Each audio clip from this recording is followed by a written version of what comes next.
Welcome back to day 2 of the Rockford, Illinois Regional. I am Nick Teixeira, joined by Sean Green. And Sean, we're also joined by Randy Ferd. Oh, hey, Randy. Randy, how's it going? Good to see you. So we had some great time yesterday watching the stream. We got to see Mike Maloney, Liz Tynan, and Casey Jones were your 3 big winners. What were your thoughts on the first day of action? A tale of tapes, right? Mike Maloney and Casey Jones ran through the king seat all the way to the finals. Liz Tynan lost in the very first round, had to really dig deep. Her darts weren't there early on. She found them late and got the job accomplished. But the MVP of last night was none of those 3.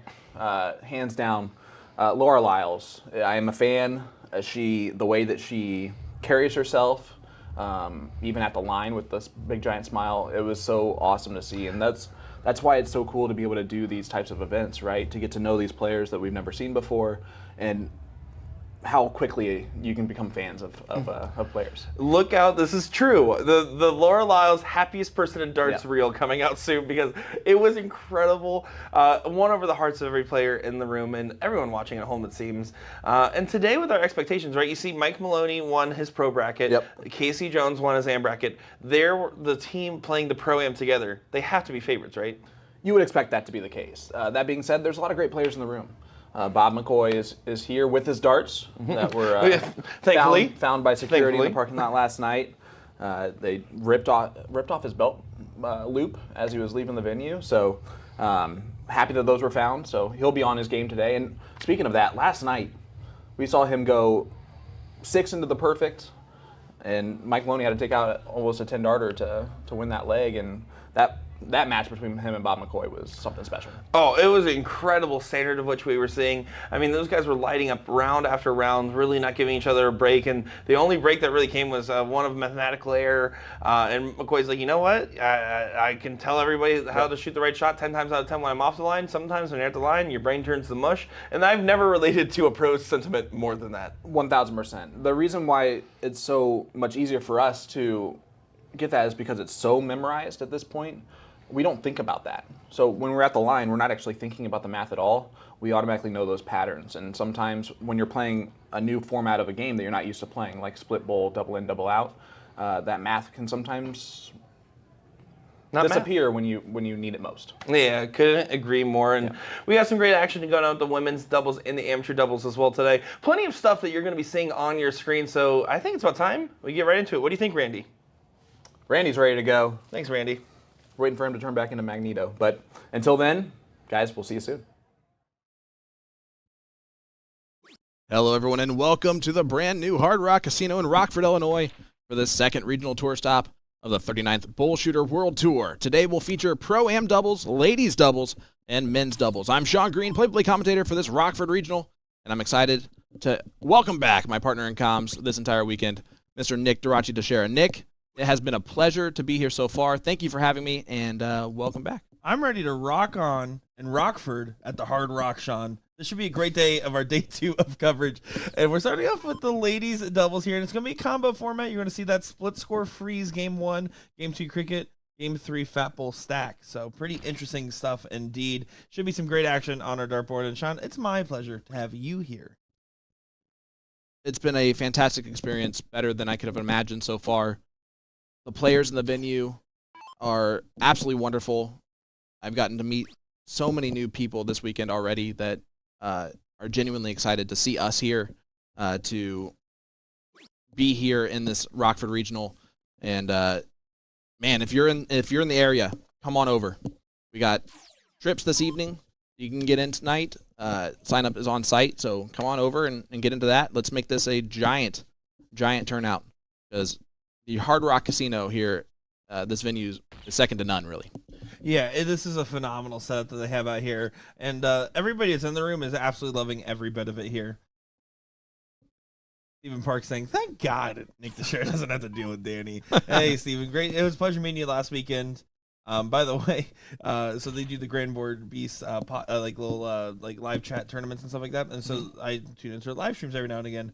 And last time I tuned in, they were like, all right, Sean, Nick, Will, and Jen, who wins? And it's weird, Sean. No one picked your name. That's not shocking at all. That's the same answer if they were like, all right, naming those people, and then which one's not recognized. Then everyone would pick me. But until then, I have to deal with what I have to deal with. Oh, well, looking here right now. This is Carrie Granall. Okay, there you go. Tell me about her. This is Carrie Granall. And she's part of the Goon Squad. Yep, she's half of the Best Friends team. And this is Katie Demore. Katie and Paige are Team Bowlaway. They had not met before this event. I was hoping that their team name was Best Friends because that would have been ironic. Right. They got hooked up with online, and here we are. It's nice whenever you get to have a first-time pairing with somebody, place it with someone new. I think that's one of my favorite things about the Dark community is that you can have your longtime partners you travel with for tournaments, and sometimes you go through a bachelor's phase where you kind of go and try different partners and go in and out each week. You're not wrong. It's great to have your favorite partners in the Dart world, but it's always fun to kind of see if you can mesh with someone new. Yeah, and it's sometimes those runs, those stories, is just what makes the difference between everything. Sometimes meeting somebody that day and all of a sudden going on a Cinderella run, not realizing the parallels or the connections. One of my favorite experiences is I got to play at TOC with I had a fill-in partner, Carrie Champagne. We ended up starting to throw together. We were gelling really well. We were laughing in high spirits. We get all the way to the king seat and win. And we realized that we're throwing the same darts as each other, the same barrels. It just felt like something meant to be. And we ended up getting that dub. And I think that was probably one of the happiest ones I think I've ever had. And it was just with someone I met that morning. It's always fun when that type of stuff happens. I've never won a tournament, so I don't know what that means. But it's always great. Yeah, let's put it this way, guys. Nick's been offered a team for mixed trips tonight. I have not. I can't Danny you, and that's though. fair. I won't Danny you. No, that's okay. You can do whatever you want to do. Oh, went for the trip 14, doesn't go, and this is where this freeze starts to get a little tricky, right? Yep. You have to start trying to pressure. If you're Big Red and Care Bear, you're thinking, all right, can I get a couple big ones in here? Put a lot of pressure on Paige. RG3 saying good morning, Sean and Nick. What's up, brother? Hope you're doing well. We want to thank everyone for joining us last night, joining us this morning, live here in Rockford, Illinois. Hit that like button, hit that share button. Let everybody know. Do it. Do it now. Here is Paige Motley from Springfield, Illinois. Unfortunately, that first start does not leave her a finish here, but that will work. She'll take it, 75 points. Big Red is sitting at 97, so that means that Care Bear cannot take this out. Yeah, that's very good utilization of the board there, making sure that you're getting under and setting up for some potential freezes. And it looks like Care Bear going to freeze right back, too. Even with the bus now, they're both frozen. So now it's almost guaranteed to be in the favor of Katie and Paige. When a freeze happens, it's already hard enough to win. When you and your partner have froze each other, it's almost impossible to win. Yeah, so let's talk about this freeze rule that's going to be in play, because it is something where math is just involved in this situation. She went for trip 7. That's amazing. I love it. Single 14. No, she went for double 7. Bust it, but it doesn't matter because Big Red's on 97. Or her Care Bear's on 118. So let's talk about this. If you and your partner combined score is lower than the highest score of your opponent, meaning right now it's 75 points total for that team. Big Red is right now on 75. So Paige needs 4 points here to freeze right back. Because they have to get below 72, so that Care Bear cannot take it out. I just completely butchered the explanation there, so you try it again. If you're curious how freeze rule works, it's basically saying that if your partner scores higher than the other team's combined score, you cannot win the game. Is that better? I don't think so. way quicker. We'll talk that. Efficient. Yep. Ryan Clark, good afternoon. Hey, good afternoon, good mornings. Right now, 11 o'clock local time. 12 o'clock Eastern, so just past the noon hour. Back where we're from. Patrick McGinnis, you make my face hurt. A hater's going to hate. Single 11 for Katie. It is open in, open out. Which means that you can take out a single. Pop a big 11 here. Easier said than done, though. 3 left. getting dicey. No Yeah. harm done again. Again, no, you're exactly right. No harm done. But now it's to the point where you expect Big Red to get below that threshold, which means that if they don't take out the 35 on page, Care Bear will get a shot 79. A reminder, Big Red cannot take out the 72 because her opponent's combined score is lower than her partner's score. 66 playing 79. Right up here, she's debating what she wants to do with this last start. Go for the big 20 and go for double 19. Yeah, I mean, you're just trying to get below. Normally, I'd say get below 10. With how close everyone's score is at this point, you're trying to get all the way down. Trying to get below 5. And 35 and 31 are awkward finishes, right? Because you have to hit a single combination. And still, single 17. And Paige does take it out. Leg number 1 goes to the Springfield native. Bulls away does get that one, and good timing to do so, because if not, Care Bear would have gotten the shot. Yep. Tanya, good morning. We're right near Wisconsin, here on this border in Rockford. Yeah, well, let's go ahead and get game number 2. Getting combo formats, so we're off to the races in cricket here. And, of course, I think all 4 of these ladies are going to be thinking, all right, let's go ahead, let's get settled in, and let's go ahead and throw to the best of our ability here. Great start there from Carrie. And you notice she started at the bottom of the board. A lot of times, players are not...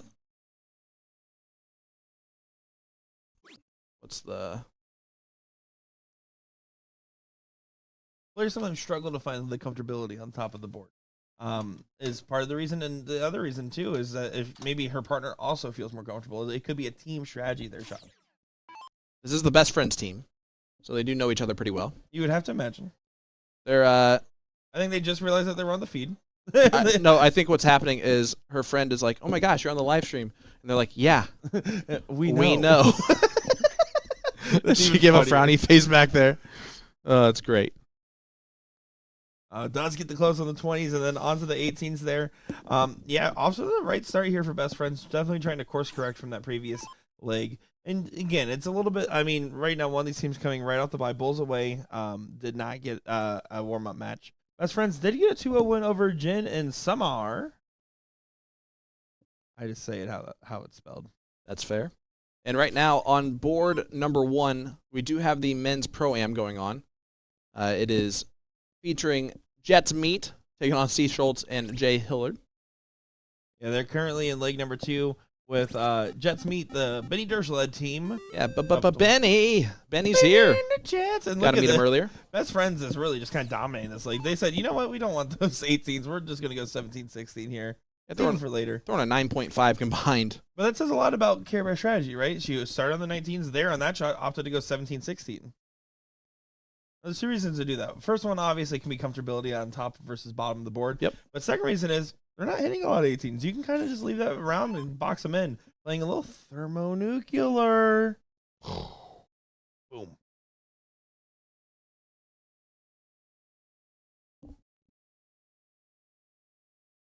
And unfortunately, the adjustment not quite pulled off there.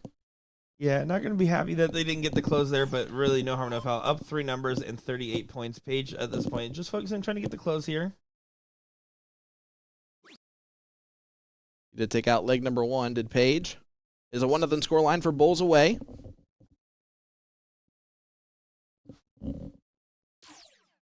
This is Carrie Granall. Care Bear talking with the partner, confirming what the shot was. But just go up and hit those 2 18s. Telling you right now, there you go. And over to the 15s? 15s. No, back to points. I like it. We have a first-time chatter on YouTube. William Stewart. Long-time saying, listener, first-time chatter. I'm so sorry y'all have to deal with Nick and Sean today. Hey, you know what? Listen, Billiam. I'm sorry we have to deal with Nick and Sean today, too. But we're going to try our best anyways. Breaking the score is 1-0. Benny, Jets Meat. It's up 1-0. Oh, team names. Never fail to disappoint. Big Red to the Big 15. I like that they do have the matching shirts vibes going. You have to have synergy with the partner with the matching shirts. It instantly makes you 5% better if you match. Or 10% worse if you match but wearing the wrong clothes. Goon Squad, Yep. Cool. I got to be honest though, I'm a little bit upset with the fact that her jersey says Goon Squad and it is the Looney Tunes team on her jersey, when in reality it should be the Monsters. Well, wasn't it? Was it even the Goon Squad in the first one? Isn't that the second one where they became the Goon Squad? Is there a second one? Yeah, with LeBron James. LeBron James. That one. I don't know. And honestly, they were called the Monstars, so I don't know. Goon Squad's Yeah, the probably something Monstars. completely different anyway. Yeah, I could just be play on it. In either case, there, love Kimber ignored the 15s, going right onto the Bulls there. Don't mind it with the 4-house advantage, but didn't really garner much success. So Katie DeMore gonna try to find some more. She certainly does that. Great 5 mark. This is ladies doubles. We do have the Pro-Am going on board number 1. I love the attack of the close here. You're taking advantage of the fact that you have the extra houses, right? There's no real reason to not try to take it. You got to stay and close it. You can't close all your numbers in one turn. Yes. Now Paige is just going to go up, and she should stay on these 15s. If she gets a trip and some change, then she can pop a single 18 and leave her partner with a potential big shot. There's the point lead. Oh, right there on the last start. She has a very fast take back, which I think is causing a little bit of the inconsistency. But that being said, she's still throwing very well at times. But my goodness, Carrie, lights out, 3.8. Yeah, she's just throwing incredible darts, and it's like really paving the way. And coming down to honestly, the diddle is going to be very impactful here, especially with the stack score format at the last game here. It'll be 501, open in, open out, full bowl, stacked. Good call. Ryan Candy in chat saying, or Kennedy saying, looking forward to watching all day. I'm new to darts and never played live with anyone, but I practice all the time. Watching the streams and listening to you guys has helped me understand the games and helps me improve my techniques. You'll be commentating one of my games one of these days. LOL, thank you guys and have a good day. Well, we appreciate that in kind of words. We try to impart whatever knowledge we can between all the other BS that we spew sometimes. I was about to say, don't listen to everything we say, that's for sure. I'd say 90% of it we make up, but other than that, the 10% is really good. But appreciate those kind words. And Brian, we look forward to commentating your match one day. And you'll see with some of the different players we see across the regional tour, the key is just getting yourself out there and getting that match experience. It's the one thing you can't train. I know I tried to mimic match experiences by like doing a bunch of laps around the house and then throwing darts to try to simulate pressure. Let me tell you, the best thing you can do is just get out there and keep playing. So appreciate you and appreciate the kind words. And also, hello, Ego Chip. You've never done laps around your house running. I used to be skinny. Well, but still. When I was when I was 19 and trying to make the push in my dart game, I was skinny. I was working out. I looked great. I had beautiful dyed hair still. I have less of it as I keep dyeing my hair. As I was saying, most of that's still correct. I'm beautiful. Yeah. Thank you. That's all that matters, right? All right. Heather, to win leg number 2 and take us to a last leg decider. The weight of the first start's good. Just got to move it over. Un más, por favor. Oh. But they will be back. Paige, this is just practice for leg number 3, right? You're going to be shooting the bowls anyway?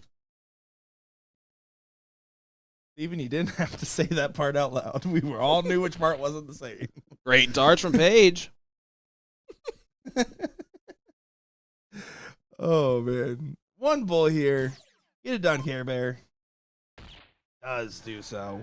So we're one apiece, and it's off to the diddle here in our last leg decider. Christy, I probably will say your name incorrectly, but it's because of the dart community, and I apologize. She says, hi, Katie DeMore. It's Katie Mame. That's what I'm going to go with. Well, Or Kirsty Mame. I got her first name wrong by not being able to read. Christy Mame. Whatever name you want to call her at this point, I guess. Sorry, Christy. Thanks for checking in, and huge shout out to Katie DeMore, who is playing on Bowls Away. It's 1-1 scoreline. They Flip and go. it should be ditto for last leg. But they're choosing flip and go. So here we go. All right. If all teams agree to it, all power to you. But yeah, typically it would be a game 3 diddle in this scenario. Let us know in the chat. Who do you have in this last leg decider? Bulls away or best friends? The irony of these names is that Bulls away met each other today. Best friends are even matching jerseys, so they got to be best friends. Imagine the odds that they weren't. They just met today. Oh, you're a part of the Goon Squad? All right, you're in. Did we just become best friends? Yep. Well, that's our team name. It is not choice for last leg, but it is a set format here. But yeah, it would be diddle typically for the option to go first. But again, all 4 of these players agreed. It's one of those things where that has always been the case for this formatting here. So it's one of those things where it happens and equal playing field. They all agreed to the same 50-50. Sorry. And we sound good, don't we? Long-time listener, first-time Commentator. Yep. Well, struggling to find the boulder, kind of just peppering the outside there, and you can see Red just going ahead and pivoting away a little bit. Or maybe that secondary kind of floated a little bit. Are going to be happy with that visit here. It's just about getting that first low time and really cementing your team. 2 bulls makes you feel so good, and typically the winning teams that we'd expect to see on the day are the ones that are going to have those 2 bull runs at a time. Steven must be from Florida. Yes. He is. Just kidding. He's correct. That's what he is. Yeah. Yeah, I'm correct that he's from Florida, and so that's why he said what he said. No big deal, Steve. I appreciate it. And honestly, you have my vote. There you go. Care Bear looking at the Trip 19s, just like she did in the first round, but she's hitting them a lot better here. Carrie has found it in Fuego. He says South Carolina, so is he actually not from? Well, he was in Florida when I met him, so okay. I just kind of assumed you were near the area, which is South Carolina, Florida. I mean, tell me the difference. A lot. Yeah, there's a fair amount of difference there. Huh? Big Red just going to try to continue to push away here. We're out in front.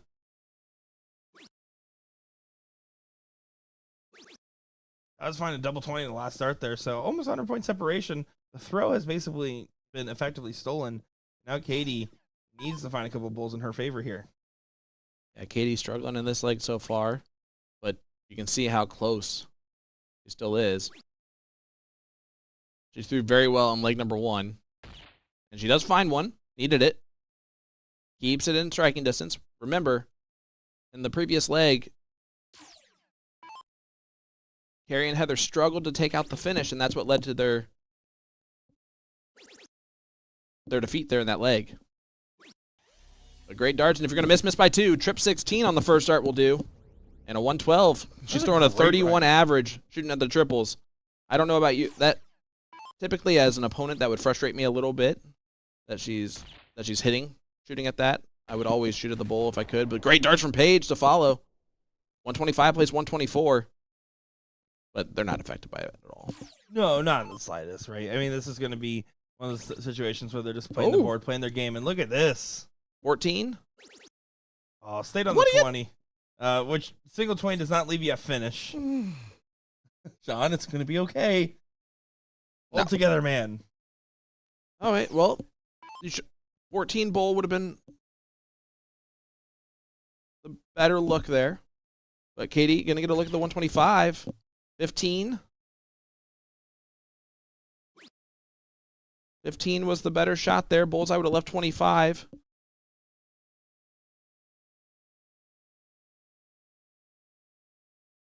This is a hit an odd to leave an even. Yeah, you just got to be tactful with your approach here. You can see she's talking to herself at the line here. That'll work. So now over to the trip 14. I think you can't hit a single 11. Or a single 5 if you go up by 2. 3. And unfortunately, it leaves 35. So you see, again, a little bit of struggle at the finish line. Paige going to get a look here at the 70. 20 for bullseye. Absolutely within her range. Went for the bull first. Double top. Oh, drags it over into the double 5. Katie Demore just responded to Christy while she's playing. I love it. That's incredible. I love it. In the last leg decider. Single 5. It's okay. You didn't bust. He hugged the wire. Single 5. Those are happy little accidents. Bob Ross style. Oh, no. That one's not as happy of an accident. No, it isn't. So Katie, who is just shout out her friend off camera, now steps up here, 30 left. Wants to take this out and get it done and over with. And hits the double 15. How about them apples? Comment in our chat, hit the winning double. Yeah.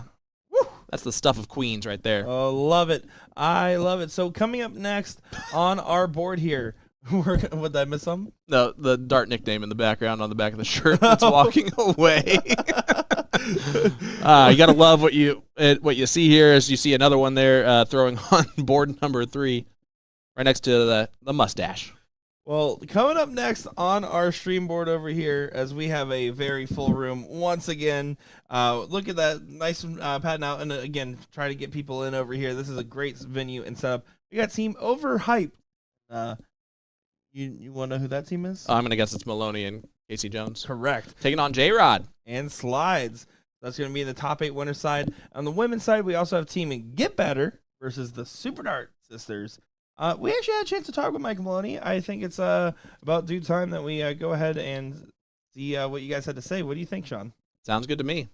Alrighty, guys. Well, just give us a quick moment here. We're having a lot of fun bringing coverage in Rockford, Illinois for our BullShooter Regional. Don't go far, folks. I'm Nick Teixeira.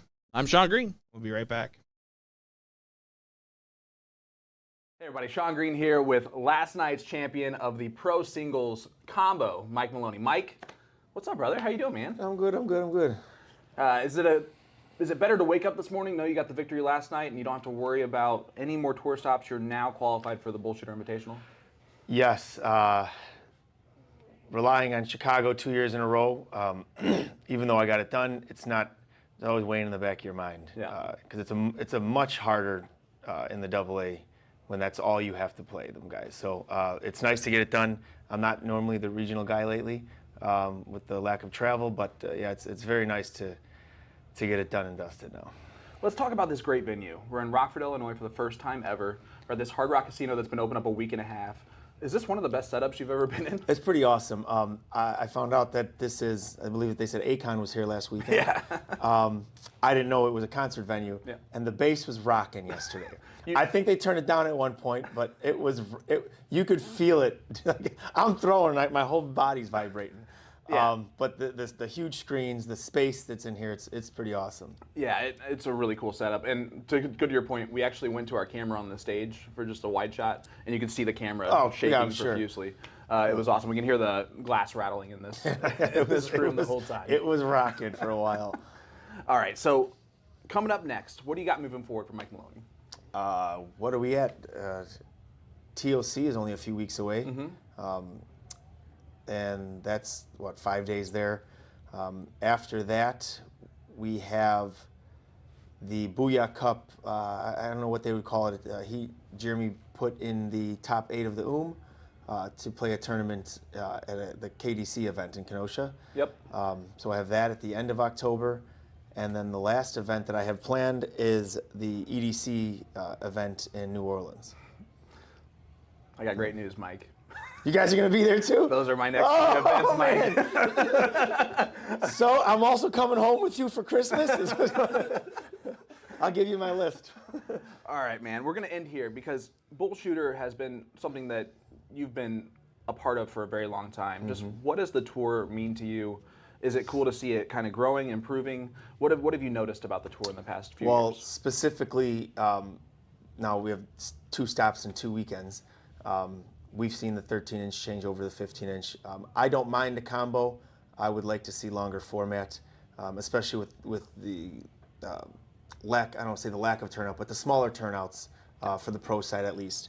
But other than that, yeah, I mean, to see a business stay around for this long is tough to begin with. And now with so many competing different companies that are competing to make their own money and put out their own product, you have to adapt, and it looks like that's what BullShooter is going to be doing, and pretty fast, I would say. So it's nice to see, and I'm glad to be a part of it. I always supported them. You know, I've had my distaste, but I kind of give my constructive criticism at times. But I do. No, not you, Mike. I enjoy the game, no matter who I'm playing for. So it's good to see that they're going to be taking steps forward. Yeah, it's really cool. I'm excited to be here with you at this venue. Let's shout out those sponsors. All right. Oh man, this is the tough part.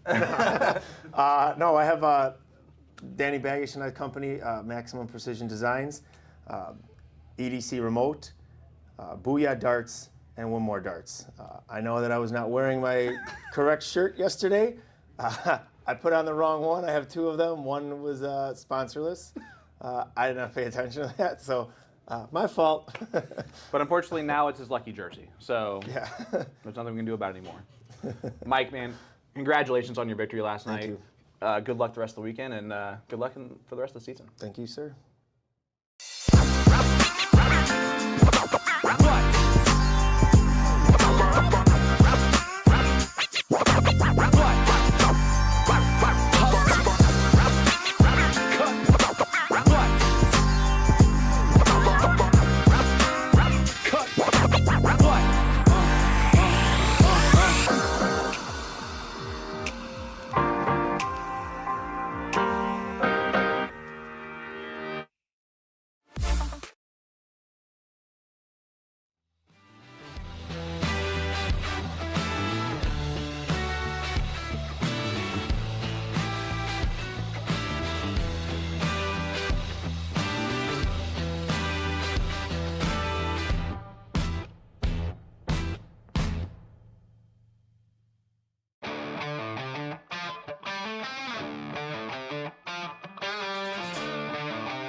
Welcome back, ladies and gentlemen, to the beautiful new Hard Rock Casino in Rockford, Illinois.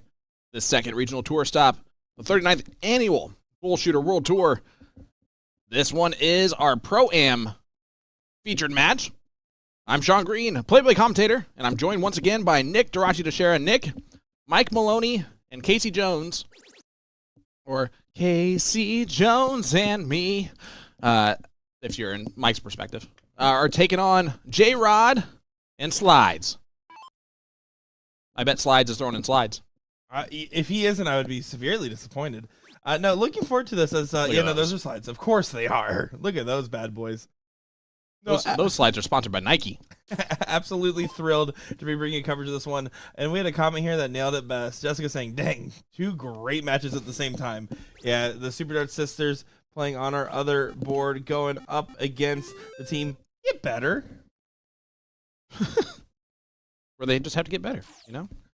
Yeah, this should be some great stuff. Here's Slides. Slides it in there. Big 7. Yeah, but you can see right now with the 20s, 19s, and potential shot at the 17s here, I wouldn't mind doing a potential boxing maneuver here.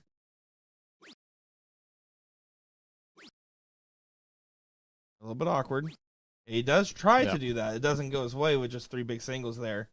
As Mike Maloney must have just felt that Danny Baggish was in the comments. Danny Baggish saying, sorry guys, but I injured my pinky, so we had to call in a backup, Sean Green, to fill in. Wow, you gonna let him say that to you, Sean?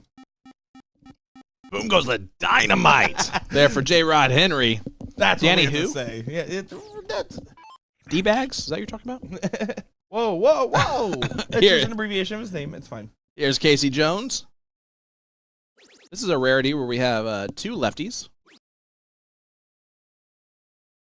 And just something wrong when you're left-handed. Actually, 3 lefties. Is it 3? No. J-Rod's right-handed. He does pop those 17s Look at and that. the 19s, and right now, J-Rod and Slides. And the reason, so I was looking at the potential matches. This seemed like I was like, I can see this being a finals match, so we might as well go ahead and throw this one up here. Well, he's throwing below his standard in this leg so far. Very much so. Yeah, 4.0 right now for Mike. He's the pro of the Pro-Am team, so Casey's carrying him right now as the amateur. Look at this. Oh, just misses it.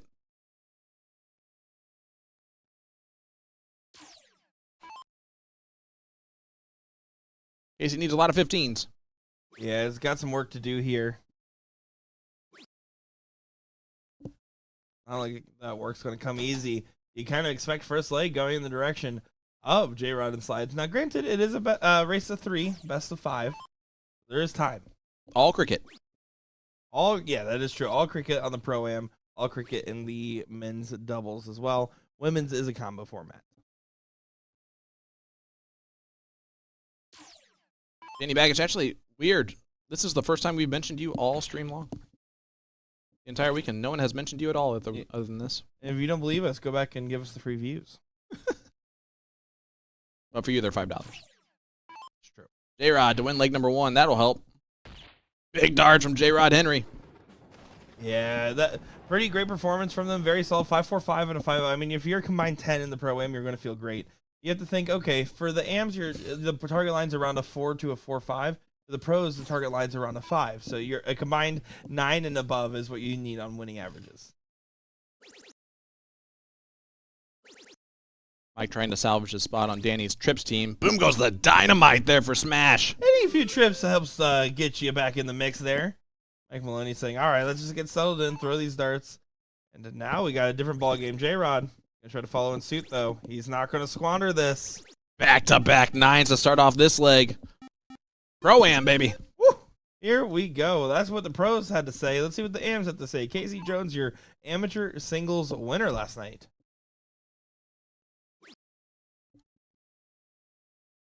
Obviously showing his amateur status with just a 2 mark. He is a very talented player. Yes, he is. Division 1 CSE player.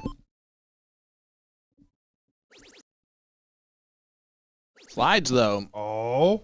My first time seeing Brandon Mayer, and my goodness. He's good. Yeah. Honestly, Is it Meyer or Mayer? Someone tell me in the chat. Raspy Joe, tell me. Yeah, Raspy, fill us in. And he's still trying to find some perfection. Oh, he blew it. Right now, the score on the ladies match on the other board, the Tynan-led team of Get Better is up 1-0 over Super Dart Sisters.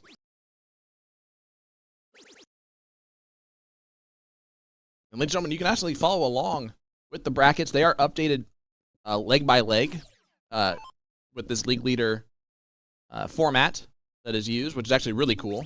So you can actually stay up to date with every match around the venue, not just the stream matches. All you got to do is go to the link that we're going to put in the chat right now for the ladies doubles. Link in chat is for ladies doubles. There's your pronunciation for you there. Moor. The U is throwing me off, Cindy. Oh boy, here we go. And if you guys Mutter. also want to follow along with the brackets, go over to your smartphone, download your BullShooter app there. Because if you're playing in a BullShooter, you need to have the BullShooter app. From there, just go over to the Tournament King section, switch it from my events to all events to be able to follow along with every single event going on.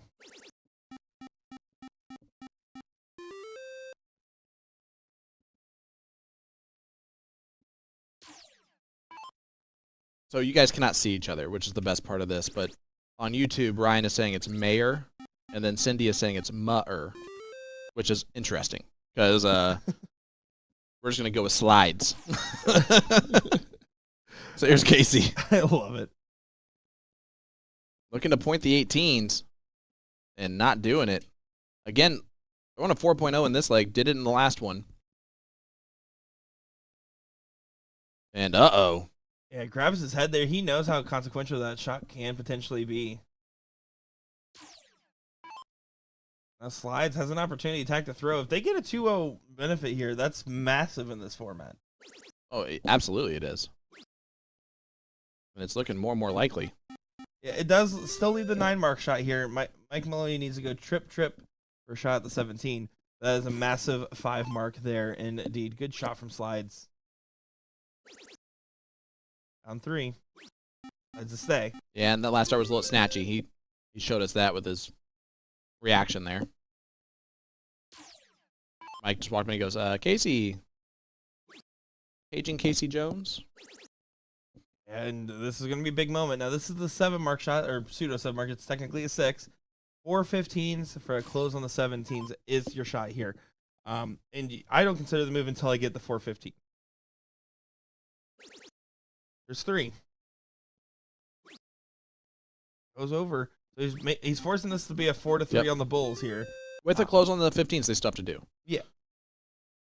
It's doable, but it's not an easy shot. Slides can pull it off. This is for a 2-0 lead. A race to 3. Not going to be able to hit the winning darts. Does close it out. But Mike Maloney, give him a chance to hit 4 Bulls. I like those odds for Mike. I like the odds too, but it's not a gimme by any means. You start risking deflections when you start relying on the double bull, and you see that He dart's knows hanging how terrible that is. right over top. That is a very tough spot to be in. Yeah, this is an Annie Oakley shot if he hits that double. Oh, he might. He doesn't, but that was a good look at it. First dart. Wow. You guys, if you can't tell, that was blocking entirely, that double bull. And that's why he took the gamble there. So here we go, J-Rod. 2-0 lead. Darts is just that simple sometimes, and 2-0. And Right now, J-Rod and Slides are, proven overhyped to be the correct team name. Yeah, the most apt team name so far. Now, here's the thing, right? Casey Jones obviously was struggling that leg. He had a bagel on the 18s, and then his next visit, he took the high-risk shot of leaving the 4-3 on the Bulls. And that's one of those things where it's like, I wonder what if he falls at trip 15. Does the next one go in? Does that 17 go in? It's just one of those things where you just have to make sure it's not eating at you. Try to keep your head up high and know that this is just a new game. And if you're overhyped, that also means you have the potential to do the run back. J-Rod doesn't want you to, though. Yeah, I talked to J-Rod before the match. His demeanor as a dart player is a dangerous one because he's like, I'm cool, whatever happens. You know, if we win the match, that's awesome. If we don't, that's all right. So one of those super lackadaisical types.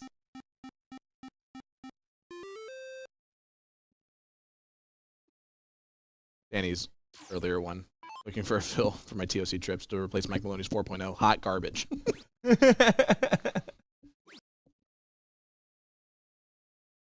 Well, Maloney here will be able to attack these 19s immediately if he so chooses. Yep, like that first start. 17s. I like the transfer. Yeah, good stuff there indeed, and just kind of dictating the game and taking advantage of the throw. Here's the thing: all J-Rod and Slides are thinking about is, yeah, we're gonna give it our all this game. If we get it, we get it. But we get the throw in the next one, no matter what, with a 2-0 lead. I love the extra wedge shot. Casey jamming out to the music that's going on in the venue. Rocking out with his darts out. Yes, he is, and he hits a Maloney double for his partner. So that one's for you, big guy. And, of course, what a comeback from the previous leg. It's like, oh, this is where I am. Oh. And anybody can hit a Maloney double. Mike. They're coming in droves. I love it. He missed that first start on purpose. Oh, never mind. I thought he was going to try and hit a single double to show that he can do it too. Well behind here for J-Rod. Even all of them don't help. Yeah, I mean, he was just trying to get it back within 100 points, right? To give it the outside opportunity. You kind of expect this to go 2-1 and go on to see how J-Rod and Slides defend their throw.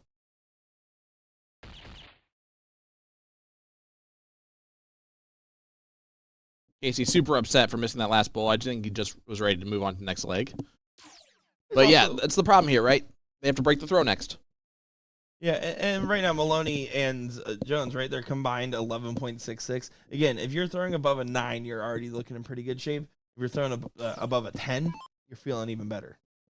Yeah, for this Pro-Am. Mike dropped the dart, realized he didn't need it. Nah, he didn't need that little guy. J-Rod's going to be chomping at the bit here to get a good start in at this leg and try to get his team to take advantage of their lead. Little leg that was carried by the amateur on Team Overhyped. I will say, if Maloney and Casey do get this leg, though, they're going to be favorites in the last leg decider. But that's a tough battle now. Boom goes the dynamite. J-Rod Henry starts off with a 9. Maloney up for the challenge? Of course. Not. 6 mark for Mike Maloney. Of course not. Now Slides, let's see how he approaches this turn, because this is where it comes down to strategy differences, right? Got to move now, and that's not what he wanted to do there, obviously. Those were a little squirrely. That first and third dart didn't look as tight. The second one was fine. He rushed those. Yeah, I think he was a little too excited at the differential. Might hurt. Oh, it's going to hurt. Not as much as it could have, but still hurts a bit. Still Maloney calling for it back there. Yep. He wanted that one to go.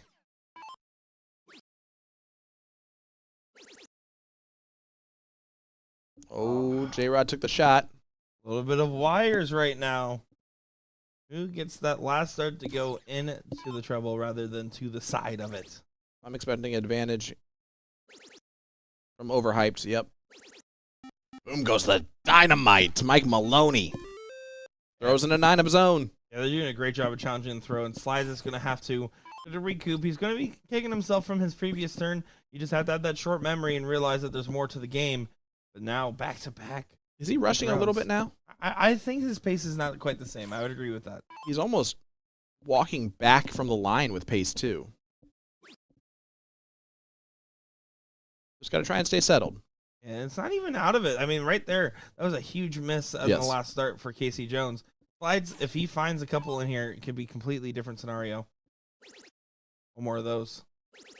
Gets another shot at the 19s if he wants it. He hits it. Big 8 mark from J-Rod Henry. And that's a massive. In case he knows it, you can kind of see he had his head down there for a second. Kind of left the door opener. Now, Maloney just needs the 5, right? 4 17s for an 18. Yep. But now the game's kind of pushing in a little bit of a different direction. Leaves the 9 mark opportunity for Slides, and Slides looking for a redemption turn here. But awkward. Very awkward. Oh, steps over, and that was unlucky to hit the wire up. That could be the leg.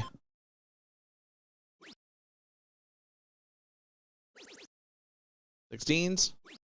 You can see, Maloney, by his reaction, didn't really love the shot selection. Yeah, he I wanted think him to Casey go was over. trying to settle himself a little bit. Again, we'll see what J-Rod's able to do with these opportunities. J-Rod's playing incredible right now. I like it.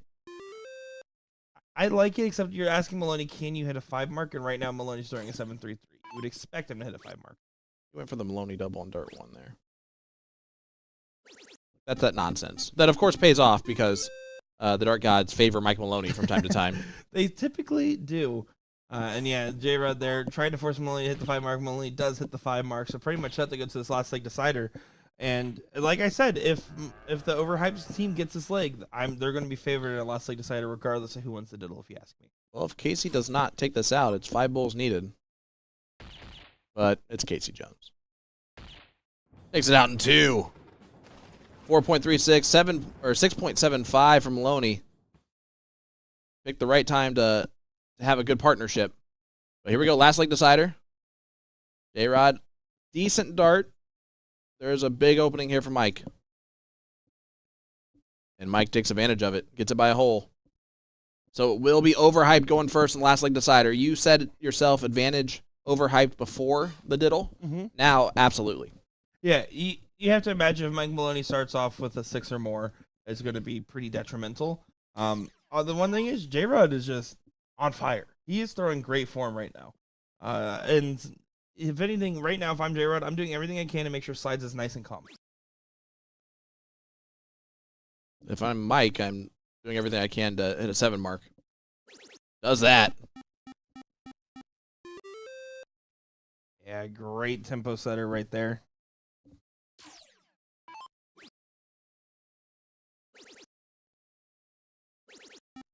J-Rod comes back with one of his own. He's just an absolute sleeper.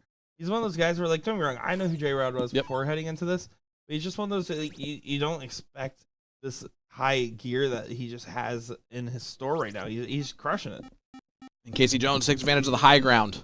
Stays on the 20s the whole way. Doesn't even look at it. Well, the shots that cost Maloney and Casey the most were the ones where Casey went for a close, and I think Casey's going to say, you know what? Maloney has the hot hand. I'm going to try to make sure to give him some supporting shots, which in a Pro-Am format is pretty common to see. Double. He's going to do the math. He's trying to figure this out. He's going to look at it. Shocker that Maloney chose the double. He chose a double? Really? Mike Maloney? Like, it's my shot. I have to do it. Oh, look at this from J-Rod. Big 9 from J-Rod Henry. He's throwing an 8. Yep, needed it. Throwing an 8. In the last he was throwing a 7. He is on fire right now. I'll tell you what. This is just a top 8 winners aside match. And this is an uh-oh. There's It's your an opening. uh-oh. This is a big moment. Slides needs to try to take advantage of this and just say, hey, one time on the one time. Oh, great first start. 117. Let's get the point lead. Whew. That's fine. If that'll work. Pushes Maloney to a different area here. Forces him to hit a 7 now. Find the 18. Now he doesn't find the 7. You're setting up J-Rod with an opportunity and now doesn't get that last start. J-Rod, yeah, had to regroup on what he was going to do. They did not expect this opportunity because now you can attack the 18 immediately. Yep. You don't even have to point first. Get the second number up. J-Rod likes this type of game scenario. And you can even stay there for dart 3. Does exactly that. Wow. And that's a huge moment in this match. Those are two partners that are in sync, right? I mean, he was saying, hey, Slides, settle down, get the opportunity. Slides didn't need to hit the world. He needed a 4 mark. Maloney does a little bit of an error, and then J-Rod capitalizes. Casey Jones gets a 7 of his own. 1 point advantage, though, for J-Rod and Slides.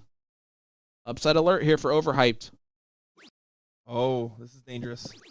Oh, he hits Get the it. Maloney double too, and Maloney upset with it in the background. You saw the drop of the head. He's like, you got to be kidding me. That is a huge risk, huge reward. Mike Maloney will not be able to close out. Honestly, if you trip the first 15, I think there's an argument to just go ahead and grab the 17 and 18 and do the 4-3. I don't know. I'm of two minds on this one. He agreed. Yeah, he looked at it. And now J-Rod Henry in the driver's seat. You can slam the door shut right here. 15s. Of course. Back to points. Oh, not slam shut yet. Yeah. If I'm You put pressure on slides here to hit 3 bowls. yeah, I would absolutely go for the close. 18 for 17, and then try to get the 1 bowl if you can. Yep. Oh, he's going to do it. Oh, and he does it even better. Shot. Pressure here on slides. This is for the match. He needs 3 bowls. Slides needs to settle. You can kind of look at Yep. his body language here. He knows. Big moment. And that's a tough first start. Needs the double. Oh, and he doesn't get it. And unfortunate there. Potential heartbreaker. 2 bowls away for overhyped. For 3 on the spin. And he hits it in the first. They just get by the hair of their chinny chin chin. Wow. That's so weird. Okay, well, Mike Maloney, Casey Jones, overhyped, gets it accomplished. Skinny is going to kick himself for a while, but he's got to regroup. Long way to go. And listen, you might just get another shot here. We have some great matches going on around the room. We're actually going to go ahead and I do believe Board 7 might be in a last leg decider here. Board 7 plays the team of Overhyped. We're going to go ahead and take a peek over there and see what's going on. As it looks like they should still be playing that last leg. I don't know if they're like waiting on something.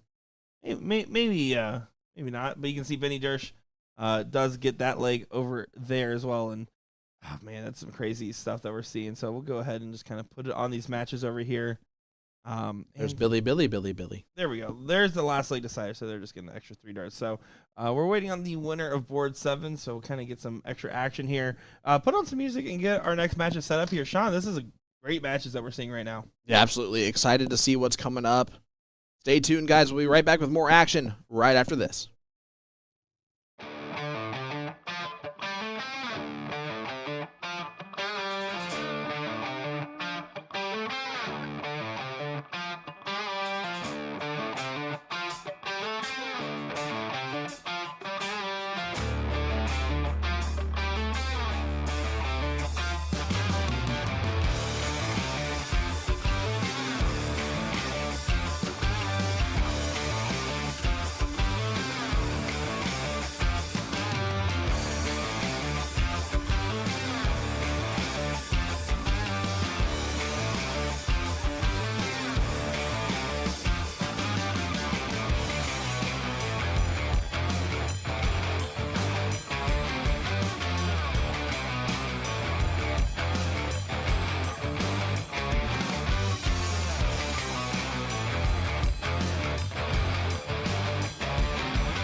Welcome back, ladies and gentlemen, to the Rockford Regional. This is the ladies doubles combo. We have a fantastic battle. Top 4 battle on the winner side. This is Get Better taking on Booten and Boyke. The team of Booten and Boyke features Booten and Boyke. Justine Boyke and Reagan Booten. This is Reagan. I know that because I can read a screen too. Well, we are back to that women's combo format, Sean. It should Yep. be pretty fun to see. Again, that split score, fat below 1. And 2 bulls around is going to be the standard of which we expect.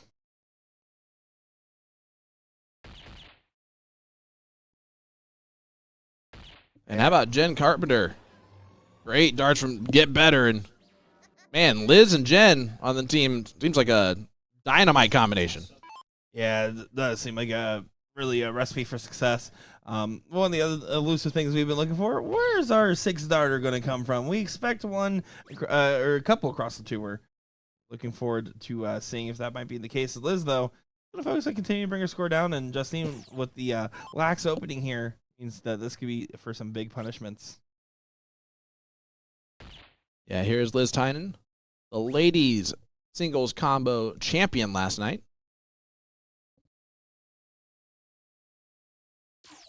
Qualified for the BullShooter Invitational. Here is Reagan.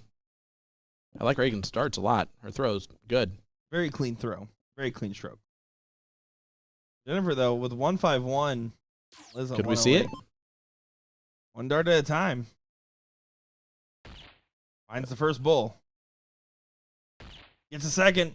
Trip 17. For the 6. Oh, it's such a good dart from Jennifer Carpenter. So well thrown. Oh, my goodness. But now got really low here to the point where Justine has to just really find a hat trick. A low ton's not even going to feel like enough from this position. And see 162. So already guaranteed that Boone's going to be frozen.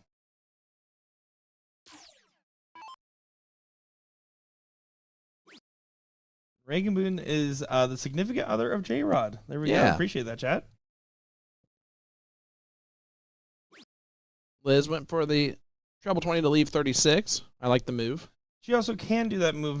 Normally in freeze format, you kind of just stay true to the bull. But since they were already frozen, regardless of what she did with that turn, she would focus on trying to set herself up there, which is what you're supposed to do. Reagan just trying to get as low as possible. That's why you saw her going at the triple 20 there.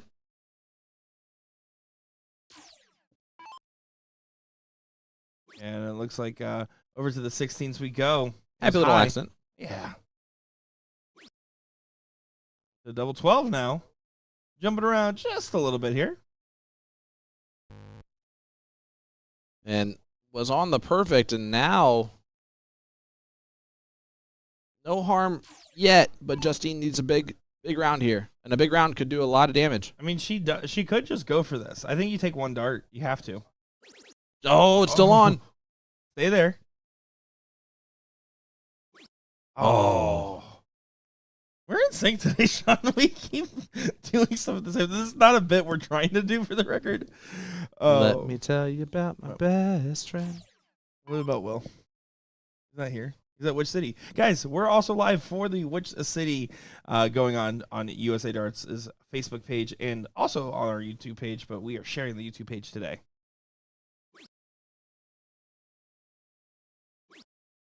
Bullseye. Oh, but it is a free still on Reagan. Reagan just go bullseye here to leave 6. Yeah, you go bull to leave 6 and just kind of tee it up. And 6 is honestly an awkward single just because you can go high or low and drop into 13 or raise into 13 or go into the 10. Well, it was an even more dangerous route to go. I think she was going for the trip 18. She's laughing at herself here, which is what you have to do. Trip 16. Oh, that'll work. Trip 11's also That'll fine. definitely work. All right. Jennifer Carpenter going to get 3 darts here at 2 12s. And that's a good first dart. Yep, nice and smooth. Easy peasy gets it done. one of them the score line in favor of Get Better. Get better. I love it. Hey, Sarah. It was funny. I walked up to the board and Jennifer and Liz were just getting there. Jennifer just points at the other board and points at the average from the last leg decider of the Pro-Am. And she's like, look at those numbers. I was like, who cares about those guys? It's about the ladies. And she's like, you know what? You're right. Absolutely. On to the game of cricket here, and this is where things get dicey, because when you're running a combo format, especially where all 3 games are different on the ladies' side, you can see that certain teams just prefer certain games more or less, especially at the variance of the women's bracket. We know how dangerous Liz can be in this cricket format, so tough start from Reagan. Justine's going to have to pick it up. Liz is just an absolute threat in any bracket she's in. When you play at the high level for so long, you just have nerves of steel as you expect to go up to the 20. Big darts from Justine. Liz, when you have that experience, when you're a veteran of the sport that's played in so many countless competitions, you just always expect greatness out of them, and typically Liz performs. I mean, the first round loss to go all the way back for the double dip, that is not easy to do, even if you are the favorite.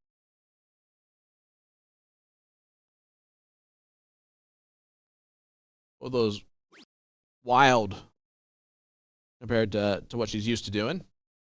You can see the venue's really picking up with the amount of people watching along, the amount of people in the venue.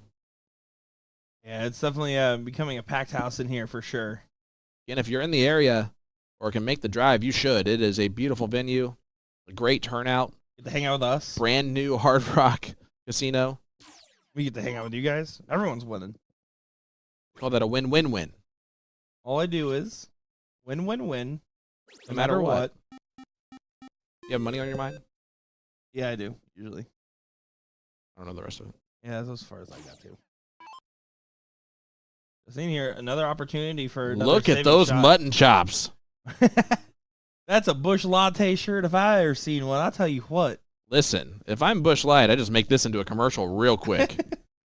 We have found your new mascot. That is a peak performer right there, Mr. Bush Latte himself. Listen, if there is anyone that should be sponsoring in commercials for Bush Light, it is that gentleman right there. Yeah, just absolutely incredible. Of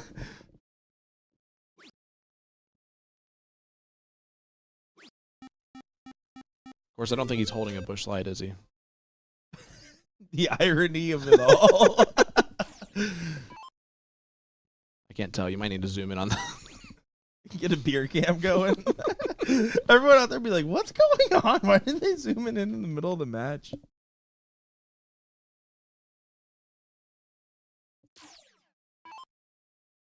Liz here. Gonna try to do Liz things. There we go. Does collect on the last start there. Want to find at least one treble. Didn't want to let things get too hairy here. They're going to try to get this done 2-0. I mean, that's going to be their game plan here. Winner of this gets either diddle in the middle or impulsive. Burt Beveridge, which again is the most amazing name ever. They call him Cowboy, but that does not surprise me at all. No way. That man's a cowboy? J-Rod had to look straight up. Respectfully. If I say respectfully at the end of sentences, it makes it sound like I meant it. It does not. Oh. No. I do like J-Rod is one of those guys that can pull off the black shoes, white socks combination. He is the only person in the world, I think, that can do that. I just default to black socks for that very reason.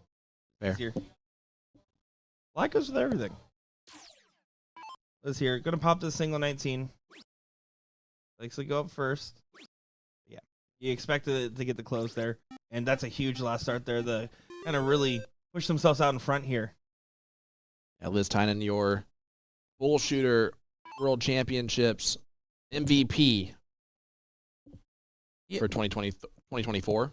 Let's talk about how emotional that is, right? For Mike Maloney to finally get his BullShooter MVP and to share that honor with his longtime dart partner, Liz Tynan. I mean, it truly was something where it was kind of surprising it hadn't happened yet. I agree. It was the first time. You're 100% correct. Thank you.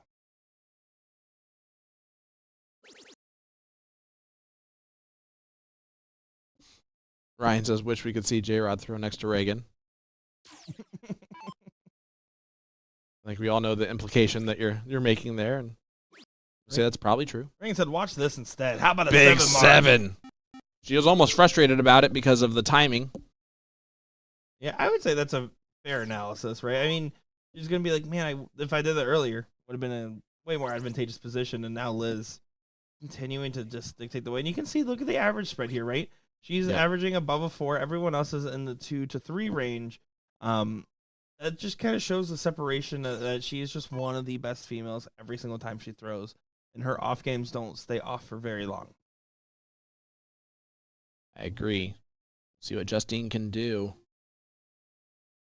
Unfortunately, the 16s are so difficult because it's so hard to adjust off of a first miss, but she finds it on dart 3.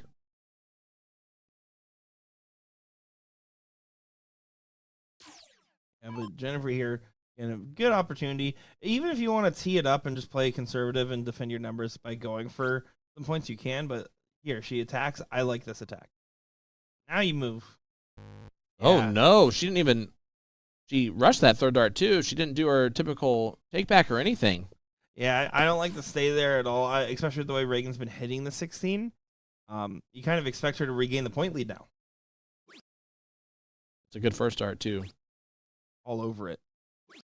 That's unlucky on dart 3. Wow, is indeed correct. And now Liz can go up and, again, she likes to get that extra point cushion dart and then kind of use it as a settler before going for these attacks typically. I'm telling you, you just put Cowboy in a Busch Light commercial that says the same thing as Talladega Nights, the Big Red commercial. If you're not drinking Busch Light. See, I got a movie reference. Look at Come that. on. Yay. Chat, listen. Chat go crazy. He's learning. I'm trying to.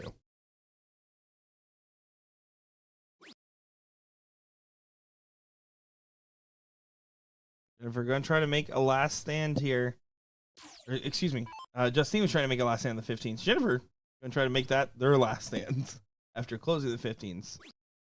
Big single here. Did stand for the trip. Let's get it done. And did do her actual take back on dart 3 to not try and rush that third dart. Yeah, a lot more settled here and pretty much set to be a 2-0 win. Yeah, it's going to take a lot of bowls and a lot of luck for that not to happen. Reagan, good last dart. Almost a frustrating double on dart 3. And you can see, well, you can't see, but we are going to have Pro-Am coming up on board number 1 right after this.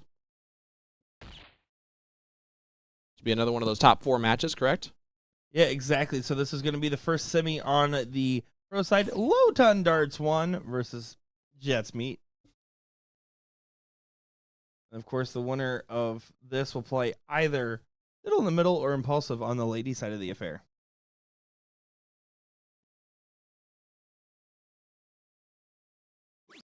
And it just doesn't quite go our way, but Boone and Boyk are just going to be saying, all right, you know what? We still got some time left. This is a pretty good run on the winner side. Time to run it back on the other side of the bracket. Yeah, Jennifer Carpenter does take it out for... What? That was it, right? That was it. Okay, good. Just making sure. Does take it out for the match. Sorry, the bullseye sound cut off when you switch the camera angle, which is obviously on supposed to happen, and I just threw me off just enough. You went, what? Ugh. Here we go. Looks like we're just getting into the diddle. These guys were set. The ladies can have the stage. We'll get our moment here in a second. So here we go. Looking forward to our first semi on our Pro-Am bracket here. Great stuff indeed. We're going to be off to the races. Jets meet Low Ton Darts 1 for this one. Getting the team set up and be off to the races here. Benny Dersh rocking the Doug's Sports Pub Darts Championship shirt from Plover, Wisconsin. Got a chance to cover that the last 2 years, once remotely, last time in person, and this year in person again. It's actually one of the only solo gigs I do. There you go. Well, here is Benny, Winning the Jets. who, by the way, is matching that beautiful Doug's jersey to his shoes. Gotta respect it. Oh, I mean that's a difficult combination to pull off. However, being in Wisconsin, it makes sense if you're a Packers fan to just use those colors. You see Benny Too tall for the camera. a little too tall for the camera, and we have Regan Windsor in the chat saying, "Let's go, Benny Dersh." Hey, Regan, between Benny and Maloney, which one do you like more? You can tell us. We won't tell him. Let's see. Just don't tag him in the comments when you do it. Our favorite Windsor, Reagan. She's been warming me up before DRTs the last couple times I've gone out. Love it. She's like, "Hey, if you're going out tonight, let me know. We just play some warm-up games for a while." I love that.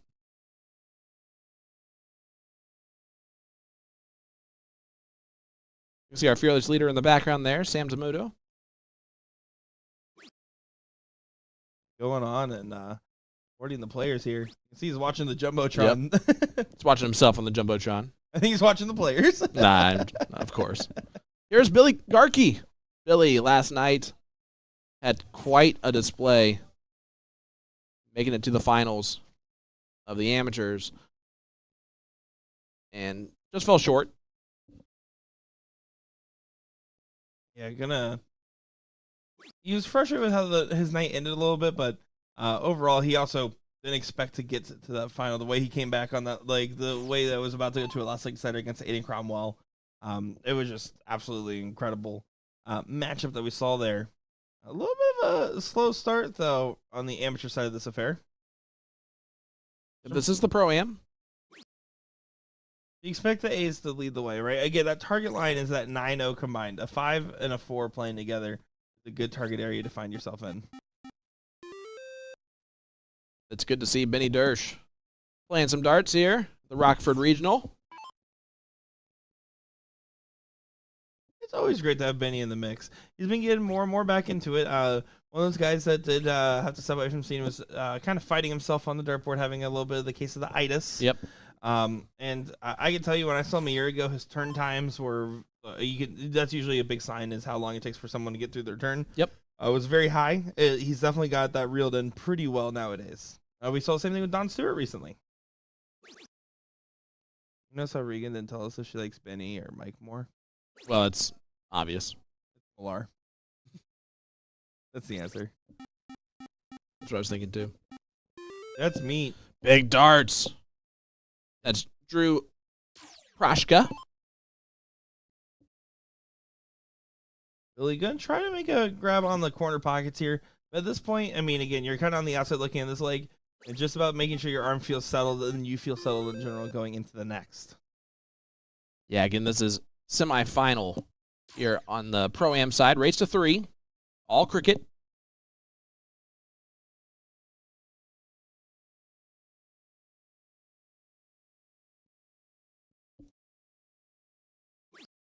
I can tell you our bracket is breezing through on the Pro-Am. They're starting to get into 7th to 8th position matches here. Blank and you miss it. We've only been going for about 2 hours of event time in total. So they have been going quick. Expect after this semi, we're going to get our other women's semi up to the board here in just a little bit. And then after that, the other men's semi. Then we'll do the king and queen seats. And then third place finals. And we'll go back and see where we're at in the amateur bracket, which is a little bit further back. As per usual. A lot of people trying to fill up that amateur bracket, and you love to see it. Yeah, we call that an am sandwich. I do like me a good ham sandwich. Big 16 for meat. Meats it in there.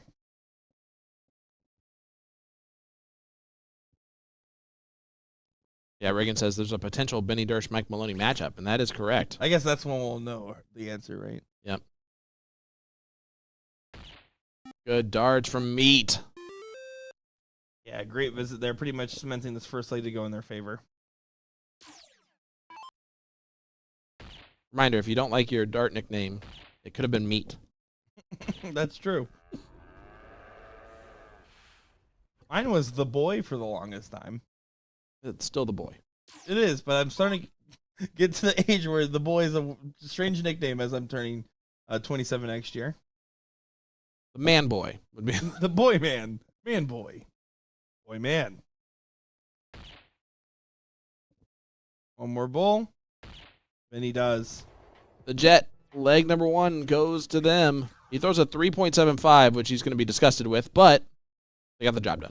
And combined to 8.75 again. So at the bare minimum of that target line, right now, Curtis and Billy are going to be thinking, man, we kind of left some stuff on the table, and we're going to need to pick it up in this one.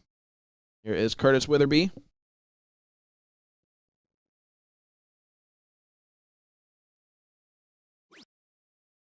You might want to trade Christian McCaffrey as quickly as possible, my friend, as they just placed him on IR.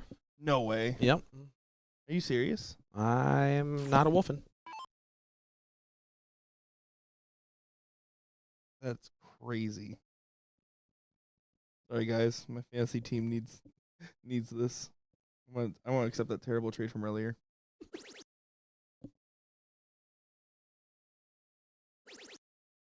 Benny. Staying down for all of them, and boom goes the dynamite. Benjamin Dersch. Wow. I accepted it, by the way. Well done. It was to my dad's team.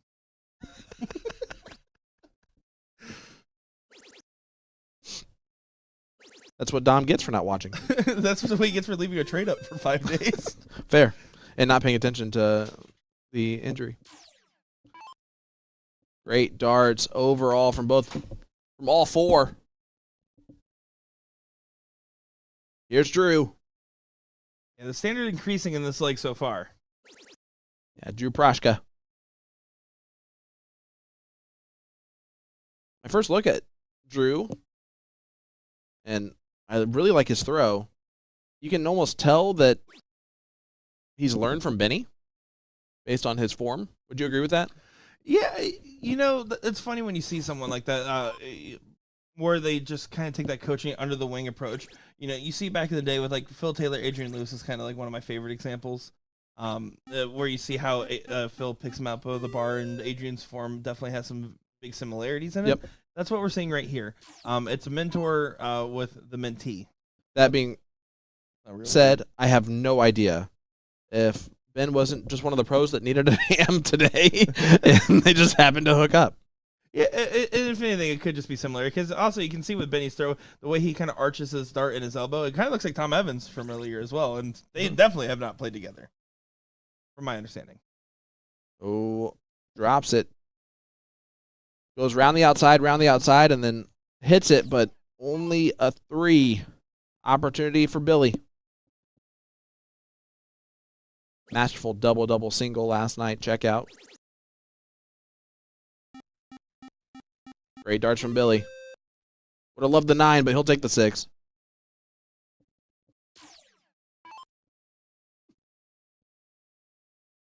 I hope the trade goes through. I really hope so, too. I was just checking to see if it actually went through.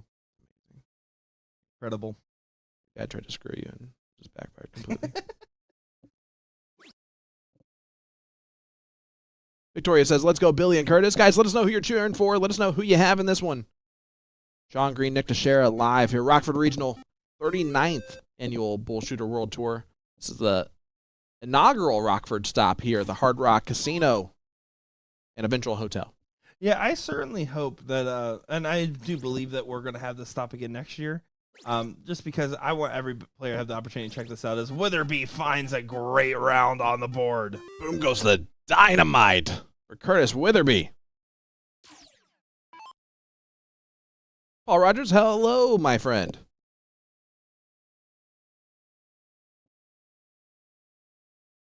And not much that the Jets meat can do in this leg, so it's pretty much have to go one apiece here.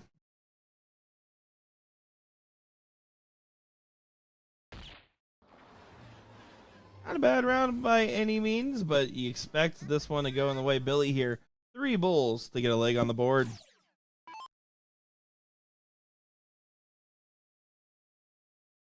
We'll say Billy's double 18, double 17 single bull last night was just absolutely a shell shocker of a dart against Aiden Cromwell. We already kind of mentioned it briefly, but definitely kind of want to clip that one out because it was just one of those things where I was like, what is going on here? Yeah, the double 18 first dart when we're looking at the bullseye is what shocked us, I think, the most. Paul says, be there in a couple hours. Cannot wait to see you, Paul. We'll still be here. We do appreciate each and every one of you guys tuning in right now. 361 of you guys tuning in across our platforms here. You know we are live on our other platform for the Which City Dart Tournament there. Will Stewart kind of bringing coverage over there. I heard Garfinkel.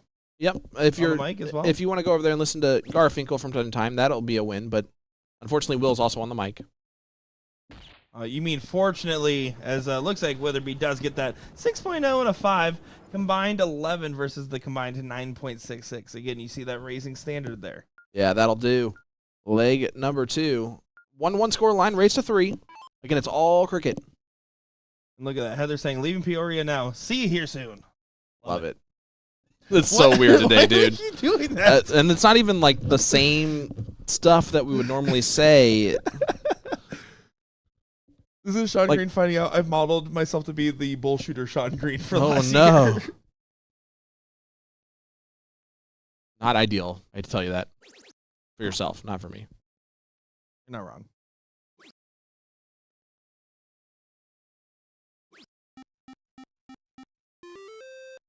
Benny Dersch. 5-mark start. Yeah, so let's see what Witherby's able to kind of pounce on this a little bit. First starts hanging, you have to kind of move over. But the way it's hanging, you can throw against the barrel. Just you're trying to jam it right in. You can see, pulls that dart down. Now, this last dart's the hardest one. And he still finds it. Great shot from Witherby. Masterful. And you said it yourself. The fact he had to keep moving along the line was really cool that he pulled that off.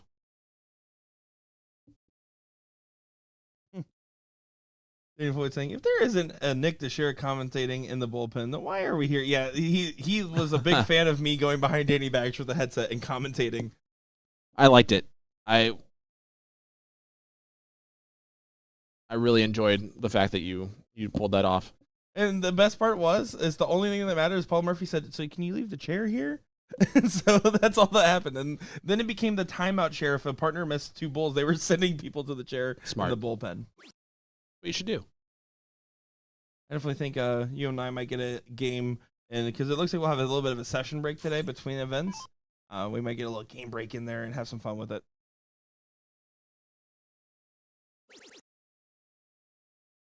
Only if Maloney lets me use his darts. Big darts from Billy. Boom goes the Billy.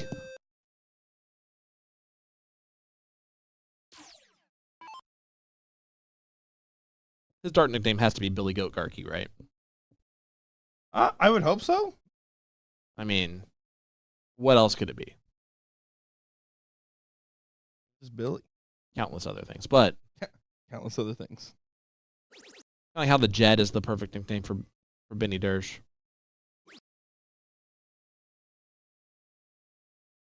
Like it's either that or Benjamin, you know. Jammin' Benny Dersch. But then I always want to call Curtis. I want it to be Wallaby, so it's got to be the Doing Wallaby. An down under type thing. A couple of different things there. Look at that. Great shot from Wallaby Witherby. And all these guys are going to hate me afterwards. Yeah, that was Although Sean Green. it's all better than Meat, so. Hey, Meat seems like a very respectful person. He's a good guy, don't get me wrong. Great dart player. I just mean the nickname. I do like the Meat's outfit screams casual Sunday golfer. 1000%. Curtis's nickname is Killer. All right, fair. That's way harsher than the Wallaby. Although Wallabies are a dangerous, it's like the koala bear. They're actually a lot more vicious than they look. I thought Wallabies were made up like narwhals. Nope. Billy the Goat Garkey. Setting up for a break Big here. 5. And Benny's putting up numbers right now. Meat's going to be kind of kicking himself a little bit at a 2.0. Everyone else 6.0, 6.5, 7.0. You're going to be a little frustrated there. Kevin Luke, we know what your nickname is. It's Fluffy, Kevin Luke. Fortunate Kevin Luke. Fantastic Kevin Luke. Fortuitous, Kevin Luke. That's a big F word for Elmo.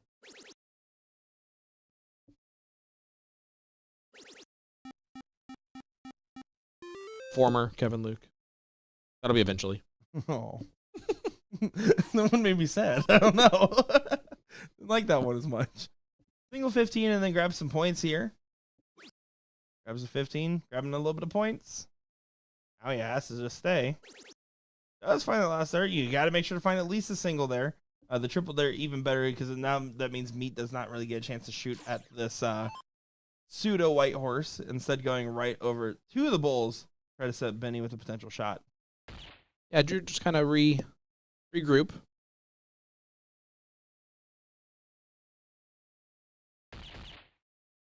All right, gets 3 of them. It is a race to 3. So while Billy and Curtis are in the driver's seat here to win leg number 3, it would only be a 2-1 score line. However, and there it is, 2-1 score line, and it will be Jets Meat going first in the penultimate leg. Yeah, and right now, and with every match of the Pro-Am, it's always about just like, and you can see Benny goes up to me, he's making him laugh. It is about the partnership. Yep. It is about the mentorship that comes with it. And Benny just kind of getting his partner nice and relaxed. I mean, that's what you're supposed to do in this scenario.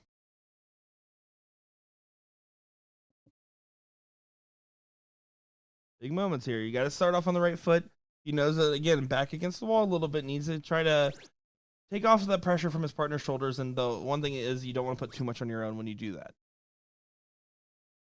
Love another triple. Does get it.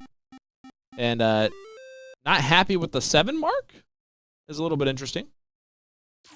It might have been just the way it felt, probably. It's also one of those things, too, though, and I know this, is when I'm really feeling it, when I'm feeling my darts, and I throw a 9 mark, I think, man, I wish I threw a 12. You can't even do it, but it's just kind of almost like fire lighting fire. It's all adrenaline sometimes. But Benny there, just more so, I think he just wanted to have that perfect open. He envisioned the 2019 type of open.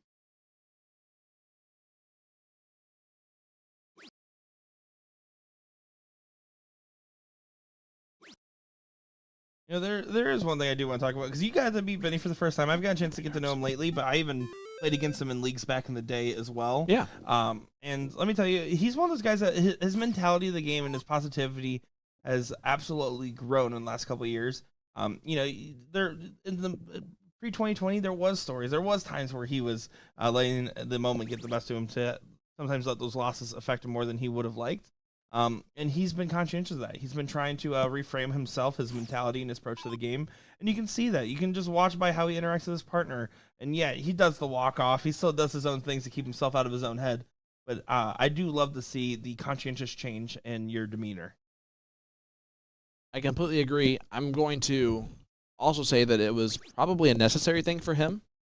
I'm going to guarantee you that part of getting over the itis is honestly changing your demeanor to relax more playing the game. You have to, because it's your muscles that are tensing up, that aren't able to kind of move forward.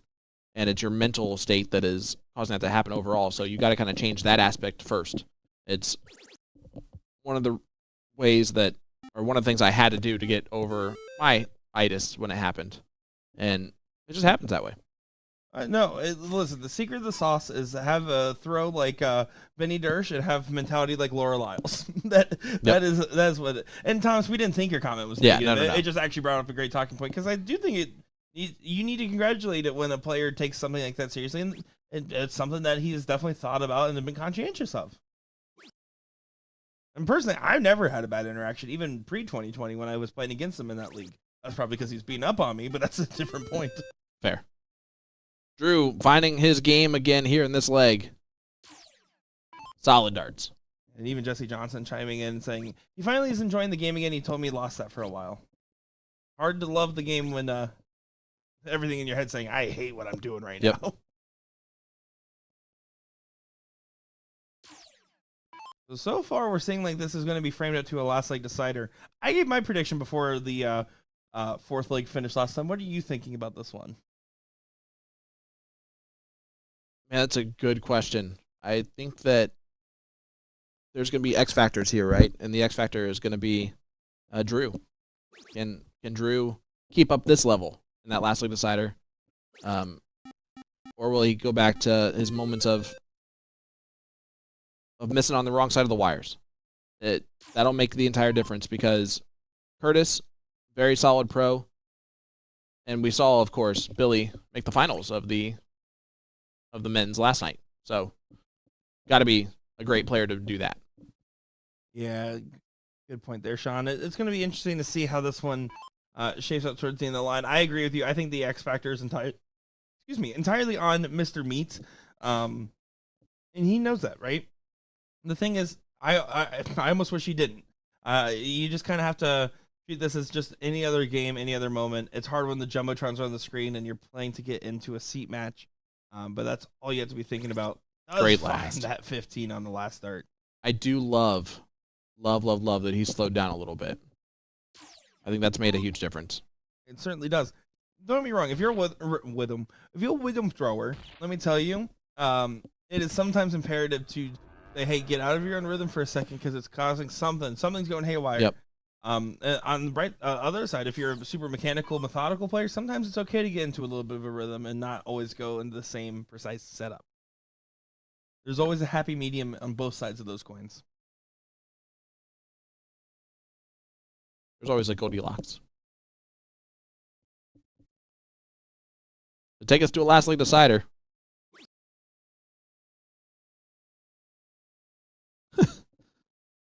Benny's so annoyed here because he blocked himself on the bowl. It's more of a jet sweep as it goes outside. Sports ball. All right, that was great. I'm so proud of you for that. The fact that you even know a jet sweep is an outside run. I played Madden. Oh my! Oh, there you go. That's fair. Hilarious too. Unfortunately for Killer Curtis, not able to do much. So this actually will help with the momentum if Drew just takes this out here. Yeah, and I think it helps the confidence too. Not that he's necessarily lacking the confidence, but it doesn't hurt. Great darts from Drew. He's like, oh look, I can play darts sometimes. Yeah, there you go, partner. Steve and I will be at the South Carolina BullShooter, and there's a chance that our mystery announcer that hasn't been a part of this yet might be there in person potentially. Look at that. Patrick asking if I'm challenging you to a free throw contest. Yeah, that one's a lot more level of a match, respectfully. Denied. That is not respectful in any way, shape, or form. I am from Indiana, sir. If there's one thing I can do, it's shoot a basketball. Is that what they're known for? Yeah, it's the home of basketball, man. Indiana. Is that really the home? Is that real? Yeah. I don't know. There's literally a basketball movie called Hoosiers. I know I just made a jet sweep thing. I'm not really.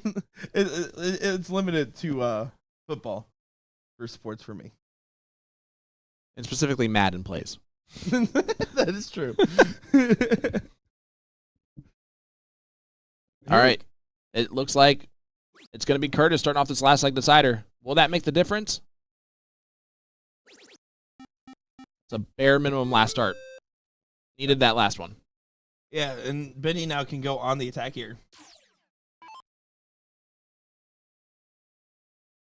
I'm going to try to start on these 19s.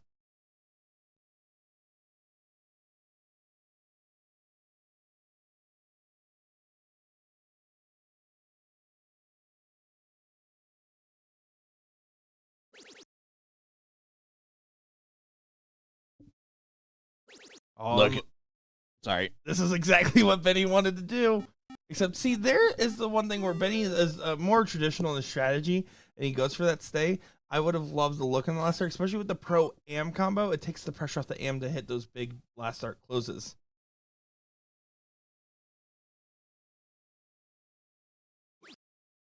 Would you agree with that? I would. 100%. That being said, if you hit it, you hit it. But Billy Garkey makes him pay for the error. You see Mike Maloney back there watching along. Talking with his longtime friend. I wonder if this match plays either Team Overhyped or Team Mark and Kyle, which will be our other semi. I'll get called up to this board after this match. I wonder who's on Team Mark and Kyle. I believe it would be Kyle and or Mark. How about Mark Taylor and Mark McWilliams? How about they're both named Mark? That's actually way funny. Is that real? Yes. Love it. And look at this. Loton darts. They're just running away with this one. Oh The my killer. goodness. Boom goes the dynamite with a white horse. Curtis Witherby takes complete control. And it looks like Jets Meat is in real trouble. We're like Jets getting beat at the moment. Those things where it's a little bit frustrating knowing that the situation they're in, the fact that they were looking real solid, and they are still real solid. They're not quite out of the running, and you can see the last stand going to be made on the 15s, but 4 numbers down is detrimental. Yeah, Benny's last stand. Boom goes the dynamite. But is it enough? B goes the D. Benny goes the Dersh. I like that. Yeah, and you can see now just going to go over to those 15s. 4 numbers, you can stay. He does stay, it doesn't go. So now here's where me and if I'm Benny, I'm going up to me and saying, hey, get as many 15s as you can. If you get the point lead, pop a single 18, just in case. Just in case I get shot for the white horse. But you have to get the point lead first. So you hit a trip 15, then take at least a grab. Grabs the trip 15. He looks at the dartboard there. He wasn't sure what he wanted to do. He looks like he's going for a Get rid six. of the 18. You have to grab 1 number.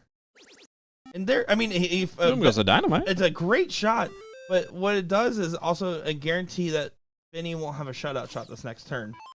And that's why Benny's like, I mean, it's great, but not ideal. And that's why, look at this, back to back. Oh, Curtis almost got back to back on his own, let alone in the match. And Well, this is now Benny's going to do the shot in the order of which we called them. Yep. Trip for a single. Now, if he hits only 4, there might be a chance that he goes for the stay. You just have to at some point take a risk here, especially last leg decider. There's no road left to drive down. can't hold anything back. No pulling punches, Benny. Good first. There's Yep. the 18, and now back to the 15s here. Is he? He is. Big dart from Benny. You see the double fist pump. And you see he's going to go up and say, by the way, partner, that's what I was trying to tell you about. But it's a great shot, indeed. Put some pressure here. 4 mark needed to get the point lead back. And Billy the Goat. Oh, and I don't agree with that last start. Look here. Meat now has the opportunity. Benny's saying, you know what, take the dart. If it doesn't go, bail out. But might as well take the dart. First dart at the close. If you miss, go back to points right away. Big moments here. And he's all the way back there. He's taking a seat, and I want to watch this. I'm surprised he didn't grab some popcorn. He did fully post up. He looks like the most fanboy in this moment. Liar. He gets right back up. And now you bail out. He was so ready to watch that happen. Use that dart to your advantage. Right on that wire, right in on it. And he does! Clicks right off the barrel. Yeah, you could not have said that better before it happened.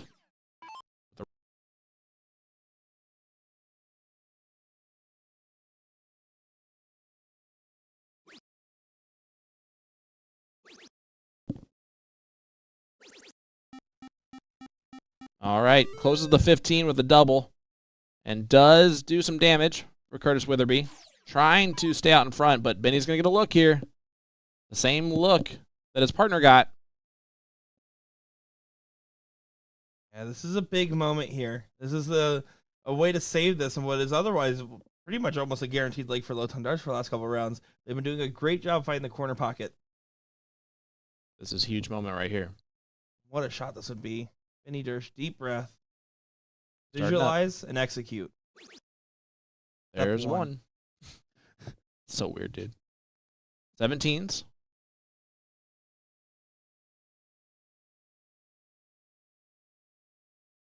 Against the board. Oh my goodness. Over to the 16s here. He will do this. He will pace himself in these big climatic moments like this. This is massive. This will be a shell shock of a shot. Big moment. Yep. 16. Vinny Dersh. Pigs it. Goes! Wow. Oh my That being goodness. said, no matter what, Billy needs 4 bowls. If Billy hits 4 bowls, it doesn't matter what Benny just did.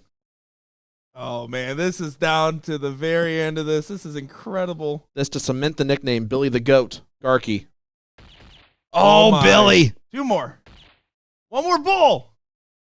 Billy Gets it! Garkey gets it done. What a match. What a Wow. finish. Wow, that was incredible. And if you're going to lose, that was one heck of a way to fight back at those 15s, hit the big shot, force a 4-bowl round from Billy, and they are moving on to the seat match here. Oh my goodness. We just got spoiled a little bit there, Sean. That was incredible. Billy the Goat gets it done. Great My goodness. stuff. That was awesome.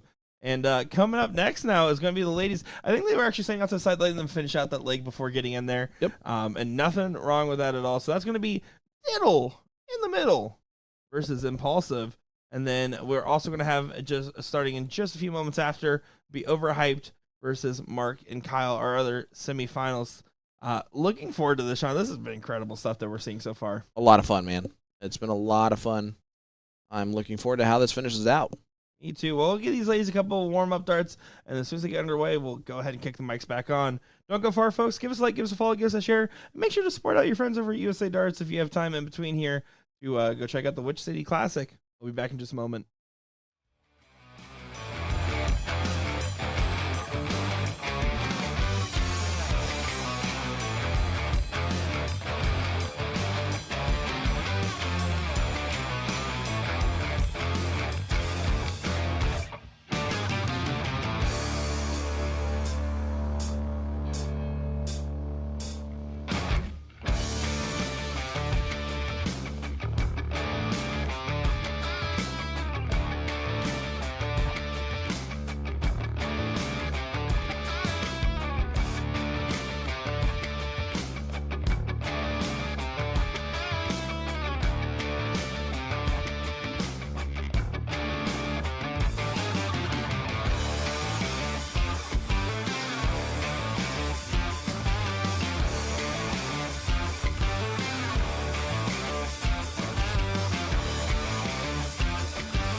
Ladies and gentlemen, welcome back to the brand new Hard Rock Casino in Rockford, Illinois for the second regional tour stop of the 39th BullShooter World Tour.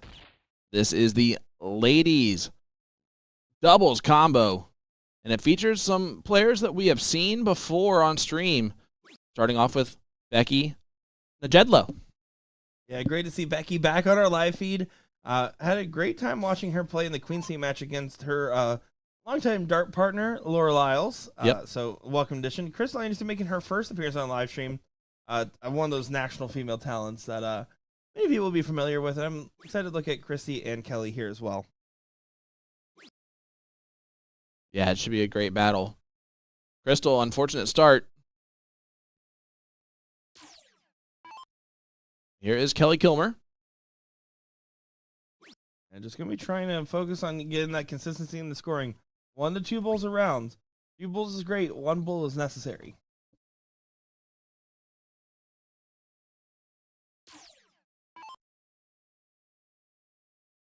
And here's our first look at Christy.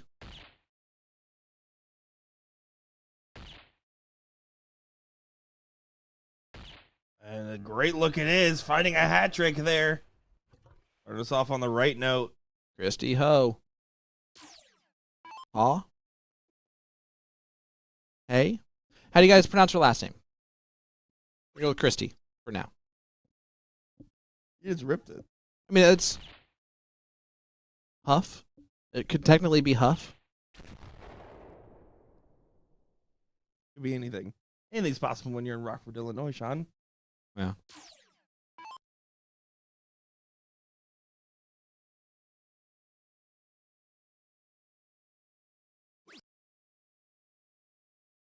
Huff. I was right on the last one. Thanks, Sarah. You know how I got there? I thought of tough and rough, and how those are the O-U-G-H, and so figured Huff. Here's Kelly.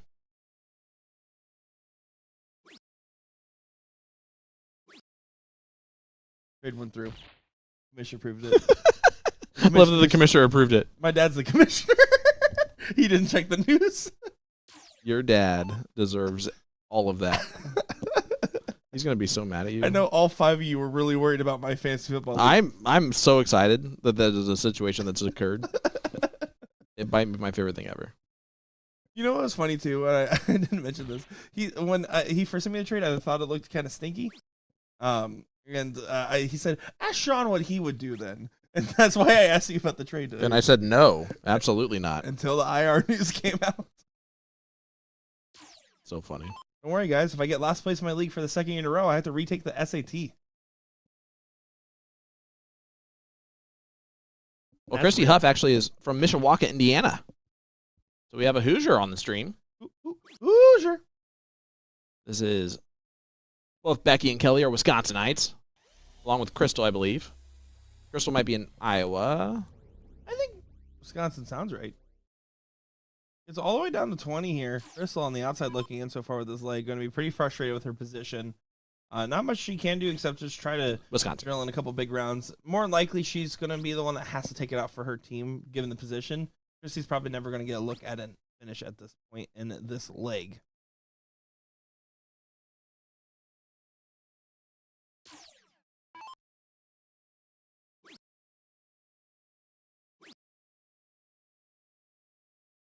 Yeah, and again, this is Chippewa Falls. Yep. Thanks, guys.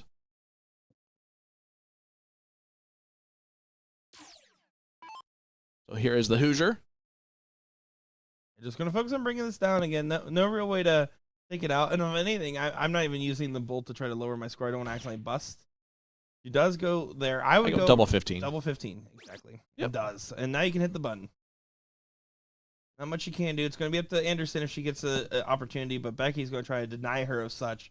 Single 20 is the look. She's looking double 10. And she hits the double 10. Becky Najedlo continues her strong run. That Team Impulsive getting leg number 1 on the board there. Guys, hit that like button, hit that share button. Sean Green, Nick Teixeira live here in Rockford, Illinois for this BullShooter Regional here in Rockford. The Hard Rock Casino. If you're in the area, head on over to this brand new Hard Rock Casino. It's a beautiful venue. Beautiful darts going on.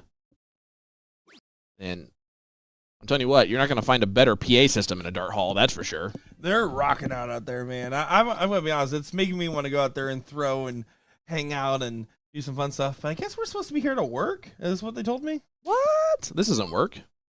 Yeah, this doesn't feel like work. When you're just hanging out with a good friend and having fun, calling some great games.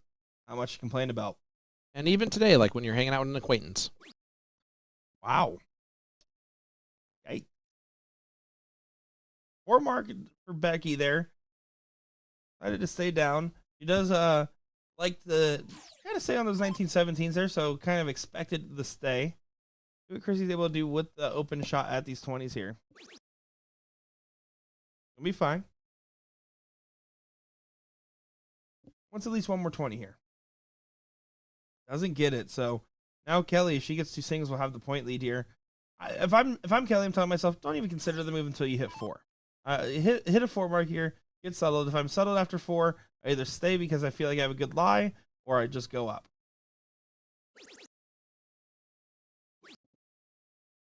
By the way, while there's a lot of Wisconsinites following along with us here, watching as 3 Wisconsinites play on our stream, I just want to make this a full disclosure. I love my Wisconsinites so much, guys. You're amazing to me. Tomorrow, from 1 p.m. to about 4:15, I'm going to guarantee us that we're going to be enemies. Okay? Let's go Colts. I want to make sure that TV's off in here. Go Colts. And that TV better not be off, or else I'm just going to have it on my phone anyway. So Yeah, that's true. I guess I can't really stop. you'd rather me not be able to watch it the whole time by having it behind me. Becky, great first start. You see all the brackets? Cherish, those are all there for you. Nick finally doing his job. Well, howdy, Pilgrim. John Pilgrim in the chat. How's it going, guys? Doing well, brother? Wish we were seeing you this weekend. Wish we were seeing a lot more of our Wisconsinites. I got to see him on Wednesday virtually as he took the main stage there in a tough matchup. John Huseman did come out on top as Pilgrim was up going into the break, and then got 1 leg on the second half. There was a tough go, but you know what? John and I talked a lot over Messenger after, and he has just such a positive attitude, and he's very honest with himself about what happened, that scenario, and what he needs to do to get through it. So John Pilgrim, absolute ambassador of the sport. Wonderful, wonderful human being. Also a big Bush Latte supporter. He has a giant banner flag in his room. A tapestry, if you will. Fair. All right, here's Crystal Anderson. Not struggling in this leg. She did in leg number 1, but this is more like what we've expected out of her. Yeah, definitely a little bit more settled. Great last. You want to also let everyone know, since we do have all the Wisconsinites in here, I will be in Wisconsin, not this next weekend, but the weekend after. Sturtevant, Wisconsin, there for the Filthy Assassin Throwdown. So I will be over there with Will Stewart. So Still all right. Seeing all you guys. Yeah, Will Stewart. And then, fun fact, I will actually be at the Kenosha Stars Classic with Will Stewart at the end of October. There you go. Love to see it. So all our fellow Wisconsinites, let us know. I think it's hilarious, though, that Mike Maloney named off his next 3 events, and they're the exact same 3 events that we'll be at. Now, I do have CDC next weekend along with that, but there you go. Of course, also, Doug Barry's quick to say, next year you will see all kinds of Wisconsinites first week of November at the Doug Sports Pub Darts Love it. Championship, a.k.a. the Plover Tourney. I will be there as well. That's first weekend of November. You can see Billy the Goat in the background telling stories of his magical run, or maybe the fact that his back hurts because he's sitting next to his partner, who he's had to carry, I guess. Just kidding. Curtis is.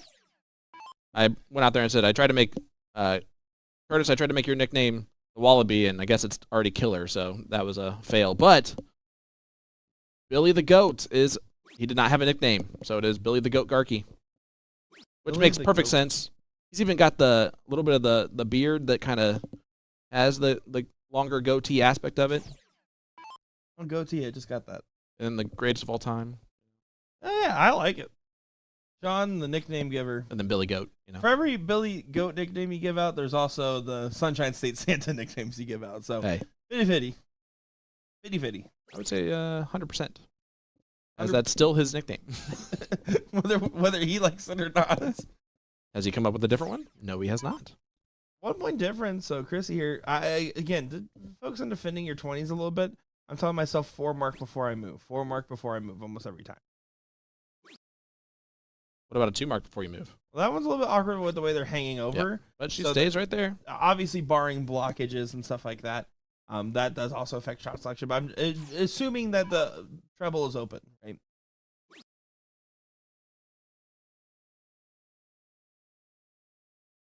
Not going to be an ideal turn. Kelly only finding one there. Now I'm telling myself, I can go right ahead if I want to. First one hits a single, you stay. If not, you bail out till you find a trip.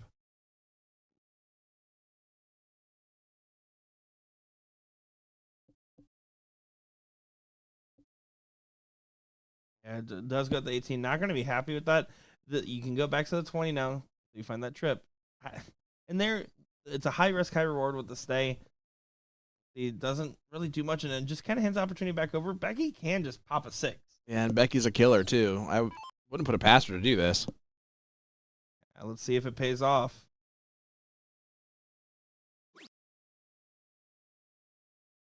She can ride it up off that first dart. Oh, that's unlucky. You see how that rode into the 1 instead? Yeah, not going to try to use the barrel to the advantage. Just the barrel. Then how about no advantage for that dart?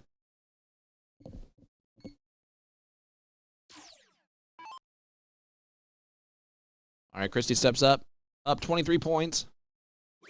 Gonna look to point some more. She stayed there last time, and she consistently does the same thing, which I appreciate. But again, if you're going to do the stay, you might want to do a little scotch over to the left there, right? You're fighting against your own flight path. You threw all 3 of those darts pretty much the same way. Mostly a set of opportunities kind of handed back and forth in this dichotomy here.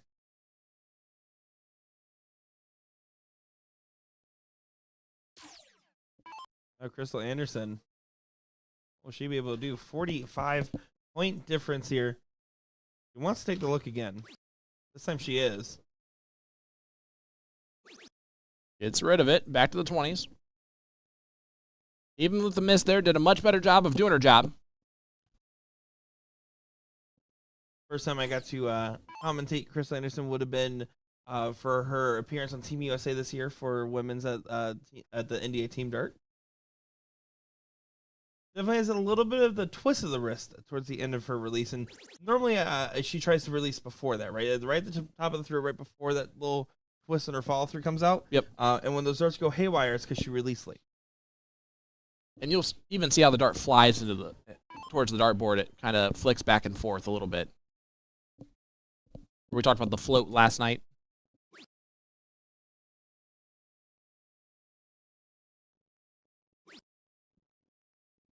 Take a switch down. Finding 2 singles, though. I'm okay with a stay there on dart 3, to be honest with you. But Kelly, an opportunity here to pounce.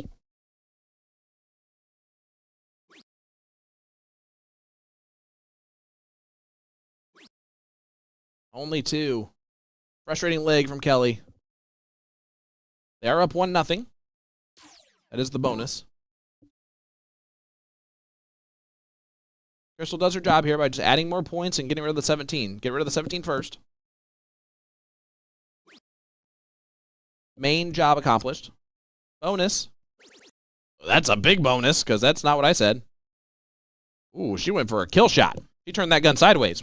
I think she's just trying to get this moving forward a little bit. She's definitely having some internal frustrations there. Sorry about that. My steam piston was acting up.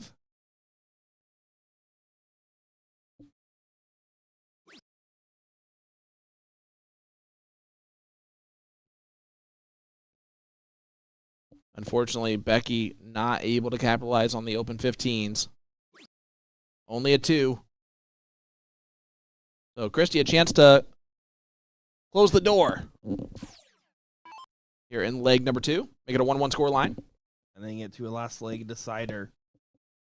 Reminder, we will have the second semifinal of the men Pro-Am coming up next.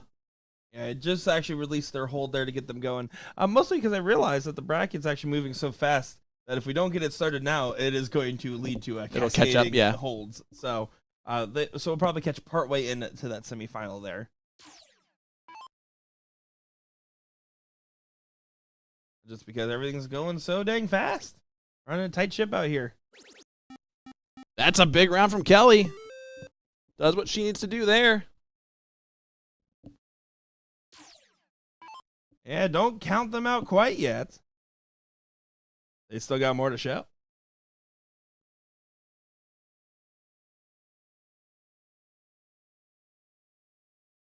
Crystal needs to find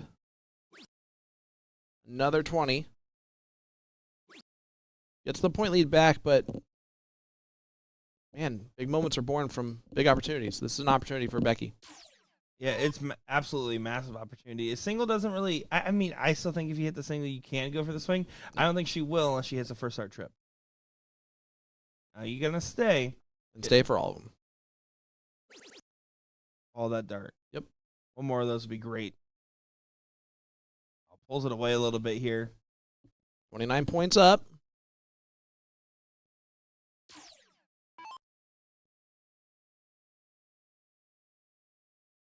Who's going to hit the big shot when they need to? I expect Christy to be on the stay no matter what in this turn. She has been playing the high ground, which again, always a winning combination. Although I would have preferred that last start to go to her cover number on the 16, just the way, again, those flights are hanging over top that bed. And when she does that, it's easy subconsciously to overcompensate and float your dart up. Kelly does not really aim. She really focuses on her follow through to see where that dart goes. Pushing the dart And into place. listen, where that third dart went was beautiful. Big trouble. LDC, baby. And Crystal continued to battle along. Big first dart. She's going to look. You going to stay? She is staying. Oh, and just drags it low. It doesn't go her direction. Becky just keeps telling herself, man, just give me that first dart in the triple 15 so I can take the swing. She wants it. Gonna demand her darts to listen. And instead, her dart's going to go to timeout. Darts are going night-night. The Jed low, though. Great 5. Just scrapping along. Cherish, we will see most of the other semifinal. They always try Almost to give guaranteed. the spotlight properly, and Yep. they're not even started with that first leg yet. No, they're probably not even close to walking to the board yet. I believe Maloney's probably on somebody about why doubles are cool. Maloney has no idea he's up. I don't even think he knows he's at a dart tournament. No, he knows that. He's here for bowling. Aren't we all? I usually am. Yes, you usually are. That's the story you tell. Kelly, great 3 mark. Again, that alligator blood here for Impulsive. Just hanging around. Hanging around. See how long this battle continues. They're getting into round 19 here. I'll say the maximum amount it can go is 25 rounds. Point lead back again. But now, a single from Becky gives her a shot. And that's the math that she just did. And she just whipped her hair back and forth. We'll see what happens. Usually a good sign, right? There is an argument to start considering on doing some stays. She does find the first start trip. She's staying. And I think that at this point, with how late it is, Yep, into that's the fine. game, there's nothing wrong with that shot. It almost might be smart for Christy, do you think, to get rid of the 15s here? Yeah, yes and no. I mean, you're enabling Kelly to have a big shot for the 6. I think I would gamble on that and to take the swing there, but it is still a gamble. Yeah. And sometimes when someone gets pushed to the corner, you can see right now they're having a full discussion about what they want to do. And I'm telling you right now, Kelly does not want to do what Becky wants her to do. I'm going to guess that Kelly's going to point here, and she probably wants to go for the close. But I'm not sure. Those 15s are arguing with me. She's looking. She's Oh, looking she looked to up. the close. Okay. Staying. No, she moved. Her eyes are deceiving. Yeah, see, I think I would have probably preferred the inverse of that. Normally, without the round out being a factor, that's the right way to shoot that. I think I would have preferred stay till you hit a trip 15 and then try to grab one of the 2. And I prefer for Crystal here at this point. Hey.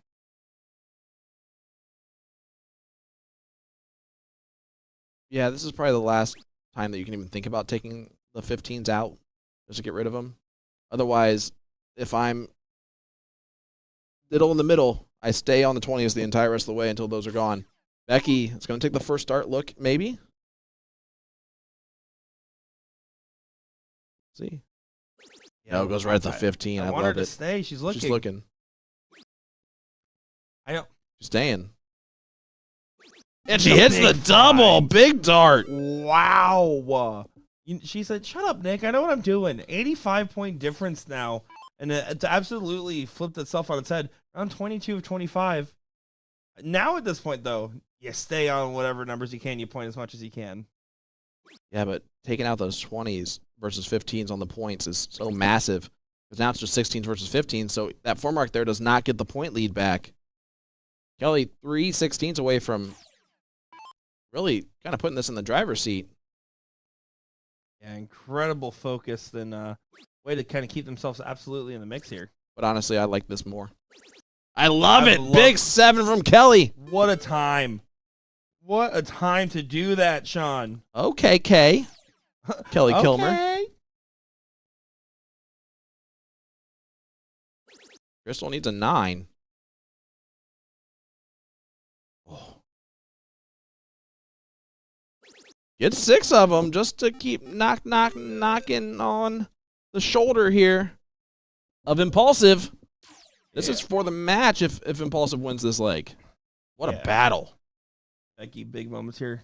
Now, I mean, there is an argument. If you take the 3 16s and you get the close, 30-point difference, it's squirrely, but I would want to stay. She does make the switch and that drops. You have to go back to the 15 now, though. Well, yeah, there's... Oh, no. Ruh-roh, Raggy. This is an opportunity here for Christy. This is Christy's last throw of this match.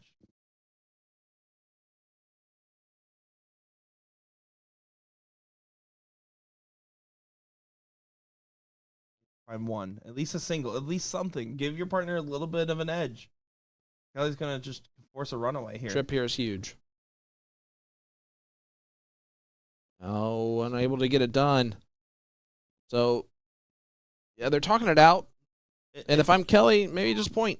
It's round 24, just point. It's 75 points. Yeah. 2 singles now at this point gets you so far in front that they have to hit a 7 mark on top of whatever else Becky hits. Yeah, she could have technically have won the match right there. Yeah. Now, she didn't hit enough to do that, but what it does is it makes it a 7. It's a 7 mark. If she hits anything less than 7, it's over. If she hits a 7 to a 9 mark, it still leaves Becky a 3 mark to shoot. Yep. And unable to get it done, so that will be it. Impulsive will win 2-0. 1,000 points to 924 round out. First time we've had that on this stream this weekend. I believe it.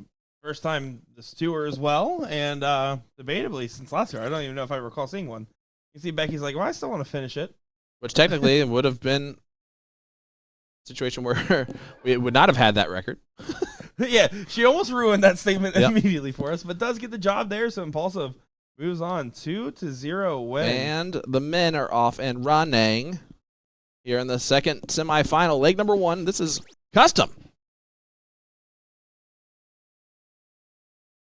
Yeah, great to see this matchup here. Looking forward to it. So just heads up, the women's queen seat has not been slated to play yet. We're going to go ahead and probably what the order is actually going to look like just because of bracket position. We're going to do this match immediately into the king seat and then the queen seat just because the women's loser side is a little further back and we should be able to cover it that way. Heads up. We're going to cover this match straight into the king seat, then straight into the queen seat. This is Mark Kyle, right? Yeah, this is Mark Kyle versus Overhyped. Yep. So Kyle McWilliams just threw. Right, but on the thing it says his name is Mark McWilliams, which is funny. Maybe he's going by middle name because there's 2 Kyles. Yep. That can be or two Marks. Marky Mark. Could have just gone with Marky Mark. And the Funky Bunch.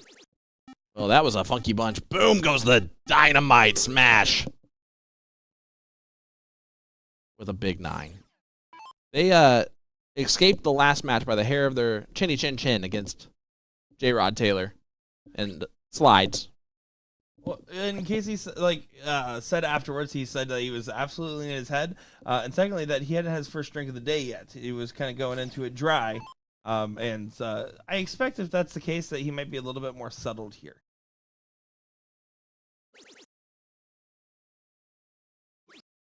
Casey Jones and Mike are currently ahead in this one. Yeah, look at Big really seven in this leg so far. Heather Fuller, what? What's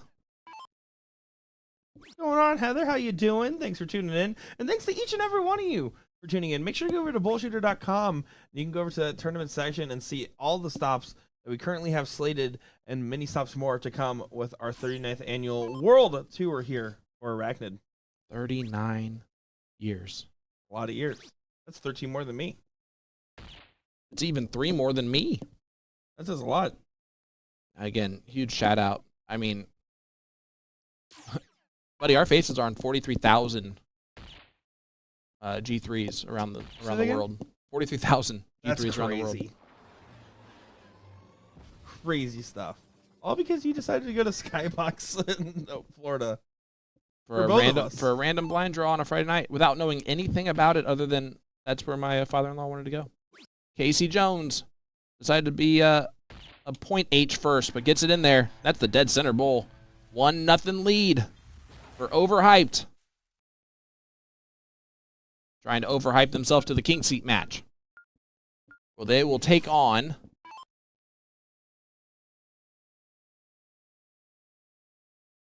Low Ton Darts 1. Billy Garkey and the Wallaby. Curtis Willoughby. Witherby, sorry. Jake Norman saying, Casey going to go on the pro side this weekend? I had so much fun shooting against him at the non-pro side in Shark Tank. Yeah, he is back on the pro list because he won his amateur singles. So this will be the last time in the regional tour where he can play it, and in Chicago will be the last chance he can play in the amateur side. Mike Maloney responding to comments while playing in this match, naturally. Shocker. Mike Maloney also being a troll in chat as well to Danny Baggish. What's great is he's responding from something that was written by Danny an hour and a half, 2 hours ago. Yep. Which is the best part. Incredible stuff. And now he's sitting down to continue to chat. Mike is caring about as much as the live stream as he is about his match, and that's a dangerous Mike Maloney. A lethal Mike Maloney.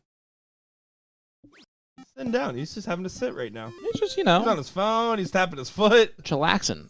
Smash is just going to let his amateur do all the work. And if I'm Casey, I slap the phone out of Maloney's hand. Like, hey, can you please focus here? It is a little bit of not that they actually have any beef about it whatsoever. But I know for a fact I get pretty hard on my league partner. I'm like, listen, we can play on our phones later. Why don't we're either talking about the game or we're talking about anything else. We don't even have to talk about the game.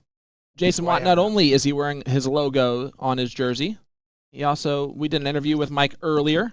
He gave a huge shout out to his great sponsors, including Winmore. Jeremiah Millar.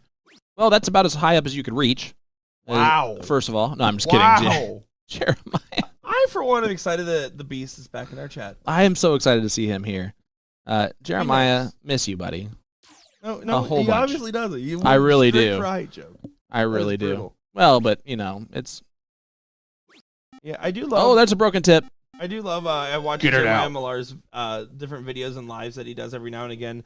And the announcement of Brent Cervelli joining the Next Gen team. So congrats there. Good pickup.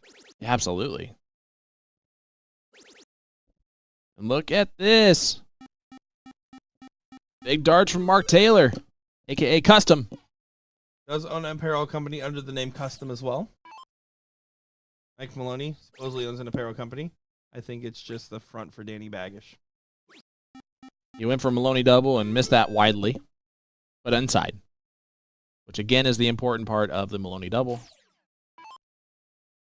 He knows that if he misses outside, I'm allowed to harass him forever. Speaking of which, this morning is probably the first time in Mike Maloney's life that he's probably felt less special than someone he knows. That is true. Oh, we were going in. Of course, we're in the casino, so we had to go through a pretty intense security checkup every day here, right? Yep. Mike Maloney follows us in the security door. Yep, we told him that he can't go through this entrance, and he thought we were messing with him and just talking trash.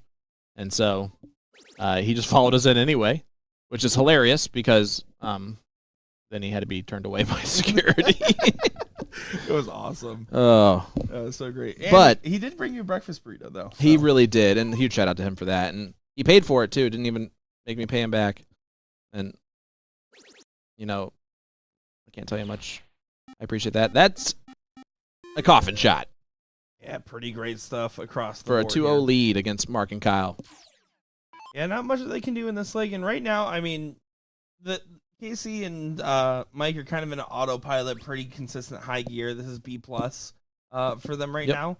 And you can just see Mark and Kyle. I don't know if they're just trying to push a little bit or something, but they definitely don't look fully settled on the board.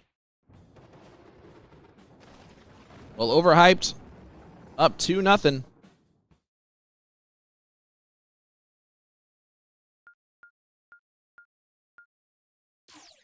Yeah, good stuff indeed.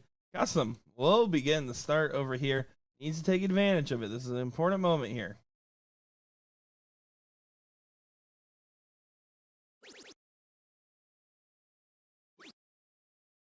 Just a 4 mark on the open here. Doesn't really pressure Maloney do much else than what he has been doing every time he's been offered a start like this. Start the 19s, get a swing on the last start. Just a little 9 mark. What is that? Technically, the 1 was a triple. Also 1/3 of the number 9. See? Well, no. It's 1/9 of the number 9. No, he had a triple one. Oh, that's fair. If he had a single one, it would be 1/9. I'm not. Unfortunately, Kyle, I believe he's a Wisconsinite, is struggling early on at the wrong time here in leg number 3. And honestly, in this match, he's definitely struggled a little bit. But before I'm sure this tournament started, for them to get to this point, I think they're happy. No, and they should be happy. They're not going to be happy with this performance right here. And I know for a fact I got a chance to commentate over Custom. I believe it was in Nebraska last year. He definitely has a lot higher of a gear than what we're seeing at this very moment. I don't think it's nerves or anxiety. I think it's just bad timing. I can agree with that. When you expect to go ahead and just grab these 20s immediately. Go into 18s first, now to the 20s. Back to the 18s. Like, he's debating double 18. Now he's kind of moving to the side. He wants to find the trip. Does find the trip. Good utilization of that dart there.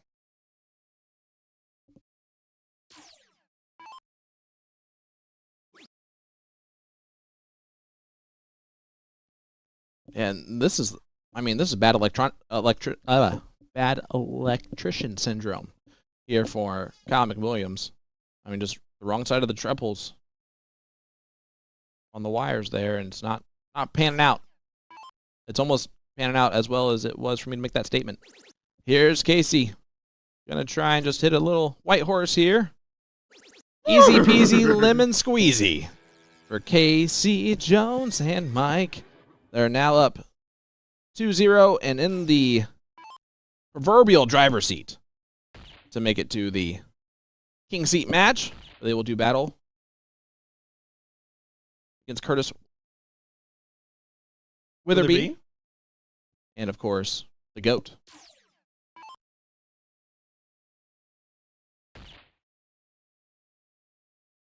What a terrible second dart from Mike. How do you miss a bullseye there? Double. Just kidding. Well, sometimes you're good and sometimes you just can't finish the deal. That's just sometimes the ham sandwich, brother. Casey Jones, 2 bulls for this 3-0 win here. Get us set up for a king seat match, which will be up immediately after this.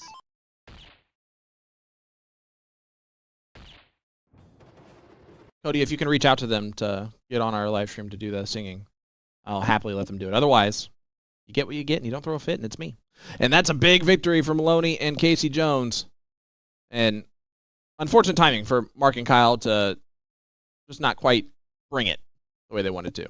Yeah, exactly. It's just one of those things where it just what wasn't going their way. The timing wasn't there. You could just tell it was a little bit miscombobulated would be the official term. So we're going to go ahead and get that King Seat match come up immediately. You can see they already got the notification. Mike Maloney's not going to go far at all. Let's go ahead and actually hear from our earlier conversation with Mike Maloney once again, where you can have a fun little chat with him, and he gets to apologize to Jason Watt. Go ahead and get right into it.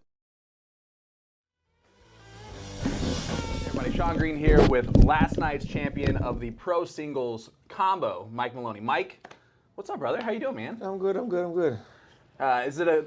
Is it better to wake up this morning, know you got the victory last night, and you don't have to worry about any more tour stops? You're now qualified for the BullShooter Invitational? Yes. Relying on Chicago 2 years in a row, even though I got it done, it's always weighing in the back of your mind. Yeah. Because it's a much harder in the AA when that's all you have to play, them guys. So it's nice to get it done. I'm not normally the regional guy lately with the lack of travel, but yeah, it's very nice to get it done and dusted now. Let's talk about this great venue. We're in Rockford, Illinois for the first time ever. We're at this Hard Rock Casino that's been open up a week and a half. Is this one of the best setups you've ever been in? It's pretty awesome. I found out that this is, I believe they said Akon was here last weekend. Yeah. I didn't know it was a concert venue, Yeah. and the bass was rocking yesterday. I think they turned it down at one point, but you could feel it. I'm throwing, my whole body's vibrating. Yeah. But the huge screens, the space that's in here, it's pretty awesome. Yeah, it's a really cool setup. And to go to your point, we actually went to our camera on the stage for just a wide shot, and you could see the camera shaking yeah, I'm sure. profusely. It was awesome. We can hear the glass rattling in this, room the whole time. It was rocking for a while. All right, so coming up next, what do you got moving forward for Mike Maloney? What are we at? TOC is only a few weeks away. And that's, 5 days there. After that, we have the Booyah Cup. I don't know what they would call it. Jeremy put in the top 8 of the to play a tournament at the KDC event in Kenosha. Yep. So I have that at the end of October. And then the last event that I have planned is the EDC event in New Orleans. I got great news, Mike. You guys are going to be there too? Those are my next events, Mike. So I'm also coming home with you for Christmas? I'll give you my list. All right, man. We're going to end here because BullShooter has been something that you've been a part of for a very long time. Just what does the tour mean to you? Is it cool to see it kind of growing, improving? What have you noticed about the tour in the past few years? Well, specifically, now we have 2 stops and 2 weekends. We've seen the 13-inch change over the 15-inch. I don't mind the combo. I would like to see longer format, especially with the lack, I don't say the lack of turnout, but the smaller turnouts for the pro side at least. But other than that, yeah, I mean, to see a business stay around for this long is tough to begin with. And now with so many competing, different companies that are competing to make their own money and put out their own product, you have to adapt. And it looks like that's what BullShooter is going to be doing. And pretty fast, I would say. So it's nice to see. And I'm glad to be a part of it. I always supported them. I've had my distaste, but I kind of give my constructive criticism at times. But I do. No, not you, Mike. I enjoy the game, no matter who I'm playing for. So it's good to see that they're going to be taking steps forward. Yeah, it's really cool. I'm excited to be here with you at this venue. Let's shout out those sponsors, all right? Oh, man, this is the tough part. No, I have Danny Baggish and I company, Maximum Precision Designs, EDC Remote, Booyah Darts, and One More Darts. I know that I was not wearing my correct shirt yesterday. I put on the wrong one. I have 2 of them. One was sponsorless. I did not pay attention to that, so my fault. But unfortunately, now it's his lucky jersey, so Yeah. there's nothing we can do about it anymore. Mike, man, congratulations on your victory last night. Thank you. Good luck the rest of the weekend, and good luck for the rest of the season. Thank you, sir.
Alrighty, here we go. It is time for your king seat matchup. It is going to be Overhyped versus Low Ton Darts 1 here. And this should be a great matchup. We saw a very, very close-knit match between Low Ton Darts and Overhyped here. I'm excited to see if they're able to kind of replicate some of that and going into this matchup here. Going to be very tough across the board, just knowing that the Overhyped team is, in fact, probably not overhyped and correctly hyped. This should be really good stuff. I'm looking forward to every bit of it. What about you, Sean? Same. Whatever you just said is exactly how I believe.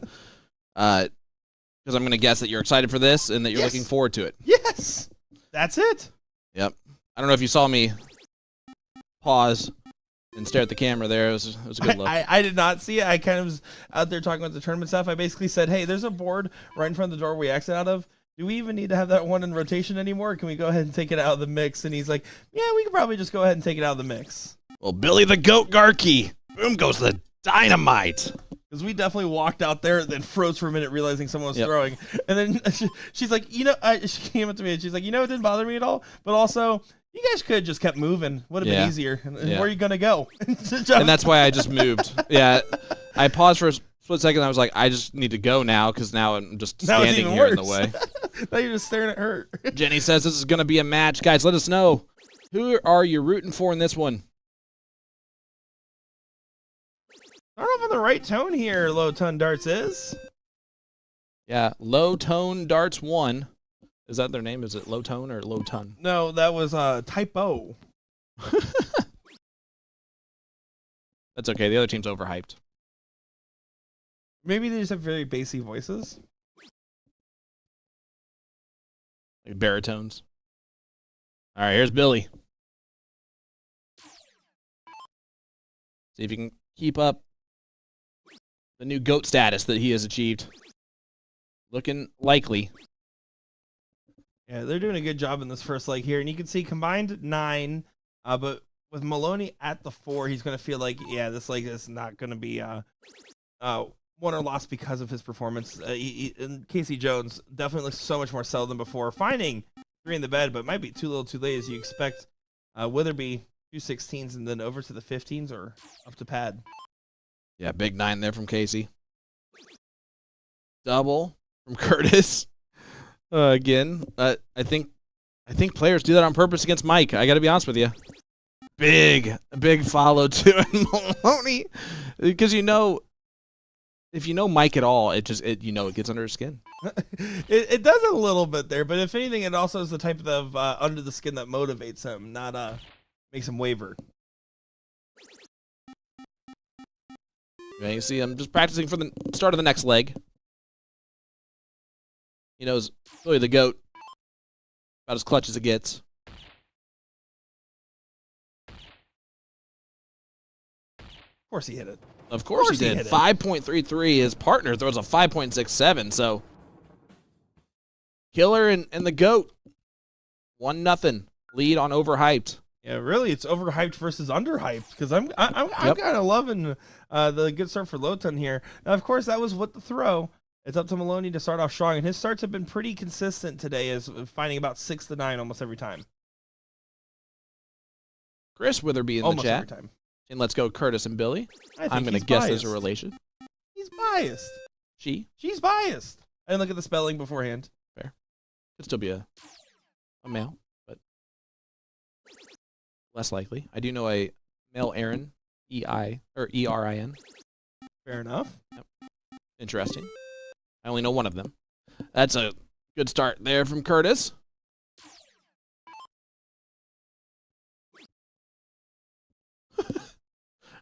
Ram in the chat says, that wasn't practice for the next leg. That was a bull shot. Good fallout, Mike. Oh, man. If you're going to miss by 6 inches. That's the key there, Ram. Got to play Ram the other night, and I think I played so embarrassingly bad, I wanted to change my name on the board to Sean Green. Harsh but fair. Big darts from Billy. Billy's just hitting those. His timing and his ability to clutch up at the end of the leg has been incredible from him so far. And one of those things where it's a recipe for success. And Maloney's off right now. Something's got him going. Yeah, he's getting whooped. Yeah. It also is the fact that I think he is starting to feel a little bit of that step maybe starting to come in, and he's trying to, I think, fight from starting to do it. The release, I think, is just frustrating him just a scotch. Yep, you can see it back there. He's talking specifically about this.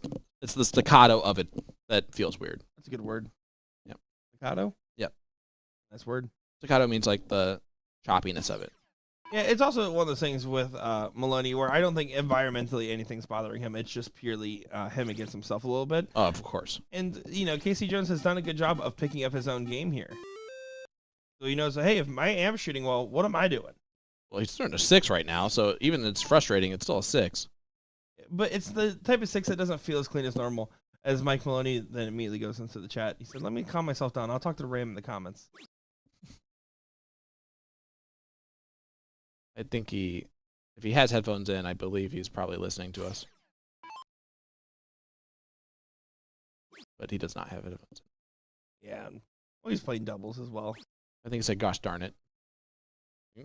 He's just frazzled right now. This is not the... I mean, he's still throwing a 5, 6, 7.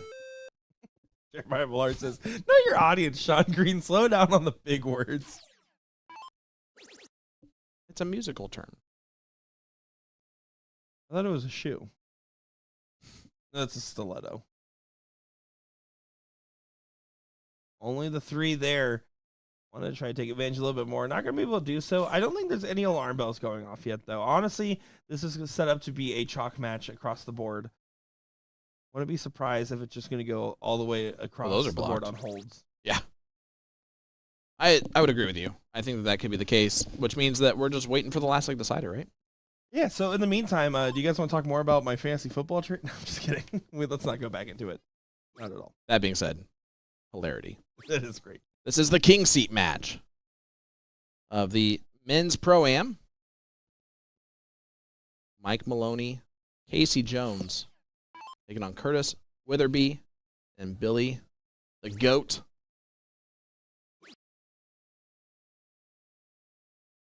Frustrated with the Butterfingers right now, but it's not being too detrimental. Especially when he is able to at least still get it basically in the right ballpark. Going to be fine with that 5 mark again. Pretty much have to go 1 apiece here in the first or second leg here. He's still throwing a 5-5. A struggling 5-5. You know what that is? That's knowing how to play with that choppiness of his throw. He just hates when it happens. Yeah. It's more annoying when that happens. He just wants to keep going through his throw. He has that particular rhythm and that pace that feels the most comfortable. Big darts from Casey Jones. Leg number 2 does go to overhyped, so no matter what the struggle is, they're struggling less than Billy and Curtis in that leg. Yeah, and again, I don't think Billy and Curtis have any alarm bells going off there, unless they don't have a big start. If they start off with at least a 5 or more, they're going to be feeling okay.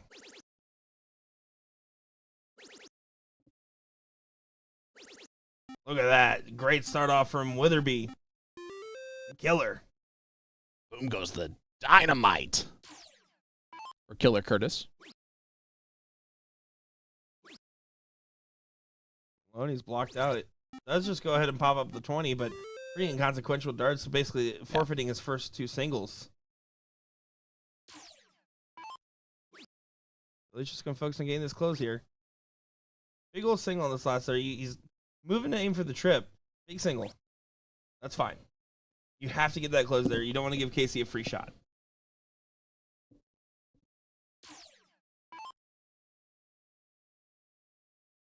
Trigger Shane in there says, hope Mike pulls a Hanish and down goes Maloney. The only problem with that is that Maloney is 3 syllables, so it wouldn't sound as good as Hanish with the 2 syllables, because it was a repeat of down goes Frazier. Oh, yeah. Isn't Frazier a show? In your mind, in your world, yes, that's all you would know of Frazier as. Yep.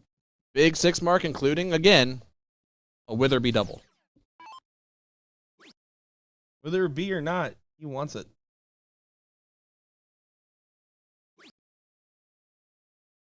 Right now, it's Witherby versus not to be, as Mike Maloney continues to struggle here. Billy the Goat going to step up. Good opportunity. He's still going to continue to push this leg along. He already likes to play the aggressive shots anyways. Yeah, that stay makes sense there. And that's a big transfer. I love it. 6 mark. Holds a throw across the board, or pretty much what's in the cards for us, it seems. Brian Keith says a lot of Maloney fans watching along. A lot of fans overall watching along. But guys, hit that like button, hit that share button. A lot of action still coming your way here in Rockford, Illinois. Across all of our platforms. We've been live for 3 hours. The event going for 3.5 and some change. Going great. I mean, we're pretty much slated. Honestly, we have about an hour left of the pro and women's bracket. Maybe a little bit longer in the pro-am. Or excuse me, the non-pro. Well, 6.75, that'll do for Curtis Witherby. And we're starting to know why we call him Killer. That was some killer darts. Melissa getting in on the Goat Garkey. I love it. And Killer Curtis. Hank is still a little bit off the margins here. He feels like he's slipping that first dart, maybe. Yeah, you can see kind of gestured on his follow-through. Pops. The real Philly legend. Pops Neal in the chat. Oh, of that Philly legend. Oh, yeah. Him, Neal. Oh, we got Francis Neal. Love it. Frank. Can adjust his For first Facebook Frank. name. Yeah. Well, I mean, that's his real name. That's fair. Mine still says Nick. Real name's Dominic. It's true. All right, here's Casey. On the bailout shot. Fine 7, just going up for the stay.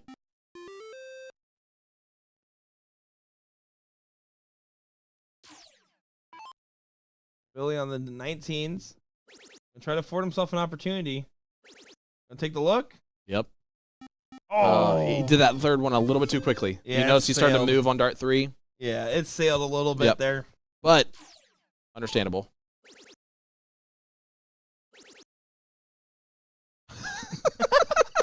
And it's the rhythm of it, too. Like, he was ready to do it. Now he's annoyed. Still going to shoot it. And, of course, now that he missed it, it's because he dropped it. Fair enough.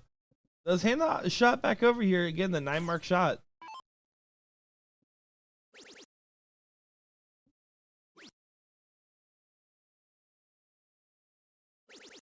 Great last from Curtis. 2-1 lead for Low Ton Darts 1. Leg number 4. This is the king seat match.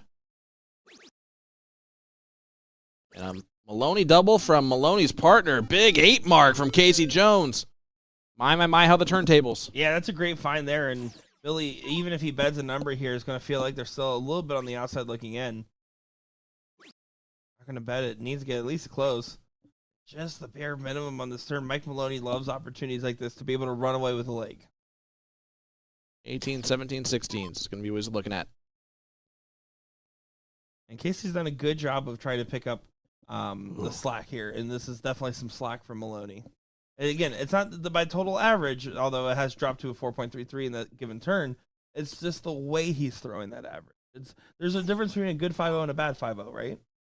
For him, it would appear. I would consider a good 5-0 is when you win. A bad 5-0 is when you lose. You ain't a woofing. Appreciate you. Got you, buddy. AC on the bailout again. He'll stay there for all of them now. And the Oh my skinny. goodness. In the skinny. He tried to Mike is having a little bit of a trick reaction. shot. He's like, what are you doing? "Ooh." Having a little bit of a laugh about it now.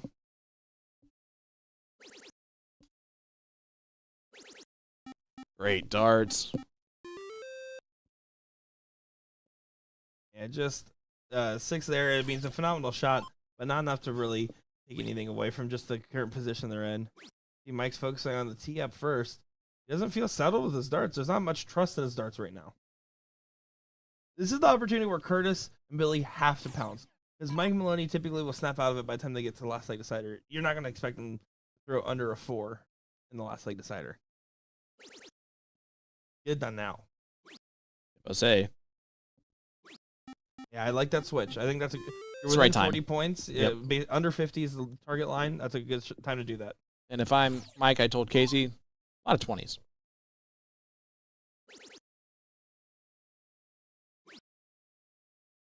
Oh, he's staying. That was a dangerous shot. Pulls it off. That would have only forced Billy to hit a 7 mark, and with how clutch he's been, he definitely would have hit that. Let's pop it there.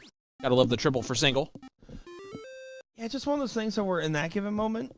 I don't know if it gives enough. If Mike Maloney snaps out of it and hits the 6 mark, it pretty much guarantees this last leg decider. But he's taking a big gamble. He's saying he's struggling. I'm going to try to force the heat on him a little bit more here. Coffin shot. Opportunity, does not get it. 1 dart for the close. Doesn't get it. So that was the gamble. Now it's up to the partner, Curtis Witherby, to hit the shot now. He needs to find the 9 mark. Trip for trip. We've seen plenty of them in this match from him. In this go. So needs to find at least 6. Oh, and yep, you see it right up the flight. That's an extremely tough first start. Blocked it out.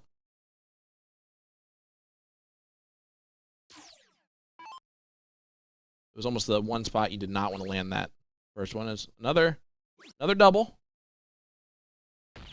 And bullseye on dart 3. Well done. And that's good math, too, because that extra 15 would not have helped at all. Yeah, a great shot selection from KC Jones there. Basically guaranteeing that we're set for this last leg decider, Sean. Where anything can happen, but typically Billy hits a big shot in the last leg decider. We expect. From the go. There we go. Well, it's 2 apiece here. It's going to come down to an important diddle and a big start from one of these teams.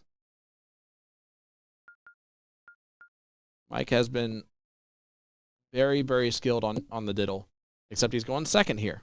So Curtis a chance to put in a real tough dart. I always love going second in the diddle. You can use a dart like that to your advantage. Yeah, I always will tell someone to show me one. Well, that's outside, so it will be a start. And even use take 2, not going to work. So low ton darts 1, favorite going into this last leg decider to get the king seed overhyped. And I don't think Curtis would have expected to win that diddle. He's taking this extra moment to recompose. He's talked to his partner. He knows. Seize the moment. Seize the day. For low ton darts 1. Seize the carp. Carpe diem. Did not seize the carp. Yeah, that was more of a trout.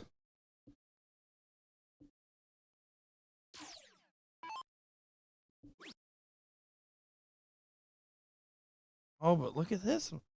Like Maloney. Ruh-roh, Raggy. Only a 1 mark here. Billy, I think he loves these aggressive shots. I wouldn't be surprised if he just goes to 19s. This is Hulk Smash. unprecedented. Hulk Smash is looking like Bruce Banner. Yeah. Good stuff from Billy. And, of course, he's going to stay. Finding 5. Now they're at a massive opening here. They basically start off with a 9 mark collectively. Give or take. It's technically an 8, but you get the idea of what I was saying. The good news is that he has a partner in Casey Jones who's not going to let it go easily. That's for sure. We saw it in the semi. Casey Jones struggling, Mike Maloney on the bailout. Mike Maloney struggling, Casey Jones on the bailout. That's what makes for a good partnership. If they get synced up together, an absolutely lethal duo. Great adjustment after dart 1. Maloney going to look for a 9. Not going to do that. And first dart also blocks. And that's where the frustration's checking in. Yeah, I wouldn't be surprised if he decides to bail out. He's going to stay. Finds 5, still able to make it work and gets the point lead back. Billy gets the point lead. We'll want to take a look.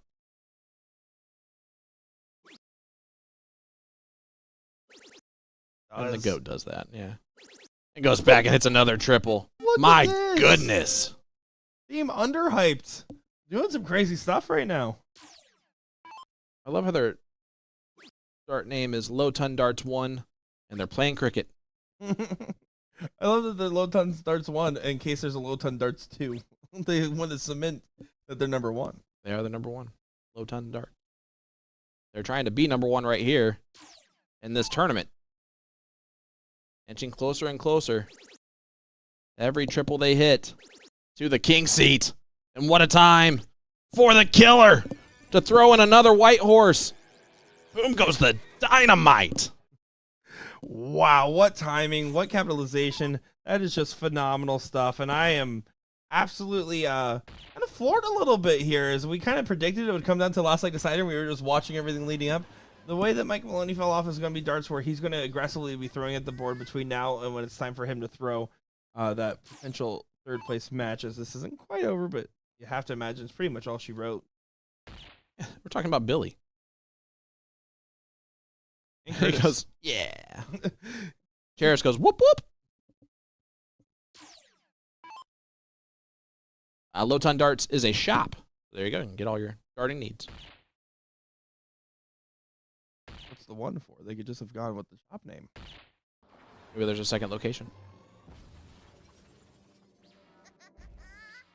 All right. The killer trying to kill this match. Un más, por favor. And we have a king seat, and it is Low Ton Darts 1, Curtis Witherby, and Billy the Goat Garkey are sitting in the king seat. Overhyped. Lives up to their namesake, and they'll have to run from the loser side. Yeah, some great stuff that we're seeing here. The ladies are not making their way over to the board. We're about to get the queen seat matchup here. We're going to get the queen seat matchup, and then by the time that is over, we'll be getting probably the third place and finals, maybe just the finals of the prom, just depending on timing here. And then same thing for the ladies, third place and finals. Absolutely. So don't go anywhere. We'll be right back at the Hard Rock Live Casino in Rockford right after this.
Welcome back, ladies and gentlemen, to the Hard Rock Live Casino in Rockford, Illinois, for this second regional tour stop of the 39th Annual BullShooter World Tour. This is the queen seat match of the women's doubles combo. 301 freeze, cricket 501 stacked will be the format here in this queen seat match. We have Becky Najedlow and Kelly Kilmer taking on Liz Tynan and Jennifer Carpenter. I'm Sean Green, joined by Nick Teixeira. Nick, we are in for quite a doozy of a queen seat match. And look at the people watching along behind. Yeah, there's a great crowd over there, and honestly, it's friendly enough the way the room's orientated. All the crowd's kind of been on the ladies' side of the board, not just because of the way the room's shaped, but because of how much people want to watch these ladies throw some magnificent darts, Sean. You ain't a wolfin'. I usually don't. Liz Tynan. Trying to get something going there. Only one bowl. Neat. The way you describe this is perfectly. Give me your rundown. What is a good round? What is a mediocre round? What are they expecting or looking for each round that they throw? 2 bowls around gets you to the money. 1 bowl around is a necessity. That is going to be your mentality here. If you get at least 1 bowl, you're going to keep yourself in the mix, more likely kind of push off from the freeze. If you get 2 bowls around, you're going to be leading the way. 3 bowls around, and you're just dang good at darts. 3 bowls around, you become the favorite. Well, that's an unlucky third dart from Jennifer Carpenter, who we saw go 5 into the perfect 6 in the last match that they played.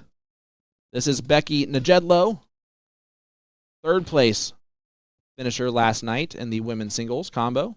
Of course, she's going up against Liz Tynan, the champion, who took her out in the 3rd place spot. Becky throwing really well here early on in this 301. Freeze. Now, freeze rule is a bit unique. If we get to that point, we'll explain it. Until then, don't even worry about it. Don't you worry about it, sweetheart. Don't worry about it. That little guy, don't worry about that little guy. Don't worry about that little guy.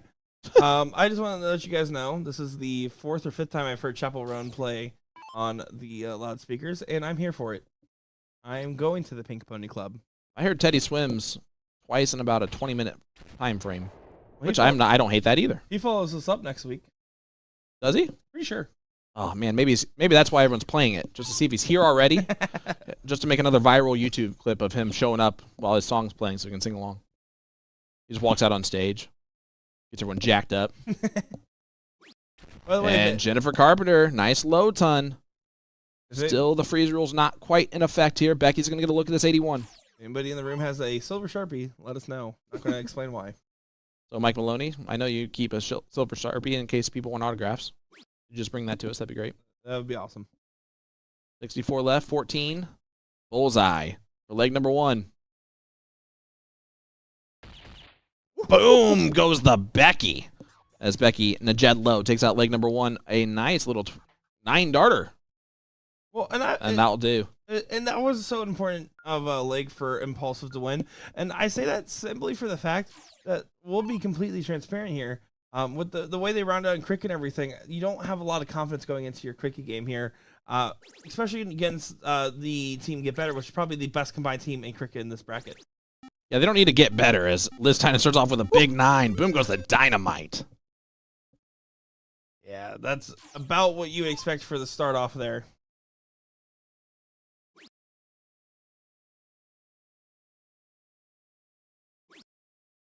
Becky, if you're going to miss by 2. She smiles at it. That's a 3 mark, but not a fun 3 mark. Cherish asking for the bracket again, my good friend. Well, just a reminder, guys, if you want to follow along with this bracket, go over to your BullShooter app on your smart device there. Go over to the Tournament King section. From there, switch it from My Events to All Events, and you'll be able to follow along every single one of these brackets in case Nick's not here to post the link, because sometimes Nick forgets. But here's the link to the Pro-Am bracket. Excuse me, the women's doubles bracket, because that is what we're looking at. But this is currently the queen seat. The 4th place match is currently underway. The 4th place match consisting of Super Dart Sisters and the girls. So that one's going to be coming up real quick after this. Yep, and the men's 3rd place match is ready, and they're going to start probably about by the end of this leg is when we're going to get them going. Sounds like a plan. Impulsive up 1-0, but Get Better is featuring a Liz Tynan that's throwing an 8.0 right now in this leg. Yeah, and again, the game plan always should have been for Impulsive is, yeah, obviously we want to get it done 2 straight, but win the 0-1 legs. Win the 0-1 legs. Win the 0-1 legs. And then, when all else fails, win the 0-1 legs. And winning the 0-1 legs. We have established that's plan A, B, and C. Plan D, win the 0-1 legs.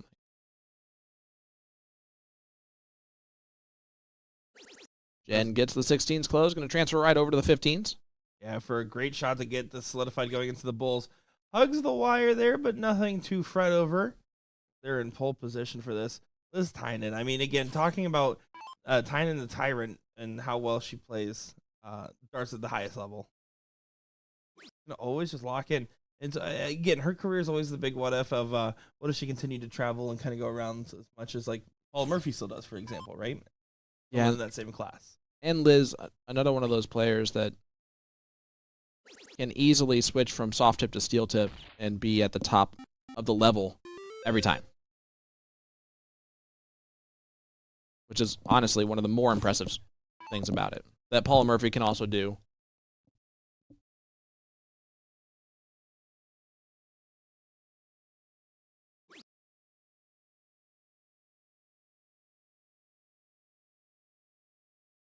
Oh my God, Becky. Look at this score. As Jen to take us to a last leg decider. And there it is. One dart needed. I want to throw the other ones, though. Well, yeah, I mean, 7.0 from Liz Tynan. And that's why I think everyone in the field is excited that the last leg decider is 0-1. Stacked. 5-0-1. Who wins, Nick? I'm going to be honest. I do still have the advantage in Team Get Better here. But Paul's throwing these moments of brilliance.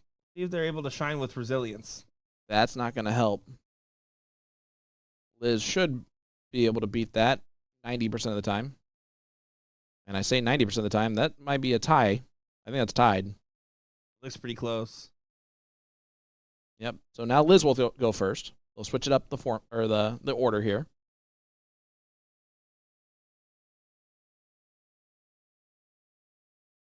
The bowl's wide open.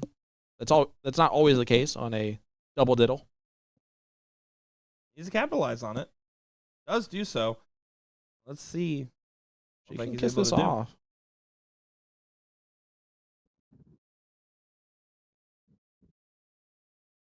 Important for a 501 stacked right here. And that one's on the outside. Unfortunately, not what she was looking for. So it will be Get Better going first. They got better on the diddle. So who wins? Again, you said Get Better? Gonna have to go with the advantage to Get Better, especially with the win on the diddle here. It's gonna be one of the starts that you're gonna be happy to see. And you expect Liz to capitalize. You expect her to find 2 bulls on this open here. To be honest with you, I think the X factor in this leg, because I think you're right, but I think it's because of Jennifer. Jennifer has been sneaky great on bowls in the 0-1 legs. And if Liz does this, expect her to get a low tunnel because Liz had not done that previously in the 301 legs. That is true. In the 301, Liz definitely struggled. I don't expect her to struggle twice in a row in a particular game format, right? And that's just kind of the Liz Tynan special there. That's a tough dart to adjust from. And unlucky fallouts, too. That's a... Whew, saved it, but still super annoying. They got 53 points with a bullseye. Yeah, and remember, you're not trying to throw the same as your opponent. You're trying to throw better than your opponent. You're trying to break the darts in this format. Any bull hit now by Jennifer just makes the pressure feel even higher. He has to find at least one. Doesn't find one, so now that's surprising. Makes us shocked. I think it's the first time we've seen her not hit at least one bowl. I would agree with that. True. Last leg decider, queen seat match.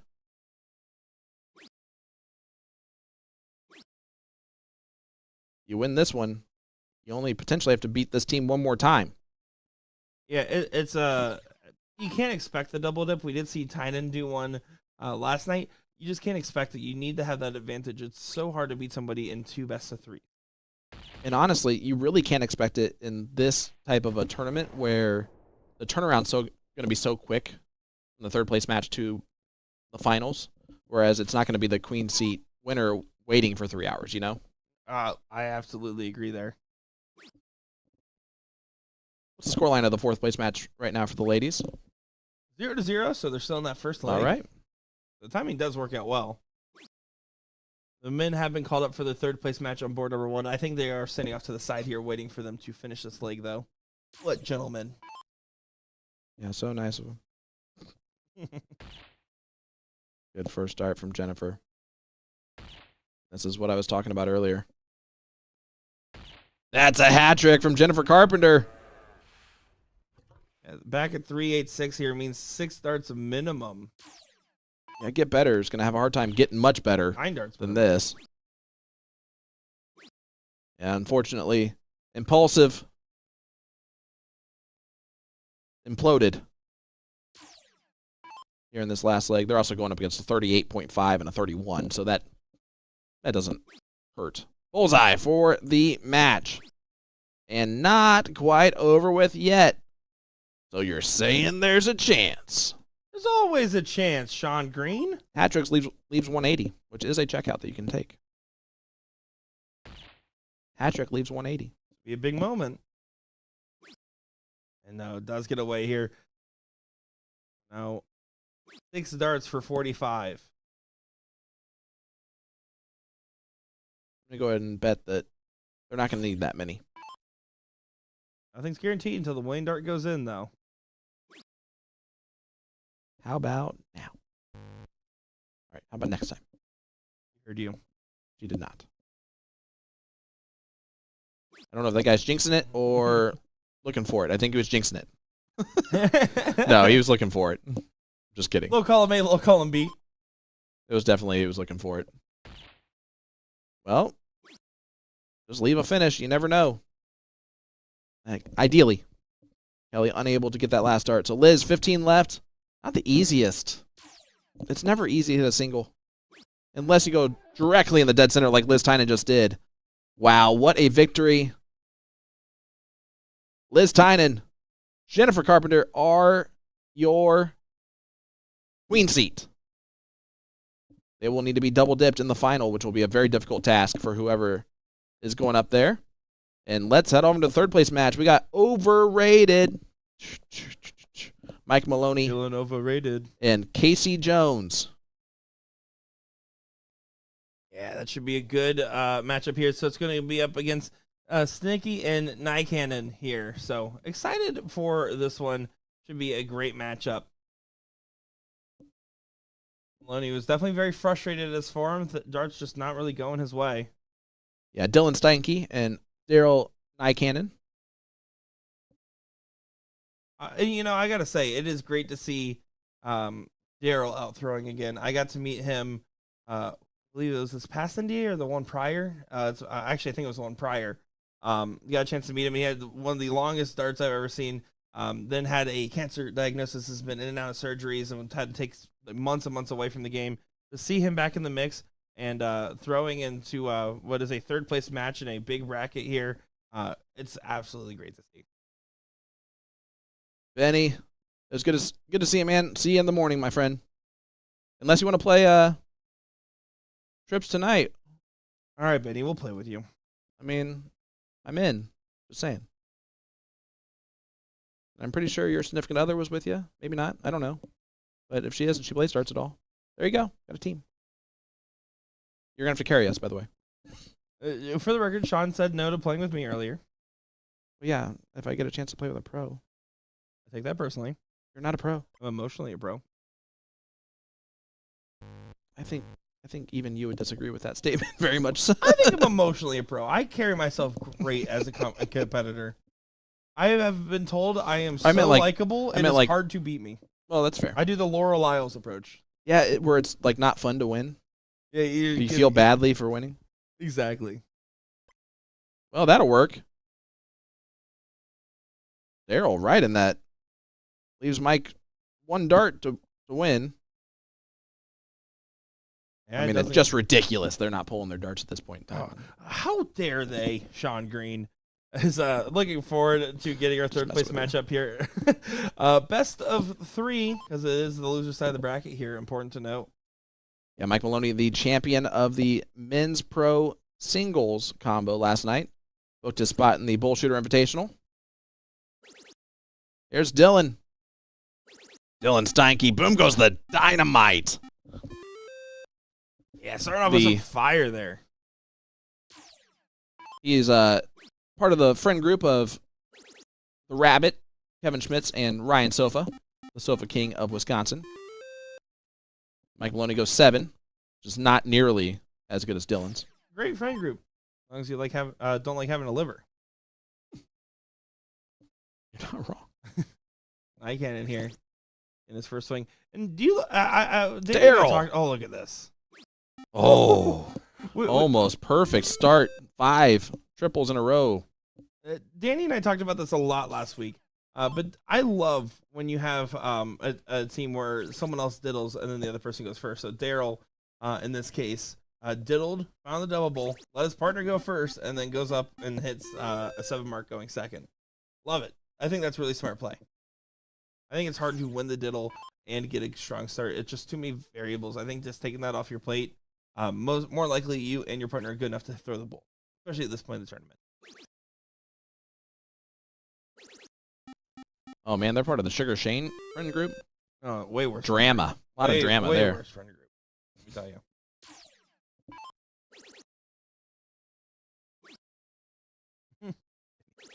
Look at these averages here in this third place match, my friend. 7, 7, 6, 7, 5. Yeah. There's some great stuff that we're seeing here, and pretty much full control for the team going first. One of those hairy turns where you have to make sure to stay true, because if not, Casey Jones can ask a question. And unfortunately, at least he hit it, but that's annoying is what it is for Daryl. As if you're Casey, 15 first start, and then you take him out? You either 15 and then take the swing, or you load it up and hope your partner gets an opportunity to do so. One of those He's asking. Ask the partner. Yep. He goes, all right. Casey Jones. I don't think Casey liked that idea. I'm just kidding. He was fine with it. Gets to the last. It's one of the things where you almost kind of wish they would have solidified that plan before the approach. Yeah, I would agree with that. But in either case, very, very good work on the partners to discuss that, because they are still absolutely in this, although Dylan says, I don't want them to be. Dylan said that was cute. That's your opening right there. He tried to hit a Maloney double. And that's why Maloney told Casey to stay there, though. Yep. Is for this opportunity, saying, hey, let me go ahead and get the 9 mark where we can have the advantage going against the bull. He's like, hey, I'm the pro. Let me get the credit and all the glory. But it doesn't go, so no credit, no glory. Nope. 39 points. Big 3 mark. Single, single, single. Get the 15 close. Get 2 singles on the 20. If you happen to get a trip, even better. Starting up on the 20. Uh-oh. Just stay, yeah? Yeah. Yeah. I don't like the close there. Nope, because Casey Jones only needs 6 marks, and it's Casey Jones. He's also averaging a 6. Statistically speaking, he's going to take this. Yep. Either way, Dylan's going to get a look at 4 bowls. I don't agree with the shot selection there, and that's why it's so important to say 1, 2, 3. Big singles there make big differences. Yep, we saw this last time though happen, and then Mr. Clutch, the GOAT, hit 4 bowls. Can Dylan do the same thing? Good spot for the first start here. Plenty of room. Doesn't go though. Gets away from him. Mike Maloney now gets the shot. 2 bowls needed in a lake where you kind of didn't expect them to get it there. All of a sudden sneaking one in. Start one. 6.0 from Mike Maloney. 6.33 from Casey Jones. That was a good battle. Came down to 2 bowls difference, but Dylan's going to need to play just as well in leg number 2. That was a break-a-throw. Race to 3. Sorry, race to 2 here in the third place match. Yeah, that's right, because we're back to that loser's bracket format here, also known as the Maloney bracket. Wow. Only when he's in person. I do like his partner, though. Let's go Casey Jones. And I like Mike.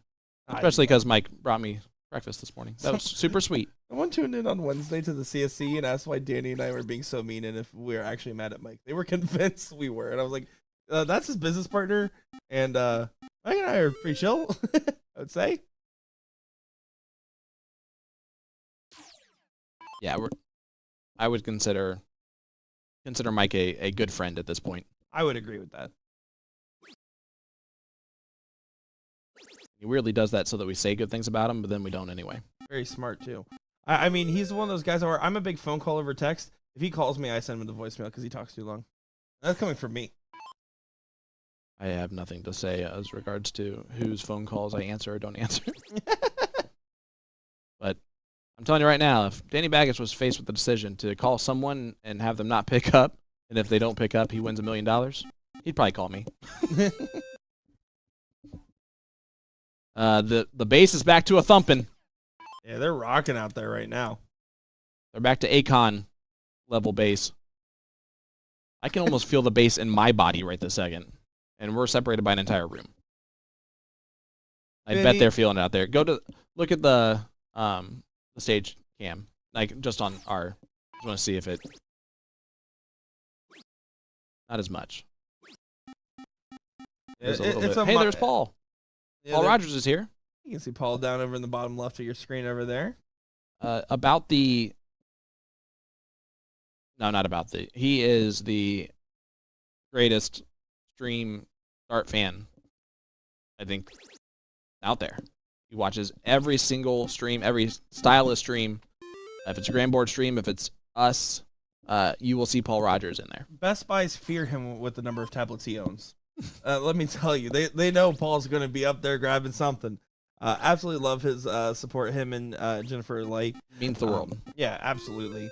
And he brought me crumble cookies, so he did bring you crumble cookies. He offered some to me. I am trying to get skinty, so none of the cards for me. Do see a couple of quick things in here and the comments here. Maynard says at least one of you two came out to say hi to me, and it wasn't my so-called BFF.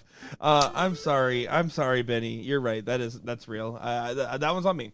And then Chair says, hey boys, what makes these guys pros versus the amateurs, stats, tournament winnings, etc.? So in this circuit, it's just if you place in an amateur event, you go onto the pro list, either as an A or a double A, depending on if you won in Chicago or at the regional level.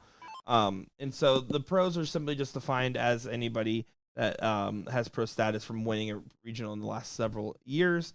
That being said, you can place 2 amateurs in the Pro-Am, and that's in fact one of my favorite ways is how Mason Sasser, the 15-year-old, went pro last year in Tennessee. Love that. And honestly, of course, he should be playing in the pro. Mm-hmm. Mason Sasser. Absolutely. Even at the age of 15 or 16. My first BullShooter stop I ever covered. Well, this is my first BullShooter stop I've ever covered, and it has been an honor and a privilege to be here. Huge shout out to the tournament staff who have been so kind and so welcoming. It's been great. Shout out to you. Shout out to you, Sean. Thanks. John Green, tagline, at least he's not Danny. Hashtag. Mike Maloney trying to cement this leg for overhyped. You want to get back to the finals for some revenge potential against Billy the Goat Garkey.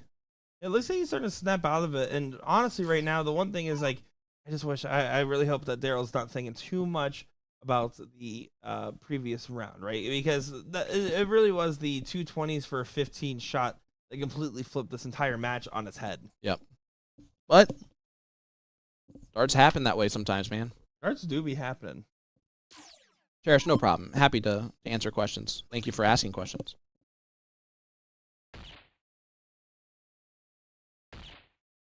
Well, Casey is going to let Mike have all the glory.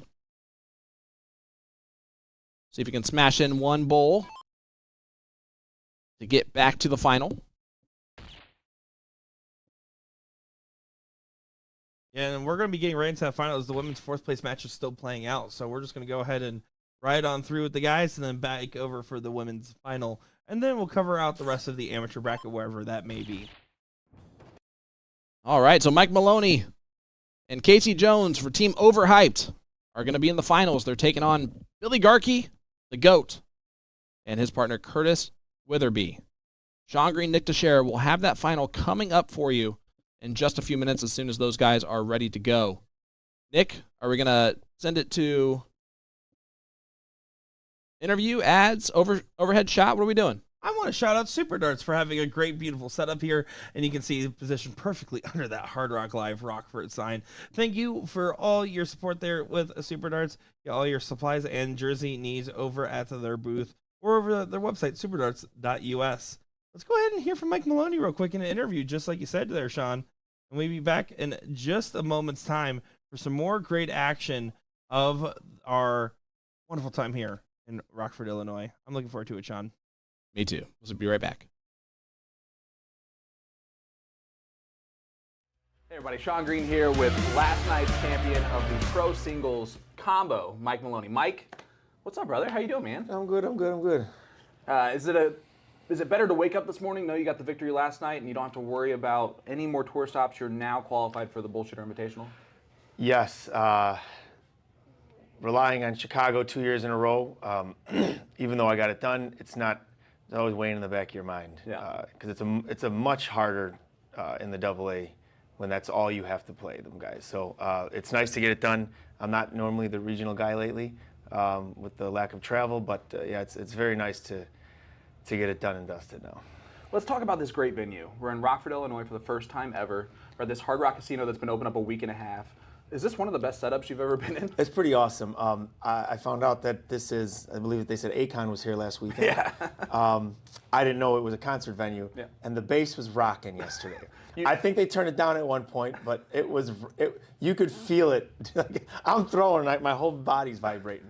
Yeah. But the huge screens, the space that's in here, it's pretty awesome. Yeah, it's a really cool setup. And to go to your point, we actually went to our camera on the stage for just a wide shot, and you could see the camera shaking profusely. It was awesome. We can hear the glass rattling in this room the whole time. It was rocking for a while. All right, so coming up next, what do you got moving forward for Mike Maloney? What are we at? TOC is only a few weeks away. And that's, 5 days there. After that, we have the Booyah Cup. I don't know what they would call it. Jeremy put in the top 8 of the to play a tournament at the KDC event in Kenosha. Yep. So I have that at the end of October. And then the last event that I have planned is the EDC event in New Orleans. I got great news, Mike. You guys are going to be there too? Those are my next events, Mike. So I'm also coming home with you for Christmas? I'll give you my list. All right, man. We're going to end here because BullShooter has been something that you've been a part of for a very long time. Just what does the tour mean to you? Is it cool to see it kind of growing, improving? What have you noticed about the tour in the past few years? Well, specifically, now we have 2 stops and 2 weekends. We've seen the 13-inch change over the 15-inch. I don't mind the combo. I would like to see longer format, especially with the lack, I don't want to say the lack of turnout, but the smaller turnouts for the pro side at least. But other than that, yeah, I mean, to see a business stay around for this long is tough to begin with. And now with so many competing, different companies that are competing to make their own money and put out their own product, you have to adapt. And it looks like that's what BullShooter is going to be doing. And pretty fast, I would say. So it's nice to see. And I'm glad to be a part of it. I always supported them. I've had my distaste, but I kind of give my constructive criticism at times. But I do. No, not you, Mike. I enjoy the game, no matter who I'm playing for. So it's good to see that they're going to be taking steps forward. Yeah, it's really cool. I'm excited to be here with you at this venue. Let's shout out those sponsors, all right? Oh, man, this is a tough part. No, I have Danny Baggish and our company, Maximum Precision Designs, EDC Remote, Booyah Darts, and One More Darts. I know that I was not wearing my correct shirt yesterday. I put on the wrong one. I have 2 of them. One was sponsorless. I did not pay attention to that, so my fault. But unfortunately, now it's his lucky jersey, so Yeah. there's nothing we can do about it anymore. Mike, man, congratulations on your victory last night. you. Good luck the rest of the weekend, and good luck for the rest of the season. Thank you, sir.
Ladies and gentlemen, the moment we've been waiting for all morning long, the finals of the Pro-Am Pro-Am Cricket here at the Rockford Regional Stop. I'm Sean Green, joined by Nick Teixeira. Nick, we are in for a doozy of a final. It's a rematch of the King Seat match where Low Ton Darts won. Overhyped 3-2 in the last leg decider. There's two takeaways from that King Seat match that you can really have here. First one being that Low Ton Darts is definitely a sleeper team that a lot of people are probably undervaluing on paper. Two, Mike Maloney cannot shoot like the way he did in that King Seat match again. You're not wrong. He did not shoot like that in the third place match, which bodes well because Casey Jones has been doing that the entire time. And that being said, we have a new superstar, I think, in the making in the dart community here with Billy the Goat Garkey. At least for us, for sure. Casey Jones did point out in that third place match about halfway through that second leg, Mike Maloney broke a shaft and was throwing one of Casey's darts for his third dart every single time. I did not actually pick up on that in the moment because it wasn't really affecting his throw too much. So there's a lot about the testament that it is the player, not the product sometimes. I'll tell Jason why I said that. I must say, especially about... Especially about... I didn't think about that one, the way I worded it. He's just kidding. It is definitely the darts. It's all the darts. The Winmore smash barrels. Casey also said to Maloney, I outshot you the last 2 times we were on stream. Don't let me do it again. that made me laugh. And that is, well, Casey's trying to let Mike off the hook here off of doing that. Apparently. A 3-5 and a 3-0 right now for Casey Jones and Mike Maloney after 2 rounds apiece. That's not something you see or say very often. Billy unlucky. How is that not in? It still looks in from here. Yeah, it feels like it should have been. He still finds the treble on dart 3. No surprise, Billy's shooting the best of everybody. Yeah, I mean, he's probably been, again, just one of those players. One of the players we didn't get a chance to see that was really on yesterday, Eric Bobzine. Didn't get a chance to see him. I do know Jacob Addelfinger only played the singles yesterday. Yes. So we did not get a chance to see him today. Bob McCoy, no appearances today either. He was here, but we didn't see him on the stream. We did give him his darts that were missing. Yep. We found those. We found them. They apparently did not help him today. Probably missing again. But for different reasons. All right. Looking over the 18. Yeah, he is. Casey Jones. Hammers in a 7. The other thing, too, I wanted to talk about in that third place match we mentioned briefly with Daryl Nykin, and he talked to me out there. He's like, your guy's diagnosed with cancer. To be here, to be able to play this, I can't be that mad. Yeah, I blew the shot, but I can't be that mad. Yep. It's great to hear. Great to hear, and, it just shows that it doesn't matter what's going on. Darts is for everybody all the time. They're definitely for Mike Maloney. Boom goes the dynamite for Hulk Smash. He has 6 extra barrels in his case, we found out, because you've been throwing those Winmore smash barrels, because I told you we're going to probably get some games in later today. Maybe not in the events, but we'll at least throw a little bit. Yep, depending on how I'm throwing later, we might do maybe a fun little I think I want to do a versus me match. I think you a heads up or a little commentator's pro-am, potentially. Ooh, a pro-com? Mm-hmm. Who's the pro? Who's the com? Com. Oh, I see. We both grab a pro? Yes. Oh, I don't know. I'm fine. That's what that would be. Deal. Is that? I thought it was you and I against the pro-am team. Oh, no. We don't. You don't have that much faith in my ability to throw darts. No. I actually don't have enough faith in my ability as an amateur to do that. I've never been on the pro list. 1-0 overhyped. Yeah, and it's back to that race to 3 format here. I'll be honest too. Low Ton Darts getting that seat win is just going to be a good spot to find themselves, just because they have that extra time to get these legs in. They're not going to win off Maloney shooting bad. They're going to win off their own merit. That's how they would want to win this. Big 4 to start off from Curtis. Probably would like more though. Who wouldn't? Honestly, thank God I got a 4. Mike starts off with a 3. Just continuing where he left off in the last match, in the last leg. Sorry. I believe the ladies are back there just laughing at Mike because I'm pretty sure the interaction between Casey and Mike are, what are you doing? Can you throw darts like the pro? What's happening here? What is going on?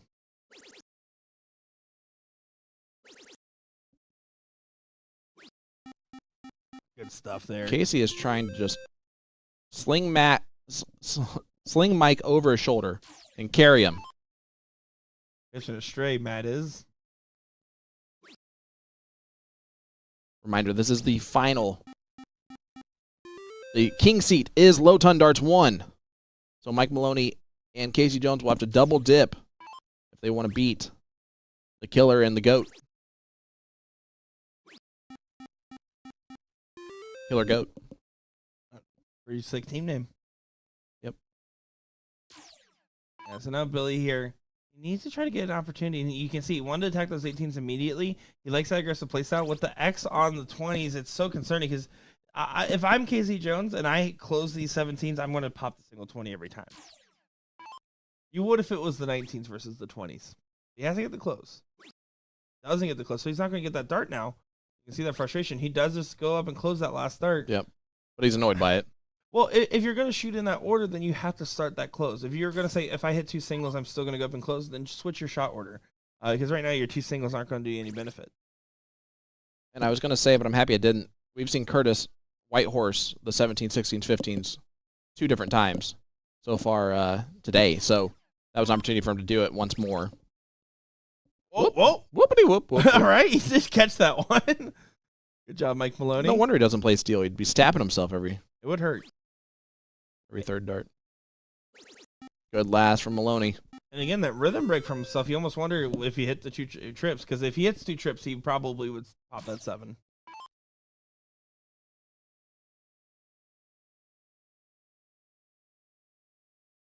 And Billy, just a little bit of frustrations in this moment. Definitely not quite as sharp as we've seen him so far. This is probably one of the first moments of doubt we've seen. Yeah, I'm actually surprised we didn't see a triple on dart 3. He's tended to at least hit that one.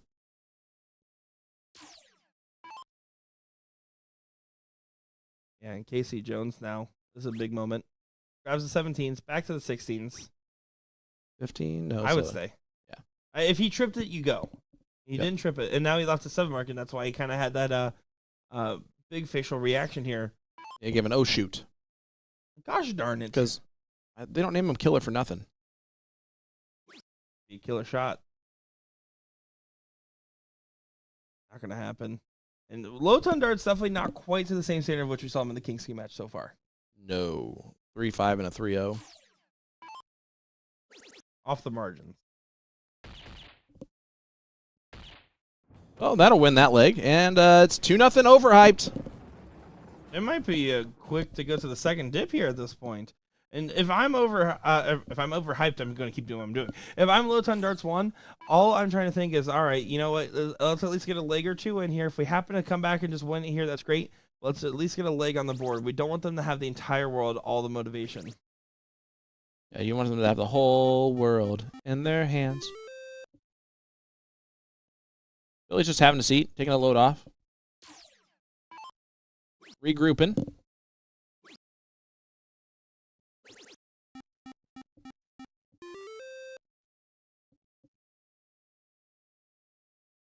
And Billy here, he likes these moments, right? These are the types of shots he likes where he can get opportunities to jump around. In this case, he says, Nick, I'm going to prove you wrong. I'm going to stay up for 2 first. Big 7. And honestly, his performance has been maybe the most impressive of anyone's. Casey Jones won the amateur event last night. Expected to perform extremely well. Obviously, he beat Billy in the final. You have Curtis Witherby, pro, who's been shooting lights out. And, of course, you have Mike Maloney. So Billy coming into this would be the number 4 player, and I would say that he's not playing like that. He's been staying with all the other 3 players very consistently, if not above sometimes. And it's why they find themselves in the king seat.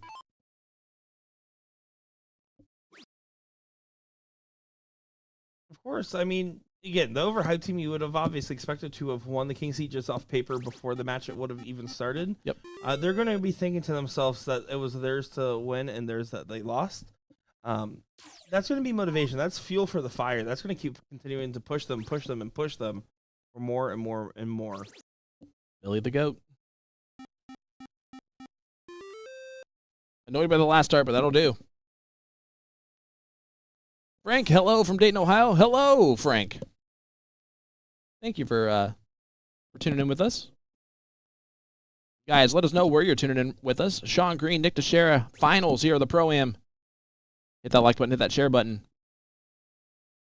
The Rockford Hard Rock Live Casino and music venue. Great casino. I got a chance to go out there on Friday morning, and get some food out there, walk around, check out the floor, and let me tell you, it's so nice. It's very clean, amazing setup.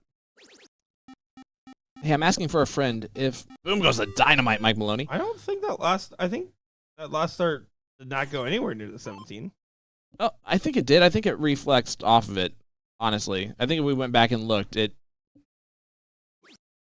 think that was the correct hit. He just did it sideways. You can see they're all still talking about it back over there. Like, I can't believe what happened. Yeah, me either. Oh, my goodness. Great. All right, so here we go. Well, now this is a huge opportunity to make this 3-0. It should be. It should be 3-0. With the way he's playing, Maloney double. Missed the Maloney double. But did it correctly. Yes, he did. Tisk to anybody that misses outside. Like me. I do that. Hey, Paul. Paul messaging us while he's on the big jumbotrons out there in the background. Great 5 mark from Curtis. Does take control. Complete control of this leg now. Lenny here. Wanted to try find at least 2 bulls and the close. Had to settle for 1 bull there. Leaves it at 4-3. Billy been clutch time and time again. Can't teach clutch. Can't teach it. You can learn it, But though. he's not going to be that here. Uh-oh. Casey Jones, now the math is math, and this is winning darts. To the middle we go. Needs 4. Still can get it, but that's a tough first. That's awkward. Yeah, not going to get it. But what Noble's found from Billy there, it's still not necessarily a gimme by any means. We've seen crazier things happen.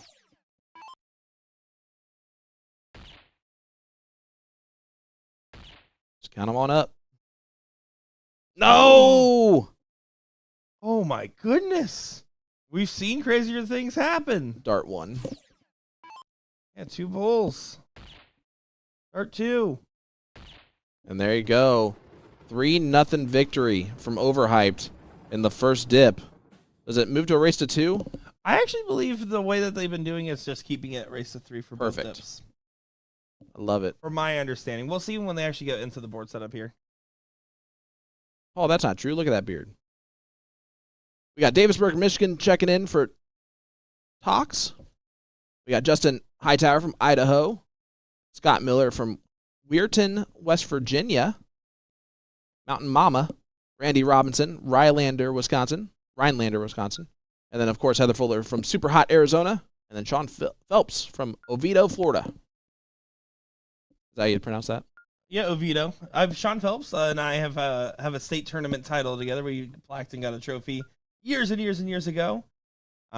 He's always tuning into our shows, giving us kind words and supports. It was also one of the season 1 or 2 winners of one of the first PPD giveaways that we did. Nice. That's amazing. Mm-hmm. And huge shout out to Bob McCoy's wife. Happy birthday. No wonder he didn't perform very well. He's focused and spent time with her. Exactly. What a gentleman. That's the real McCoy right there. You can see some hugs between the players. A lot of love between these guys. But it's all washed up now. It is a fresh final here. Looking forward to it. Are the ladies playing right now? The third place.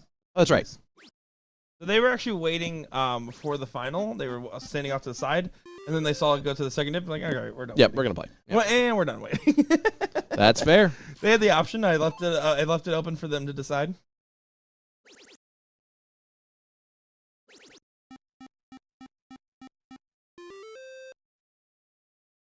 Big 7. Alicia in there. It says, Houston, Texas, let's go overhyped. Yeah. I mean, honest, as much as I do love Mike Maloney and Casey Jones as people and as friends, a part of me just likes just seeing the low ton darts guys go on this run here. And it's not that Curtis Weatherby's unknown. Honestly, Billy was completely off my radar before today, or last night, I should say. But that being said, it's just so like fascinating to watch them as a team dynamic.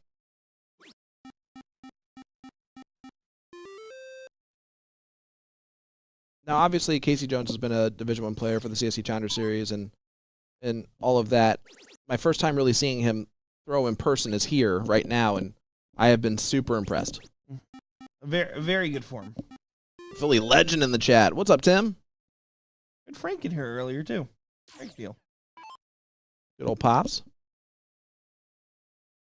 Clyde saying, "What's up from Polk County, Florida?" That's where Davenport's located, in Polk County. Oh, sorry, Clyde. Hope you're okay. Sorry is the correct thing to say. Jamie Calkins from Chippewa Falls.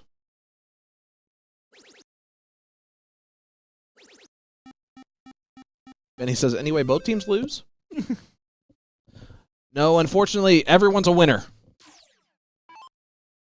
at this point in time. Solid stuff from KC Jones. And this is where we've seen overhyped win a lot of legs. Is just push to the corner pockets and teams not being able to shut them out. Yeah, but this is not looking like that's going to be the case here. And again, another leg where Mike's throwing a 3-5. Yeah, again, off the margins here. And whenever this has happened, KC Jones has stepped up. They're still combined 10.5 right now.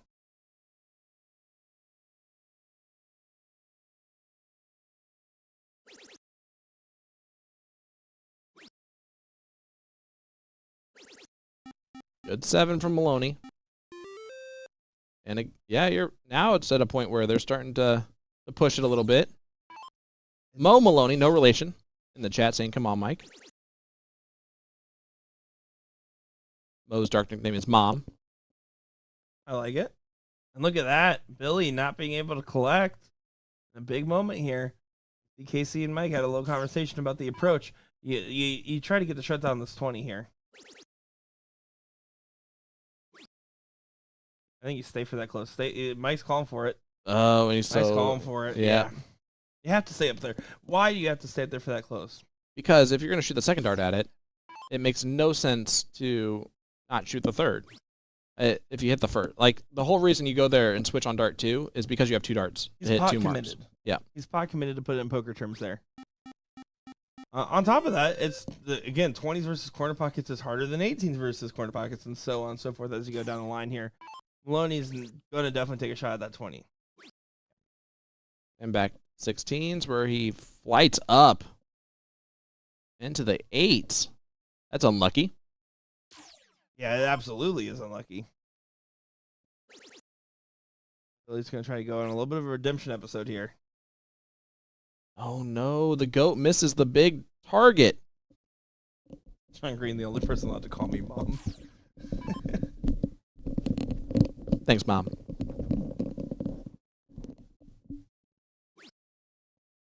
He played on our show, and Dark Connect has his name. His name is Mo M. Mom. Ah, there you go. I like it. Yep. You can see Maloney must be struggling because Regan's not only cheering for KC. He's only rooting for winners now. That's right. I respected the better Windsor. Uh-oh. This is a shot that Mike Maloney loves. It's a shot that Mike Maloney hits often. And that's why he loves him. 15 first. Get rid of everything. Just kidding. He kind of pulled that second dart a little bit. Does still find 6. I think KC with a similar shot, and KC has also been pretty good about hitting those shots when left. Billy doesn't want to leave that shot. He's looking for a 6 mark here. It's needed for the point lead.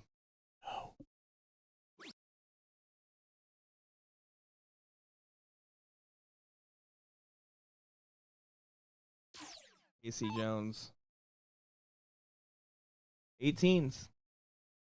15s.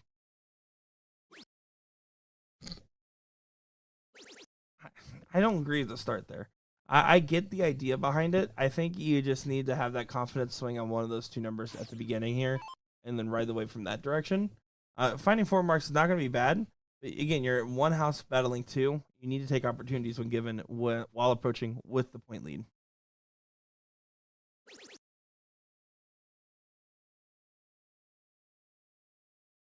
Yeah, I agree. You're just kind of extending out this. Ooh, that's interesting. I don't know if I agree with that one either. Yeah, we'll see. Again, you're betting on the 6 mark. That's what you're gambling on. Does the 6 mark go? It sure does. Double. Yeah. Yeah, and see, and that's where the gamble doesn't pay off. And again, we've seen it time and time again. Maloney, Casey Jones, you leave on the 16s and 15s. They find a way to get back into the game pretty much every time. Overhyped. We're on a 10.4 combined right now. That'll do. That'll do, donkey. That'll do. He's currently in game number 2 over there on the other board. Impulsive up 1-0 over the girls. I like to imagine they're Bears fans. That girls. That girls. That Bears. Casey Jones. Oh, that'll do. Leg number 1 goes to Overhype. They have not lost a leg in the final. Yeah, They're throwing on these ice boards, and they're freezing out their opponents right now. Yeah, and they're just playing pretty solid darts. And again, we're just seeing some questionable moments here from Billy and Curtis a little bit towards the end of legs. It could be they've been playing for quite a bit of time, having to play at an extremely high level for a very long time. And on the About reverse 5 side, you hours. have 2 players that are very used to playing long format cricket for a very long time at a very high level, consistently. I'd agree with that. I think definitely it's a focus that's coming into play a little bit for Billy and Curtis. It's not that they're not trying to focus. It's that the focus is fighting them a little bit in these big, crucial moments.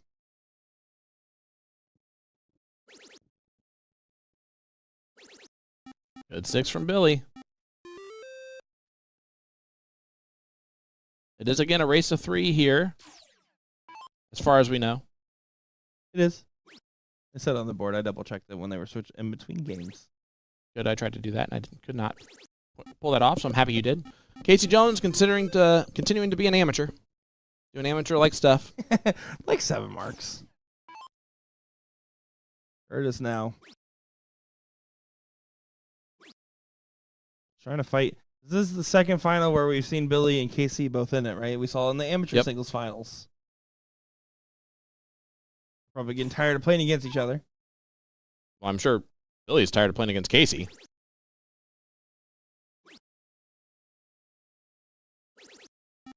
Good switch from Mike Maloney there. Big 7 mark. You expected that dart to go there. Expected the dart to pretty much go in. And definitely so far maintaining control in leg number 2 here of our second dip. Reminder, we still have quite a bit of action coming your way here in Rockford. We're going to have the women's finals. Hopefully some of the third place match, but definitely the finals of the women's doubles combo. And then we have the men's doubles cricket that is also ongoing, and they are almost in the top 4 there. Yeah, they're about to get started their king seat. With the fact that we have the third place and finals here with the women's final coming up next, means we probably won't be able to see the king seat of the AMs, but we more likely will see at least the third place and finals, maybe fourth place, third place finals at this current pacing. So lots of great stuff, Sean. I've been having a lot of fun seeing all these different players. Yeah, it's been amazing. How about amazing? Whether find 7, it's a battle on these 19s to 18s right now. Yeah, it needs to turn back into the killer. Killer. Because right now, Smash is smashing in a whole bunch of triples. Yeah. 19s are definitely looking easy for him right now.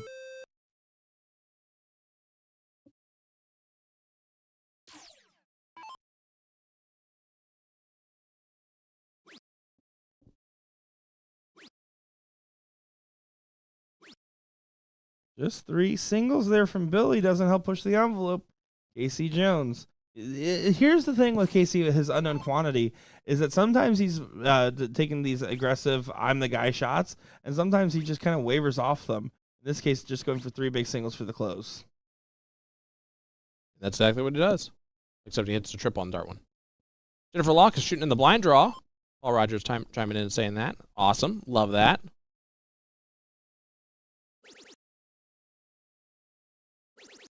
Paul told me he hasn't picked up a dart in a month and a half, so I'm going to guess that's probably why he is refusing to play in that blind draw. I called him a slacker. I would agree with that.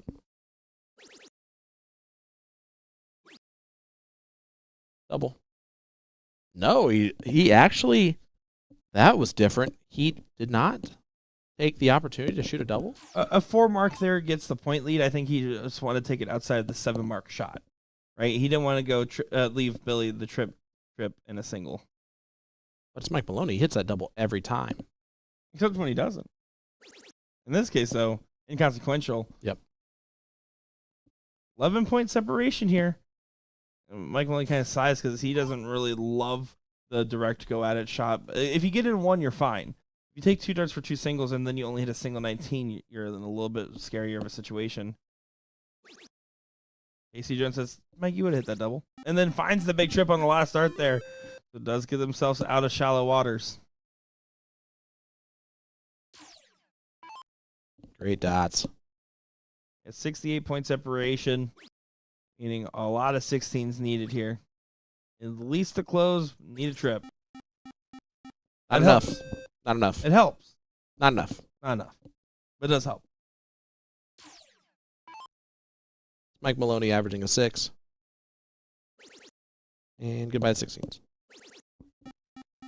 Good shots from Mike Maloney. 6.2. Yeah, he's absolutely picked up a standard and proving it again. It's just one of those things where in the seat match, Maloney is probably his worst match performance that we'll see out of him maybe the whole weekend. And they pounced on the opportunity. But we just haven't seen Curtis and Billy be quite as sharp as they were in that match. If they were, I think that this is currently would one apiece, at least. I struggle to get through that sentence. I agree with you, though. You did struggle to get through that sentence. No, I agree with you. It should be one apiece if, at the very least, if they were shooting the way that they've been. Just kind of falling off a little bit. Now, of course, Curtis is still shooting a 5.2, and Billy's shooting a 4. But right now, that's just not. I mean, you saw that first start falling to the 17. That's not like them.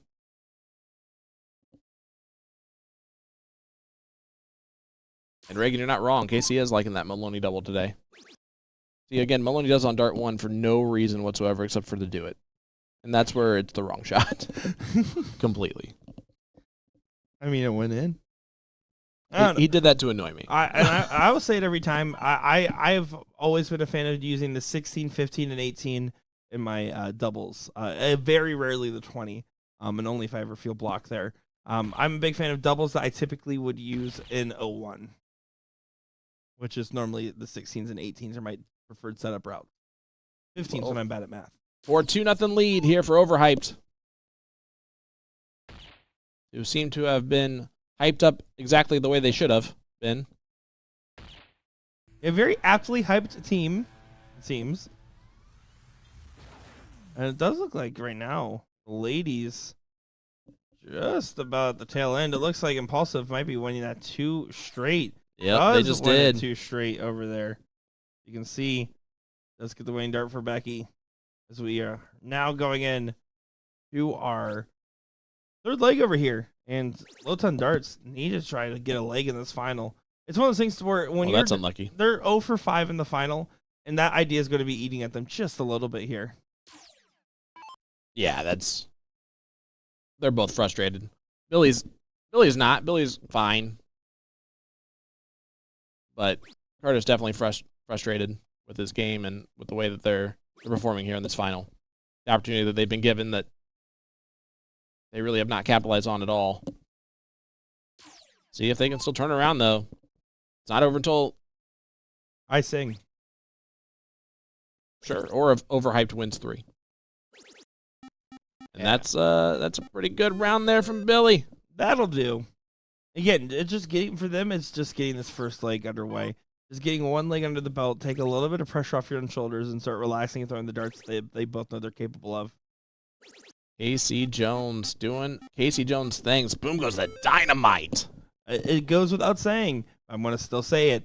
Casey Jones has been able to pick up every single time Mike Maloney has needed him to. That is where he has shined the best as a partner.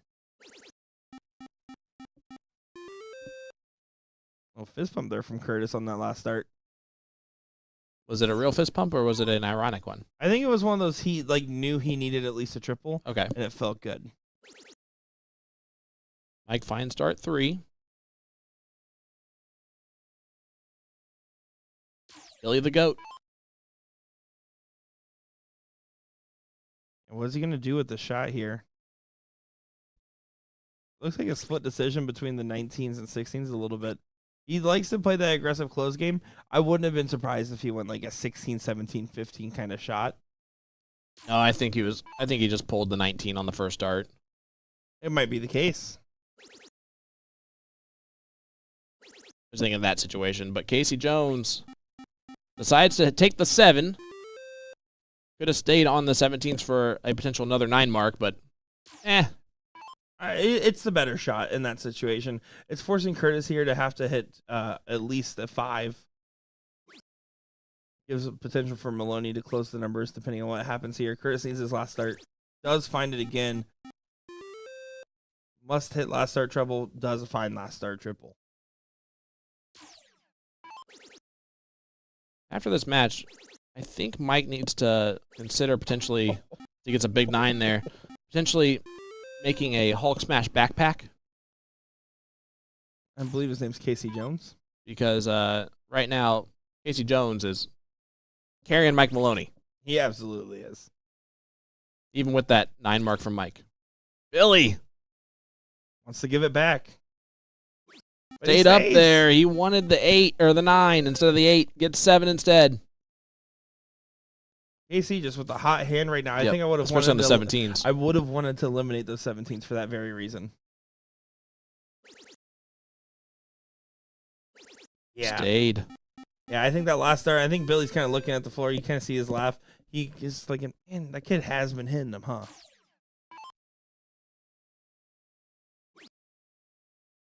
Four needed to look. Not going to get that in the first 2, so does not even get a look. So Mike, open opportunity. Up 2-0. You go back-to-back 9s. Just cement this. Yeah, he immediately pivots up. He didn't like that first start lay at all. Great find. Now he's going to stay there and try to get a little bit more. Good position and pretty much in last stand territory. Billy's throwing great in this leg, 6-0. Partner throwing a 4-2-5. Curtis Witherby kind of watching, hoping that this big one collects for Billy. Daniel, you're way too kind, and I'll give you your $5 later. Great dart from Billy. Oh, unfortunately, unable to get any more than just the 3, and that timing could be it. Casey Jones here. Potential coffin shot. Casey Jones masterclass.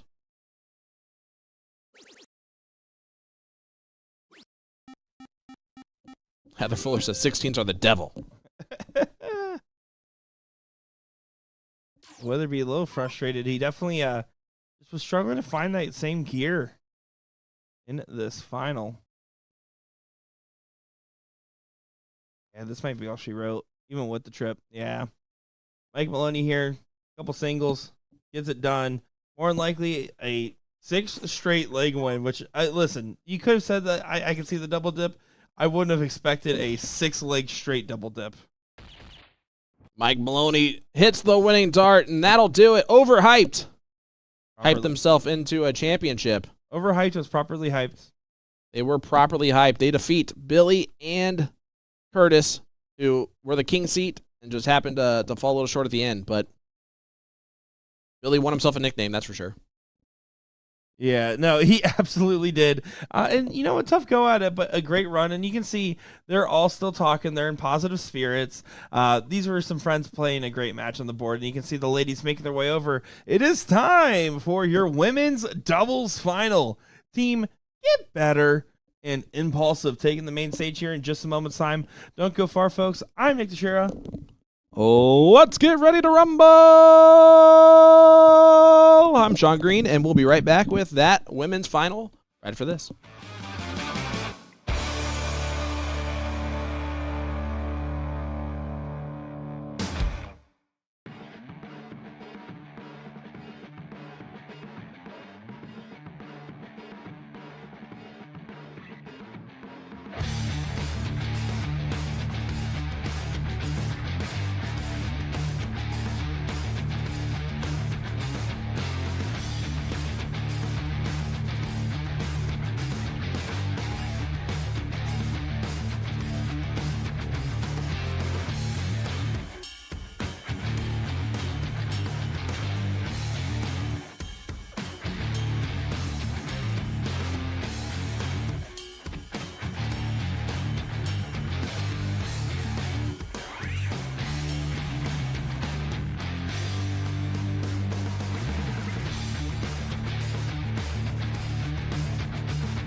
Ladies and gentlemen, the moment we've been waiting for all day long for the women's. This is the women's doubles combo finals here live at the Rockford Regional BullShooter and the annual 39th annual, well, whatever I'm saying, BullShooter Tour on the World Championship. Stop. I messed up this whole thing. But I'm Sean Green, joined by Nick Teixeira. Nick, save me. Hi, everyone. Welcome back to your coverage. We're at our women's doubles final for the 39th annual BullShooter World Tour in Rockford, Illinois, our inaugural stop. I'm Nick Teixeira, joined by Sean Green, and save me. All right, big start there from Becky. This is Becky Najedlow playing with Kelly Kilmer. They're taking on Liz Tynan. Needs no introduction if you know darts at all. And, of course, Jennifer Carpenter, who has been shooting lights out as well. But Liz finding the game, and she's very good at getting better throughout a tournament. Makes it very hard to defeat her later on. And you're seeing it here. Big hat trick start. I wouldn't be surprised if we didn't get a six starter here. Yeah, no, I fully agree with you there. Just the fact is that Liz is just a top-tier talent. We've said it time and time again. But on top of that, you're right. She does sometimes have a little bit of a cold start. We saw that yesterday. If you're a player that gets better as time goes on, you're scary once you get out of the first two rounds. Yep. I think that's how I play because it has to be. Because I'm usually out by the second round. Is that it? Yeah. And so I don't know if I get better. Ironically, when I used to play all the time before ever streaming commentating pre-2020, I was always one of those players that could just pick up, go, and play. Nowadays, I realized I need to warm up for about an hour and a half before I really feel comfortable throwing full matches. You're not going to have that amount of time when we play each other later on. So. Oh, well, that's different. If I'm going against you, I'm going to be honest. This is not going to be like TOC that one time we did this. That's what you think. Here's Liz. Blows it on dart one. And she's got to be careful. Uh-oh. Misses all of them. Becky's going to get a good look, and Kelly's going to get a chance to really run to make it easier on Becky. Yeah, this is the game plan for Impulsive. It's the same as the Queen Seat match we saw. Yep. Win the 0-1 legs, and, if you get cricket, great. And that's all your mentality is. It's just win the 0-1. Pressure now on Jennifer to find not one, but two bulls. I wouldn't be surprised if I didn't see a hat trick out of her. If the first dart goes in, she's usually great at following. But unfortunately, she's following those on the left side. And see, right there, that was a big head shake after the first two darts before, and then kind of immediately from a head shake into motion. Yep. I would have probably preferred a little bit more of a self-break there. That's very fair. Becky That was would be going. fair. I like bullseye for double 11 here. Yeah, and you So don't does need Becky. to go 418s. I always love bull here. Double 11. Single 11's fine as long as you don't pull to that double 14. It's a pretty safe area to shoot. Good way to set it up, especially with the freeze in mind. 1-2-5 cannot even go now from Tynan. You can just bring it all the way down and let Jennifer try to get an opportunity if Kelly and Becky miss. And that's exactly what Liz does. Just get low. Get low.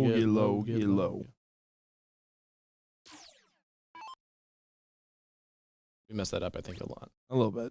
Oh, the good happy little accent. Bullseye. And Calculated. Kelly takes it out. Big 111 checkout from Kelly Kilmer.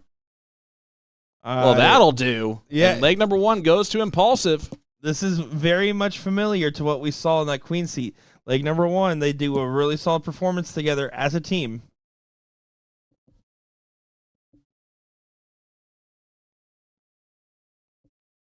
Hey, Ron. You see Mr. Ron Thompson in the chat?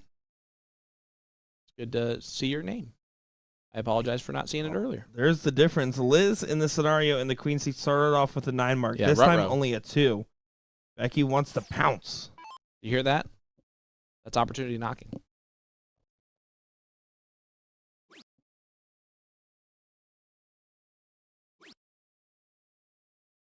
Oh, needs to get at least one. All Honestly, I'm okay with that dirt floating high. You have to get that close. If you Yep. don't, it is just so disheartening, disparaging even. You can still see everybody watching along in the background. Unfortunately, in a very rapid third dart from Jen, she almost went a little bit too quick on dart 3. And Impulsive effectively going first now in this match as we're chalk after a handful of darts there. Oh, that's unlucky. It says it's a 777. I don't even think that touched the dartboard. And that does kind of look like Danny Bags in the background of the black shirt there. Yeah. That's pretty funny. But no. To answer the question, that is not. No. You would know better. He'd be trying to make himself known on the In on the camera screen. or Yeah. talking on a mic. Yep. That guy, we oughta.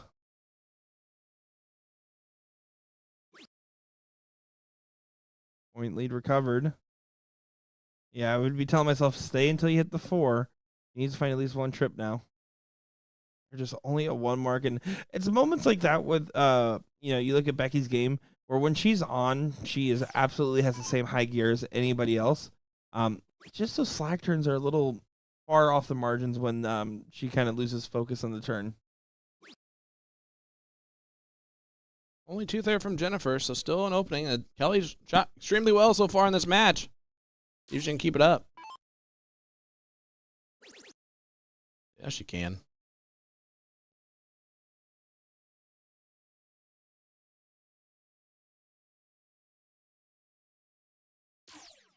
Do you want to say for everyone listening along here, we're going to be covering the rest of this final, and then it looks like we're going to be doing 4th, 3rd, and finals for the amateur bracket there.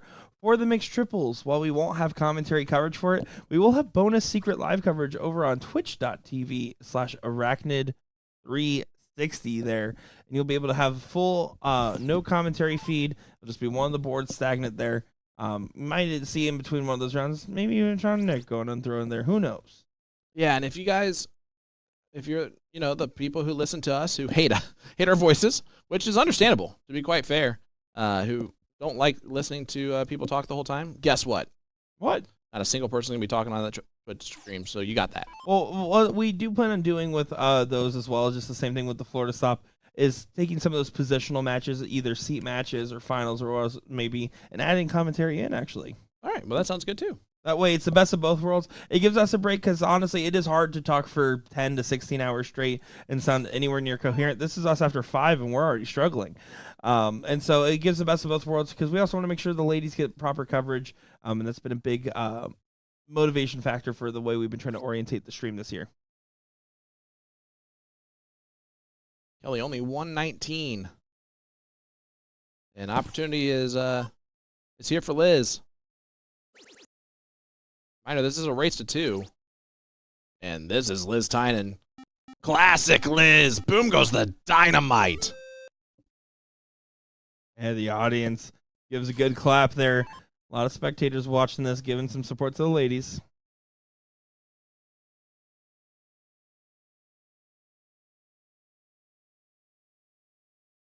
Love that we've been able to feature the ladies all weekend long so far. This 2 board setup, I think, is fantastic. Well done to you, sir. Thank you. And well done to the rest of the tournament staff. I mean, LJ, the creative director that we work with, has a lot to do with it. Patrick Mulligan, which I work with as well, that isn't at the stop. Augustine, all those guys that are on our immediate team that we get to interact with. Big shout outs to all of them, except you, Christian. Why? I said so. Christian, huge shout out to you, buddy. That's fair. I like Christian. Obviously not. I don't. Said he was your boy yesterday. He's my boy. I do like him. I do, for the record, like him. And again, that 16 is just so hard to adjust on. The 16s, 15s, if you miss high or low, it's just so hard. Because it's usually the weight and the towards that you've messed up.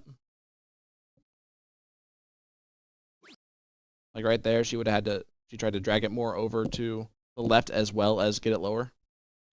Yeah, it's definitely hard to get underneath dart flights, right? Yep. That's why you see players that are more comfortable throwing over or stacking on their darts, gliding off the barrel. But to throw underneath a dart can be very tricky unless you're going like a topside double. Now, it's also especially true in soft tip because the darts lay straight. They're not pitched up at all. Typically, You ain't a wolfin'. I usually don't. They're either pitched up straight or they're either laying flat or they're actually laying below horizontal. Mm-hmm. Depending if you have a little broken tippy tip in there. Not broken, but a bent tip. Or both. Well, if it's broken, it's probably not going to be in the dartboard anymore. Keywords probably. Alrighty, guys, we're getting set for our last leg decider here. Impulsive versus Get Better. And again, the strategy has not changed since the Queen Seat match. Win the 0-1 legs. I wouldn't want to play Lizard Cricket. I'm a 4-0. She's throwing a 4-4. He is scary when it comes to these triples. Rawr. All right. One more time. Rawr. It was an homage to my daughter. I like it. The devil one, the 2-year-old. The devil one. Shout out to my beautiful, beautiful wife and daughters at home. I miss my girls always when I'm here. Thank you for sacrificing your time away from me so that I can come here and support and promote and do what I love to do here and sit next to my good friend Nick. Yeah, no, absolutely. It's a lack of a better term, there's some sacrifices when it comes to traveling this much. And it's all to the service of doing something we love. And also for the people we love, or in my case, my cat Fred at home. Cat I love. He understands. Didn't do that first start pretty close, and the other two left a lot to be desired, but it's almost just an annoyance for maybe even the opponents who are just ready for leg number 3. Or maybe not for Kelly. How about 5 bowls just to put a little extra pressure on there? Ooh, she said, let me get to that next leg. He's like, I practiced. That was We're good. awesome.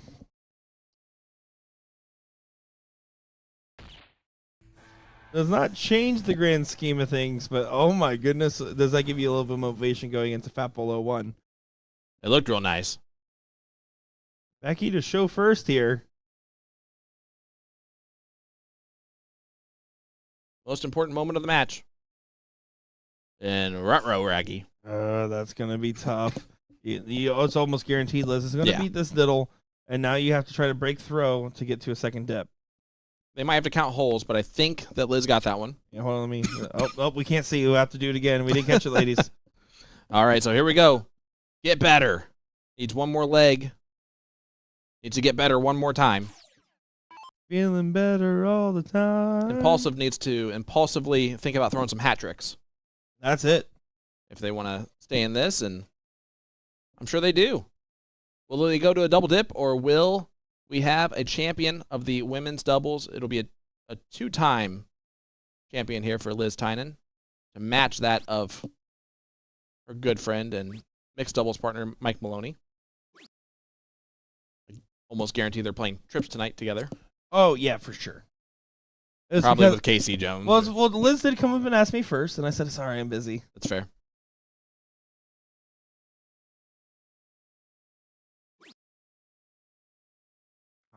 Right now, no bulls for the Get Better team. Not really getting punished by Impulsive here. 1 bull helps out so much. Wow. Doesn't go.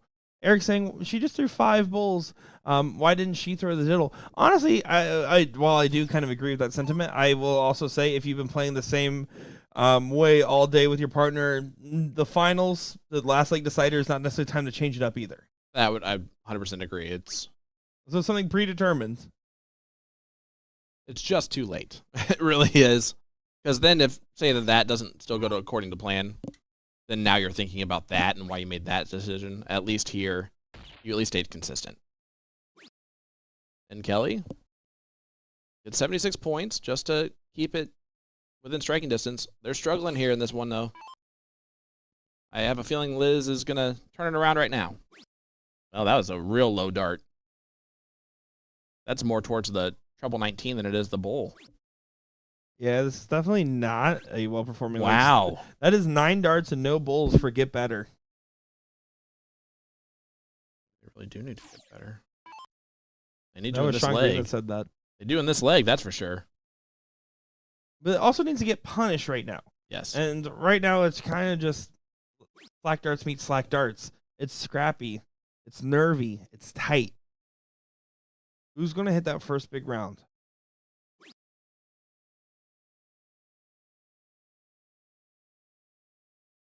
Jennifer would like it to be her. More than capable of it. Even that's going to be tough to adjust to. Does do that. All right. Big find. And again, one's the necessary, 2 is the minimum. Or sorry, one's the minimum. 2 is the money. 3 is for the show. 4 is cheating. 4 is cheating. Thank you. I'm glad you. It took me. I was processing. I was thinking 1 for the money, 2 for the show. And there you go. Liz kind of snapping out of it like a fever dream. Only 77 point score. She's still only shooting a 16.33. Becky needs to pick it up.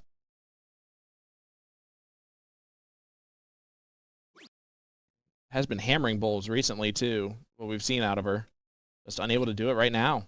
Yeah, this is the hardest time to try to throw darts. And it just seems like nobody's really quite snapped out of it. Just get better doing a little bit better. And really, Jennifer kind of just doing all the legwork so far in this last leg decider. Going triple or staying on it? Goes triple. I love it. Double 15 would have been the leave there, which is totally fine in this type of format. And I would have I would have done the same because of how I think about doubles, but I would have back in the day. Back Done in the exact day? same thing. Yep. Left 30 before I started playing steel tip. All right, 18 for bullseye and the title. No longer need to get better. Liz Tynan, Jennifer Carpenter are your champions of the women's doubles combo. They defeat a great team. The impulsive team. Yeah, Kelly and Becky. Which, I mean, let's talk about 2 best teams, right? I mean, they played in the Queen seat. They got back to the finals, played in the finals. So pretty much what you expected to see there. Great stuff indeed. As you can see, the hall's a little bit thinned up as everyone's playing either in some blind draws right now. A couple amateur matches left.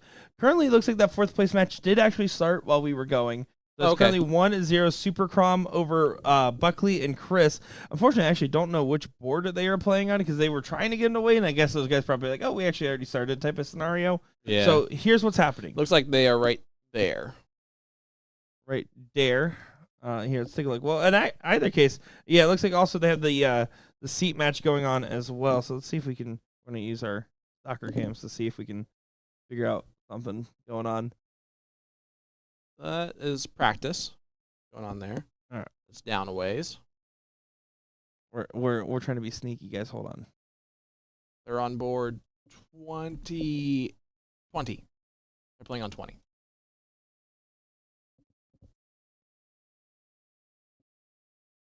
There you go. You can get a look at that. See about what's going on. They're on leg number 1, so you guys can also pay attention to that aspect of it too. And we'll be back for that 3rd place match of the men's doubles cricket right after this, right? That's exactly right, Sean. Looking forward to it. And we'll be back in just a moment of time. As it looks like that match just finished in the 4th place position. 2-0 to Super Crom, so they're just waiting on the seat match. So hold on, now we have to use our super cam. Where's our seat match? Where's that taking place? They're currently 1-1. Hold on, we're being sneaky, guys. I think that's right here. It looks like they're just getting ready to get started. With the last leg decider. All right, so you guys are gonna get a look at that. So, just kidding. We're gonna do that instead. I hit the wrong button. Yeah. I definitely just hit the wrong button. Alrighty, guys. We'll go ahead and watch how this one concludes right over here. This is going to be Time for Change versus Impulse Sports. Winner of that one will play in the finals. The loser of that one, we will see in the 3rd place match play Super Crom. We'll be back in just a moment's time. I'm Nick Shira. I'm Sean Green. See you in a minute.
Welcome back, ladies and gentlemen, to Rockford, Illinois, the second regional tour stop of the 39th BullShooter World Tour.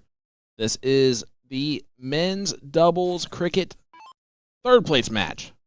Features Just in Time and his partner. I don't know. I didn't look this up ahead of time.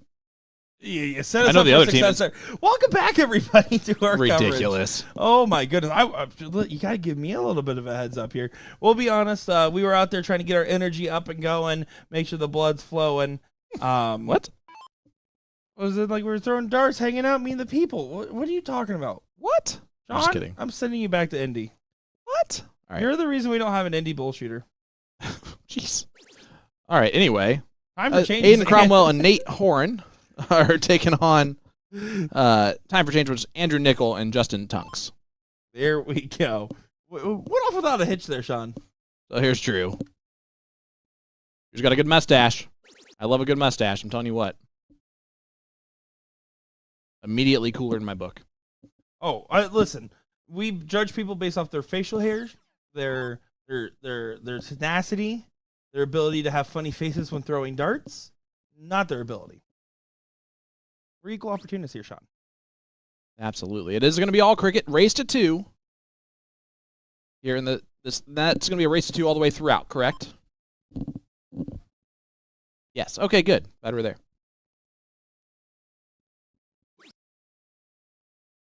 Guys, hit that like button, hit that share button. Let everybody know that we are live. Waiting in the king seat spot. It's going to be the team of Impulse Sports. So Impulse Sports is going to be sitting there. That's Tyler Christensen and Jeremy DeSavage.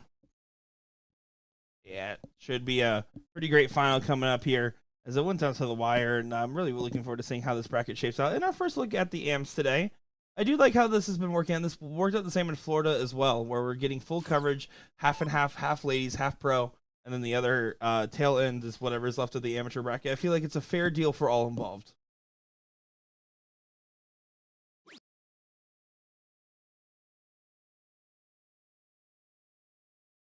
I agree completely with you, by the way. And it's really cool to be able to bring all that coverage of every level that's playing it. Necessarily wasn't always the case, so it's good to bring that in now. And Carol bringing up a great point. Not many peeps there. I want to come up from AZ, but there wasn't much of a notice on this one. Right now, other than the amateur event, there's nothing going on until mixed triple starts, so you expect the hall to be fairly empty at the moment. But you're right, the turnout has been light. There's no real other way to phrase it.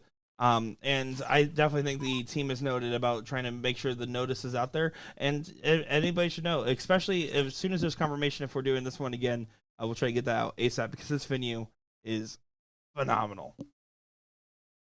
It really is. I have not heard a bad thing about it from anyone who has been inside this venue. The bathrooms smell fresh. Like, they smell like flowers. Like, the men's room smells like flowers. The sinks are almost so fancy, it's hard to figure out how to even use them. Yeah, there's so many different things and levers and maneuvers for the sinks.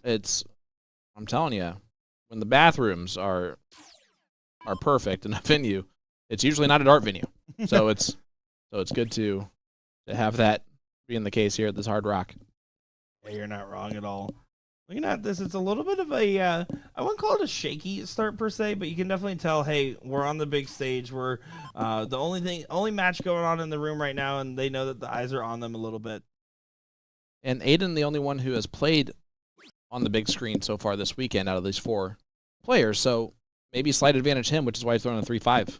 He's also looking for redemption, right? He wasn't happy Yes. with how things ended over there last time he had the visit. And just to show you guys, I mean, there is an audience. They're all sitting on the other side of where our camera shot would show, but there is an audience here watching. I think it's a lot of audience. Hey, come on, guys, move on over.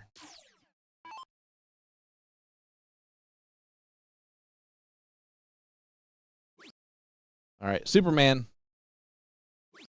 Nate Horn gets rid of the 19, going to go back up, and misses it. Reggie, that's a wrong dart. And Drew Nichols going to try and play Kryptonite. How'd you like my Scooby? I've been practicing that one. It was It was what I just did. So. Yeah, but I was trying to like really just bust out my chops there. Oh. That was good. Said you're busting mine. Fair. Here's Cromie. I will tell you this. The team that is waiting in the finals, Impulse Sports, Tyler Christensen and Jeremy DuSavage, they know Aiden and Nate very well. So, in their opinion, they'd actually rather play Andrew and Justin, or Drew and Justin. Time for change. Interesting note to there, and one of those factors that does kind of affect you even on subconscious level just a little bit. Cody asking, who's with Will this weekend? Who can't? No, I'm just kidding. Jiminy. Jiminy Cricket sounds like he's been there. I know David Garfinkel has been there with him a little bit, but otherwise been rocking solo for the most part. Do you go and support the Which City stream over on USA Darts on Facebook and on YouTube as well? It's great to have some steel tip action, some soft tip action, depending on your preference. Yeah, of course. And then, of course, if you're on the USA Darts YouTube right now, make sure to support BullShooter for putting the show on. Yep. I don't overhit those subscribe buttons, those like, follow buttons, any buttons that you need to hit, need to do. And you look, see the blind draw winners getting their picture taken. Love it. Love it. Can we stop doing? What is going on with us today? I think we just have McDonald's on our mind because we're loving it.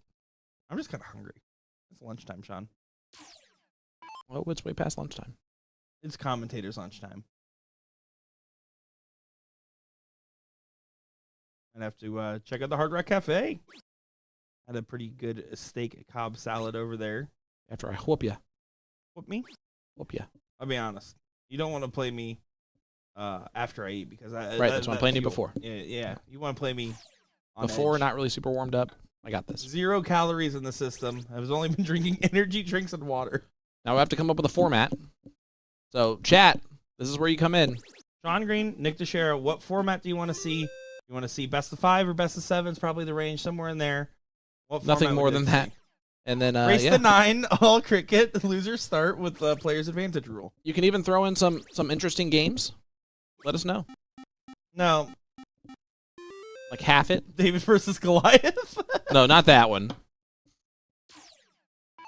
I would win that. I was going to say the side games is where you have the best opportunity to do some real work there. You have every opportunity to beat I'm me. going to beat you. What are you talking about? We dog on you quite a lot. You are a very underrated shooter. My first thought when I met Sean Green was, this guy looks like he can throw darts. And then it's gone downhill true. since then. That is also true. Which weirdly, my average has actually gone up since a lot in those 3 years.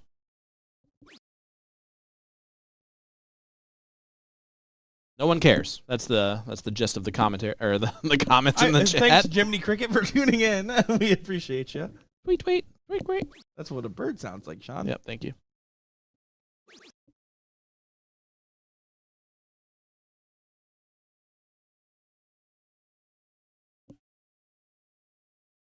All right, let's see what Drew 5 can do. Just heard the announcement. 1 hour away from mixed triple signups. If you're on your way, let someone know. Get yourself in the mix. And if anyone's looking for a third, just let me know, and I'll send you Nick's direction. I actually got re-offered by that same team to play again with them, and I declined because I said I want to hang out with Sean. You should definitely play. There's some extra content. You could just mic yourself up.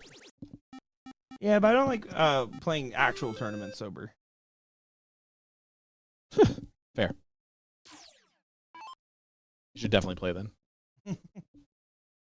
No. Great darts from Justin. Oh, look at that. Almost came out of nowhere for that. It was time for change in the leg, and he almost did that. Yeah, definitely seeing like just a back and forth affair. 16s playing the 18s right now. Superman wants to get a super win. Super Crom.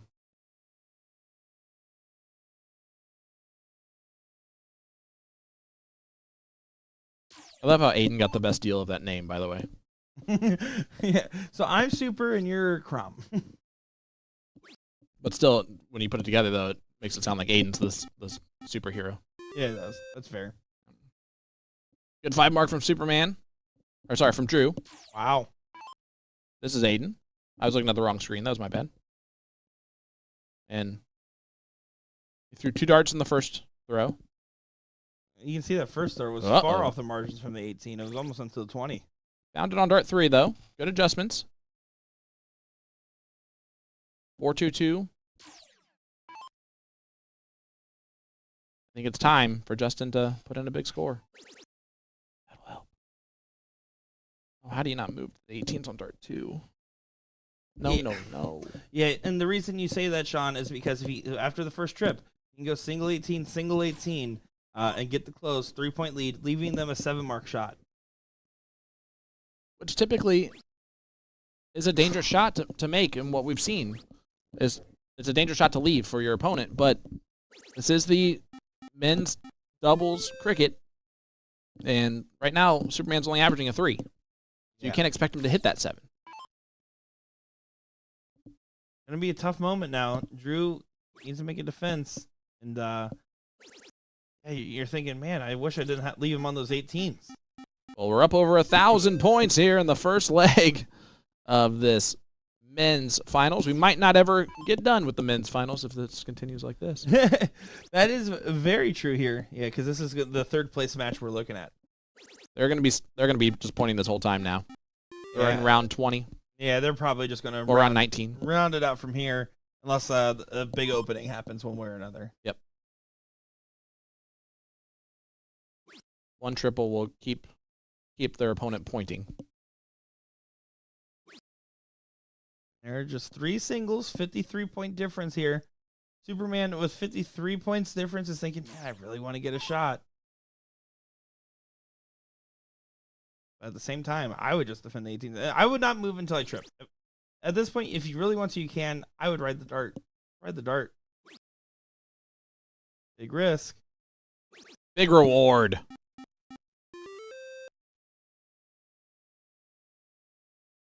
Drew needs to collect on these 15s here. With pretty much no runway left for this plane to land.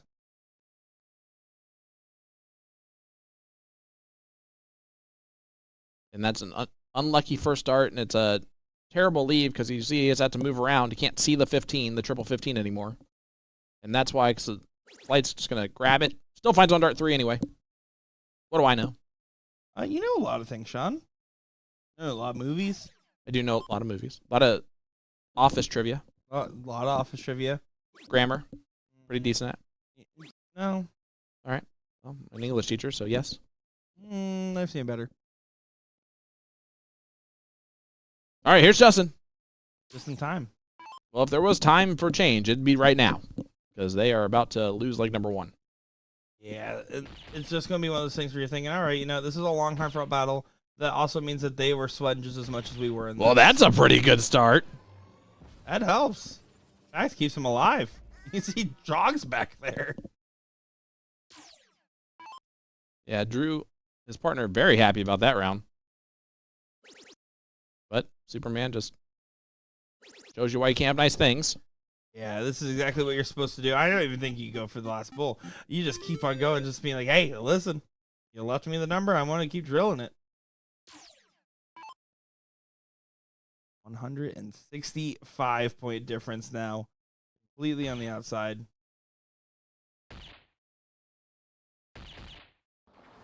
But again, that's a great shot.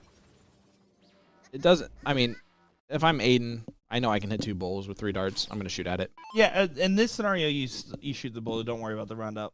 You should be quick to bail. Now you might bail. Now you definitely bail. Ooh, that was a good dart. Big dart. Yeah, that was a little scary because they almost accidentally left the game shot there. And they're only going to go up 1 more time. Oh, sorry, 2 more times.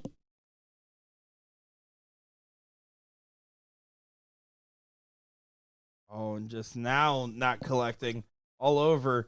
Doesn't even get the last one on the close. Superman here. Close out leg number 1.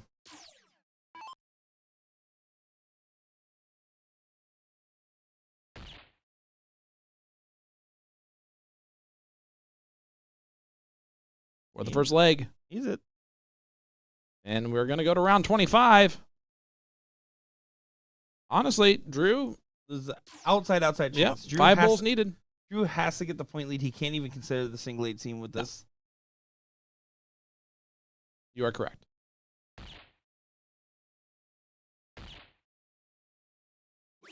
Yeah. But at the end No of the harm, day, no foul. Yeah. Yeah. That's why the shrug of the shoulders back there was. Well, you have to hit the double bull in the sense that you're trying to force an error and try to keep them, make a mathematical error, right? But Grommy does get it done in leg number 1. Round 25 without the round out. yeah, just shy of rounding out. But oh my goodness, that means that these are two pretty much evenly matched teams if it goes something like that. Yeah, and also I believe they're both just trying to freeze their opponent for the final, whoever it may be. Yeah, right Make now them wait a little Impulse bit longer. Sports is over there just pacing heavily. They were standing over there talking to Crommy, Super Crommy, before this match started. But that's a beautiful start. Boom goes the dynamite for Justin Tunks.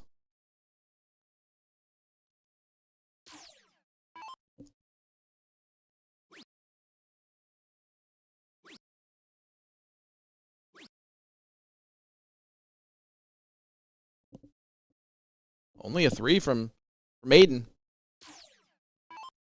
Interesting comment here. Asking where was Kevin Schmitz and Ryan Sofa that were playing in the amateur doubles, and I believe they actually had a pretty, admittedly poor run. Trying to figure out exactly where they finished here, but I know that they didn't get pretty far. They were Team Cuddle Buddies in the bracket.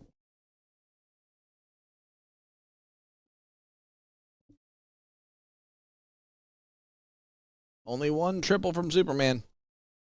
My, how the turntables. The Cuddle Buddies going out just shy of the 7th ace, so 10th through 12th. And that's one of those things where, and let me ask you this here, Sean, as right now this is set to go 1 apiece. Let me ask you this, Sean. Ask me it. If Ryan Sofa and Kevin Schmitz played in the pro, the pro-am instead of the amateur doubles because they had that option, Yep. do you think that would have pushed them to play a little bit better? Because they didn't ended up not getting results, right? It's finishing 10th through 12th. I'm going to say maybe. They could have finished 2 and out, though, instead. Also true. It just depends on if they were on or not. And after talking to them, I don't think that they were very on. Yeah, that's fair. You think we could take them? No. That's fair. No, and it's just me. It has nothing to do with you. No, that's also me. Fair. Yeah, Drew Nickel there. Just wanted that last one. He's like, I want to hit everything right now and just force this last leg decider as fast as possible. You don't want to get stuck into a point battle. And he decided to do that by trying to box the 16s, going for the 15s.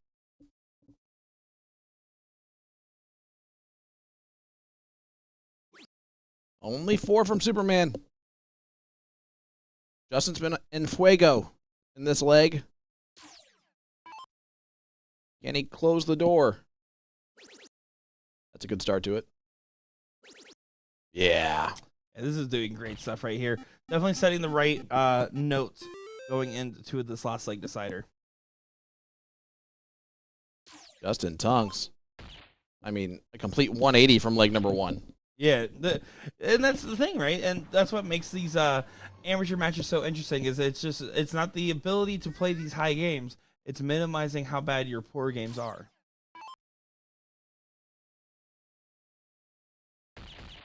That's a good first leg on the board for time for change. 1-1 scoreline. Let's go to a last leg decider to see who's going to play in the finals against Imperial. Impulse Sports. Impulse Sports. Oh, we also had the impulsive team earlier throwing us off. Jinx. Just outside the double bull, but Aiden, while he did give a pretty big reaction, you can't get mad when you're getting multiple holes in on the bull. Sometimes it's almost on purpose to give like a bigger reaction as you're like turning around to your opponent. Be like, oh, I can't believe I did that, because then they're like, oh, I expect to win now, and then it puts more pressure on them to actually hit it. There you can see that other bull just getting inside, but only 1 hole in. So we're into a last leg decider. Aiden Cromwell will get the swing here. They're going to try to get a good one going.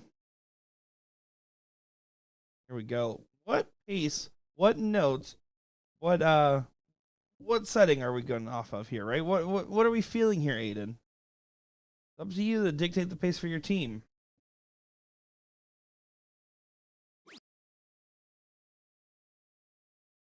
Ruh-roh, Raggy. Not going to be the pace you want to have out there. And time for change is really feeling the change in the weather, change in the music, and change in the seasons. Times they are a-changing. All right, these 20s. Wants to grab them and stay. First start's great. You can use that. That's the Justin Tunks that I believe has gotten to this point.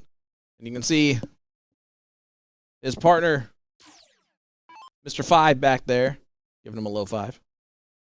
The way he runs back, though, whenever he hits a big one, is my favorite. It's like a deer prance. He prances back. Yeah, it's a little bit of a prance, a gallop, a pep, Float. in the step. Then I Drew. Trying to get that first start trip. Let's get it on the second. Decides to stay. Looking for a little mustache magic. Now I know every single time because I played countless amateur doubles across my years in BullShooter, and I can tell you, it's hard, right? When you're playing all day long and you're trying to get everyone settled, and you and your partner can easily catch a hot streak while one catches cold, vice versa. It's so important to just hit these big 4 marks, right? These big 4 marks, these big solid 3-mark closes. Those are what win you more matches at this point. And then, of course, sometimes you just got to be the buzzsaw. Got to be the buzzsaw. Yeah, and Justin. Big 4 mark. Justin's was the buzzsaw on the last leg, and if he does that, is he again a little yogging back from the line? Now they're dancing back there, having a good time. 2 bros having fun. Super calm, just kind of finding a little bit of a lack of momentum in their favor at the moment here. Not a good time for that. Yeah, Drew, this is, again, one of those moments where the big 3 singles on the 18, I think, matters so much here. Starts at the 20. Stays at the 20. Well, that'll work. Boom goes the dynamite. Mustache magic indeed. What the heck? Well, good job, Drew. That was perfect timing. Aiden only throwing a 2. Feeling the heat of the moment. And he started off with the 1 mark on the 20s and has not recovered. Yeah, and you saw that last year. I kind of just threw up in frustration, almost a sign of, I wouldn't say he's giving up, but it definitely was a sign of frustration. It just kind of clinks right off the board there. Understandable. Especially with the way Justin's been throwing here recently. Yep. Moving right along. Yeah, big darts from Justin Tunks. It has been time for change. Lose leg number 1. Changed it on up. Legs 2 and leg 3 is looking dominant right now. Yeah, this is some great stuff that we're seeing. But if I go crazy, will you still call me Superman? 1 big round. 9 mark. Kryptonite 3 doors down. Not going to be too much cause for concern. Again, Drew here. 3 big singles. Last time I said they hit a 9.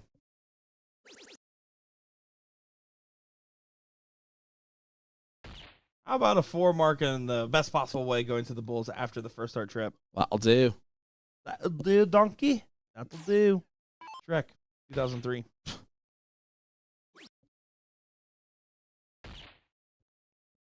Just 2 Bulls away. It's just in time. Yeah, the time for change after that first leg was incredible.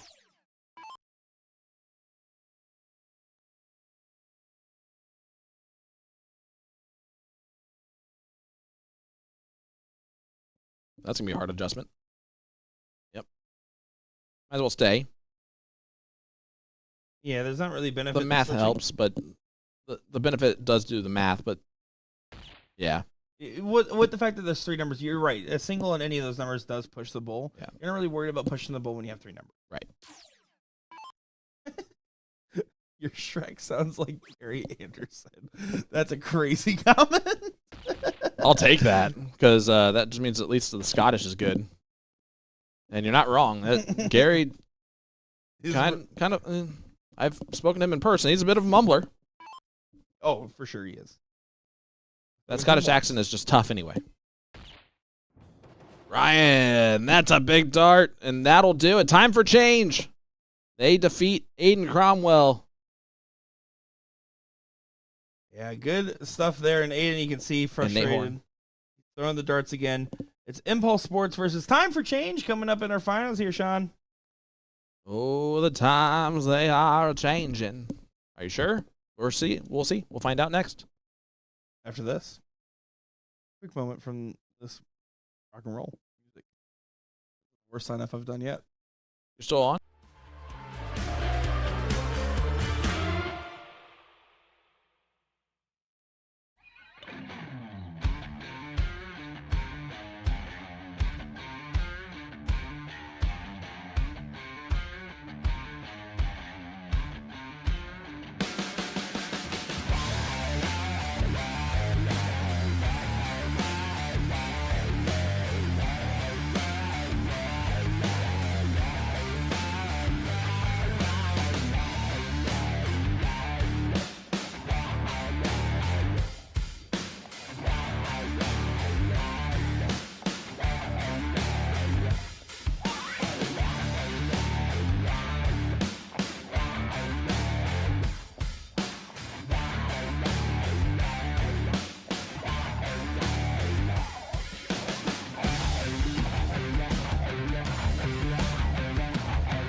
Welcome back, ladies and gentlemen, to Rockford, Illinois, at the brand new Hard Rock Casino for the second regional tour stop of the 39th BullShooter World Tour.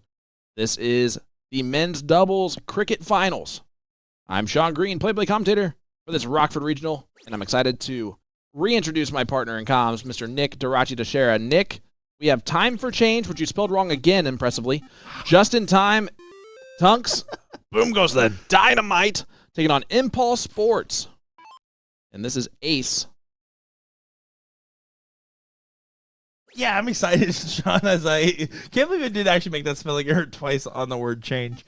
Looking forward to a great matchup there. And Impulse Sports, I mean, they were trying their best to make sure they're still coming in fired up, blah, blah, blah. I say blah, blah, blah because time for change really dictated the narrative of the last two legs of that third place match. Well, and they got to watch that, right? And they got to play against this team earlier. They know that they have to really dodge the big darts from Justin Tunks. Here's Tyler Christensen.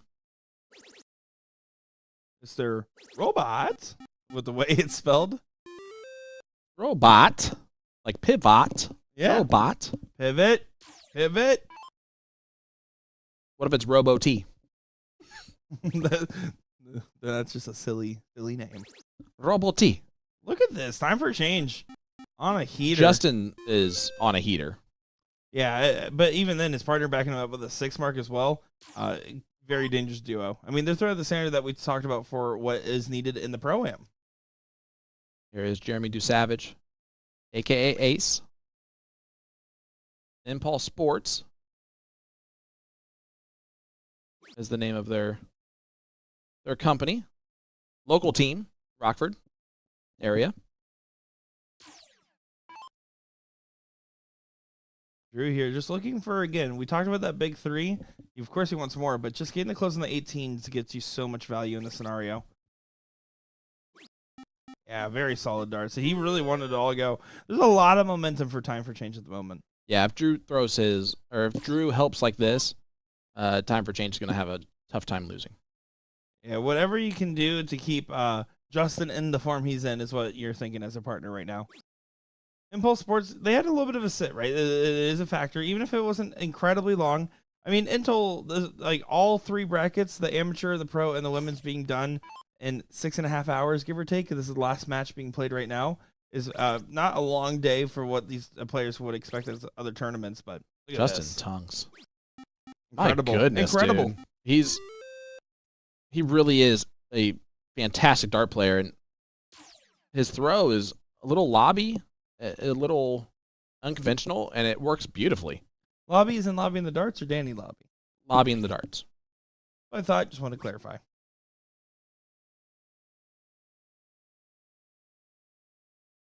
And Drew, just again, 2 big 16s is all you're thinking.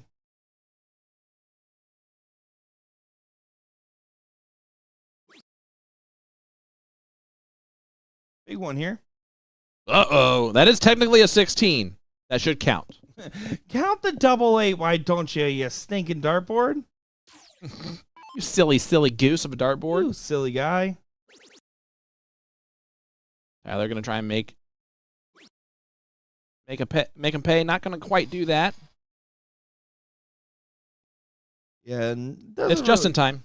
Even if he hit perfection, it wasn't going to hurt too much anyway, so pretty much no harm, no foul for leg number 1. Double needed.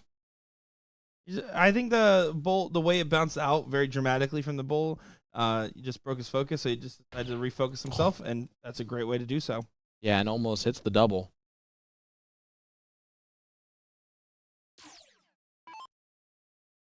Starting off strong here. Especially against the throw. Only 3 bowls from Ace, so Drew should be able to take this leg out. 1-0 lead for time for change. Again, they are not the king seat. That is Impulse Sports, so time for change will have to double dip, meaning win 4 out of 6 pretty much in order to win this. 2 sets of 2 out of 3. Yeah, but if you're going to have to double dip, that's the way you want to start. You want to come out swinging. You want to say, hey, listen, we're ready. 6.25 there for Justin. Impressive. Kelly, you're one of my new favorite people because I was going to mention that. One of my favorite Dart nicknames for the back of the jersey is standing right there in the background. The green jersey right there. Yeah, it is a pretty funny nickname. All That's things considered. hilarious. Oh, no. Tyler kind of just looks at the camera and says, why? They were up at the board. They were trying to get as many warm-up darts as they can, but Justin, you have to assume he's going to capitalize. He's peppered the 20s consistently.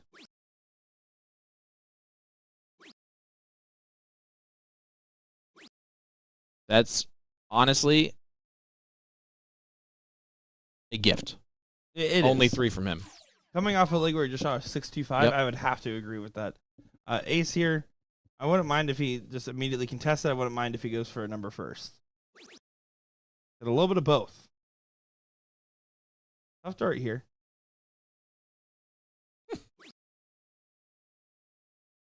Paul, I don't know if you should. I'm gonna watch some of that. Okay. No close there, so Drew's going to be able to try to lead the team here a little bit. Paul, I bet when she was younger, you probably didn't think you'd ever say that in a sentence, and with an LOL at the end of it. Yeah, that is probably true. And look, Drew supporting well, finding the 4 mark there, giving an opportunity, forcing robot here. Expect the 19s to go. There they go. Tyler Christensen, great darts. The 4 mark there does enable the opportunity to be handed back over to the partner here. But it's just in time. Needs to find the 17s now.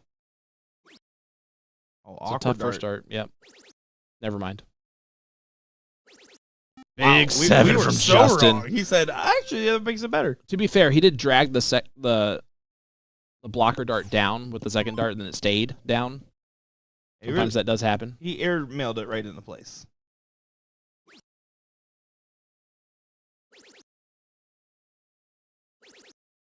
And Ace comes right back with a 7 of his own.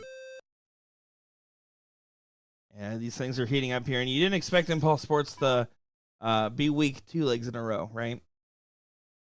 No, not at all. Or else how did they get to this point? And they knew that they were in for a tough battle. Again, they played this team earlier. They said it was a very tough test. And I think that's probably the main reason why they actually really did not want to play this team again. They knew they kind of maybe even got lucky to get out of that one. It was a 2-1 finish there for Impulse Sports, so it was down to the wire.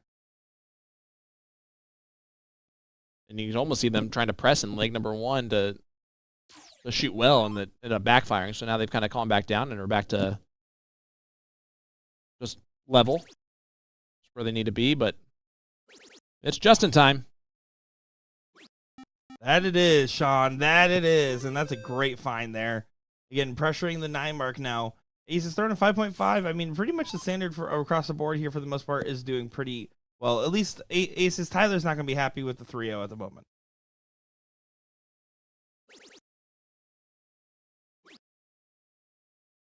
It's solid 4 in there, but not enough to take away control. If I'm Drew here, I would want him to start the 17, though. You have to double dip. You don't want to risk a leg here. Yes. Start the 17. Take your 1 dart and go back. I got to step over. Now you make your decision, though, because that's kind of an awkward 17. Yeah, I almost would have been. It would have been an understandable excuse to shoot at the double 16 on dart 3. Or this trip 15. Yeah. Either one of those. I'm okay with the cover shot after that first start as well. Oh, and look at this. Tyler Bad just timing. off the range right now. Pretty much you can tell by the facial reaction. He believes that this is first set's already done. It could very well be the case. Justin's up. 2 16s.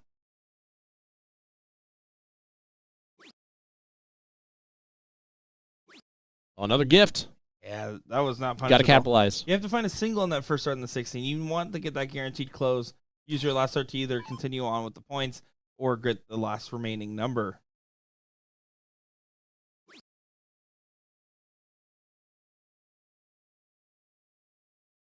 Interesting. Ace gets it set and then fires real quick. It almost looks like he doesn't quite get set sometimes, but I think he does. And his dart kind of flies quickly into the dartboard. It has some zip on that hang. Great shot there. It does go to the 17s. I like the 17 look on the last start. Takes away the 9-mark opportunity. And Tyler needs to snap out of this because he has a good shot here. Still needs to stay true. Has to get this closed. Doesn't. He says, "Are you kidding me? Come on, man. I'm such a silly goose." No, I think he said a word that rhymes with duck. Oh, I thought that was goose. Like muck. It was Or muck. truck? Huck? Fire truck is what he said. There, I'm kind of confused at the first start being at the 3. The open number on the 15s, 3 15s there does a lot of work. I think that was just a gift again. I don't like that shot selection there. Not going to get punished. No, it's not. So 2 big singles for Drew. Don't mess around with this. Don't mess around at all. Get this close. You hit the 17. Starting at the 17, you're messing around with it. Never mind. he doesn't mess around, but he gets it figured out at He the was end. messing around with it there, though. You did tell him not to, but he wasn't listening. Truck, muck. After a few, it all sounds the same, says Jason Klein. Ryan, they've already ran like 5 blind draws today. I'm sure they're going to run more. They've been running blind draws every single day pretty much. The on over. The only time is Sunday. They only run them earlier. They won't run them towards the end when they're starting to do their breakdowns, of course. To go to the double dip. Time for change. If you're Impulse Sports, you're going to need to get going quickly. Race to 2. Let's do it again. Yeah. All cricket. All even.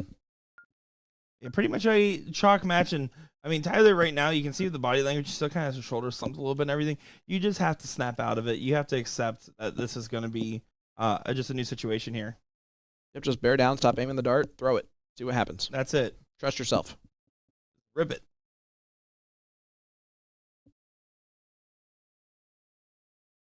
They don't have set times, Ryan. They just are first to fill.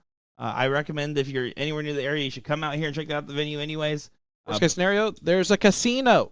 Yeah, worst case scenario, play dartboards on free play. People are playing online matches right now, just playing random online games, stuff too. Just come over, hang out. Why not? This is the inaugural BullShooter regional in Rockford. Might as well come on over. You could be a part of something new. Maybe history. Real-time history being made here. This is the final of the final. An inception of finals, as you will. Our last match of our main coverage today. We knew it was going to go to a double dip, right? Yeah, I told you, double dip and then last leg decider is what's going to happen here. That's just how the cookie crumbles. Crumble cookies. Please sponsor us. They're about to sponsor my belly. Shout out to Paul Rogers. They did go out of their way to get me some crumble cookies. Well, us some crumble cookies, because I'm going to share it with some tournament staff too. During the birthday stream that I had with Porky and Ryan George, we talked about crumble non-stop throughout that stream. So I feel bad that I talked about how much I love it and how much I was defending it against Insomnia cookies. Crumble's way better. Yeah, I'm not going to eat one. Terrible person. Terrible. The worst. A fiend.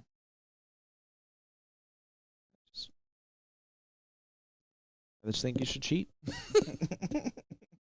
Referring to food. Yeah, for sure. Although you're single, so that's not even really a thing otherwise. Fred would know. Oh, Fred. No cats. Oh, big moment here for Drew. Leg number 1. Just 5 on there. I honestly wouldn't have hated him taking a look at those 20s. Last thing you want is for Tyler to start feeling comfortable. And Tyler looking comfortable right now. See if he stays or moves back. He does stay. I would rather move back there, because if you move back into a single, at least you feel good about the fact you got an extra point. You don't feel good if you shoot that hesitant shot and miss. And you also have the higher ground with the 20s if you go back to the points. Agreed. And Justin's up. Justin's going to take a look. I don't know if he should have with the X on the 18s, but Yeah. I figured it was as good as time as any. Yeah, I don't think he should have, and the only reason is just because trip 17, single 17 for single 18 would have been the shot if he did hit it. In this case, didn't even hit it. Single 20 for single 18 is all that's needed. There's the 18.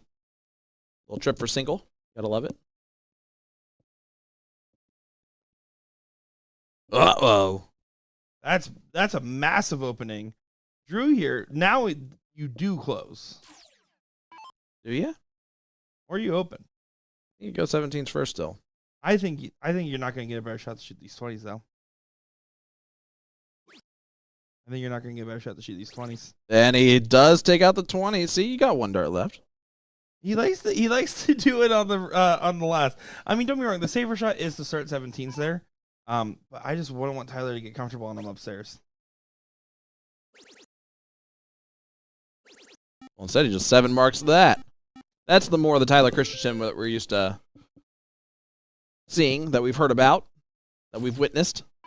Couldn't agree more there. But Justin has a knack about just making nothing else matter besides just 9 marks and greatness.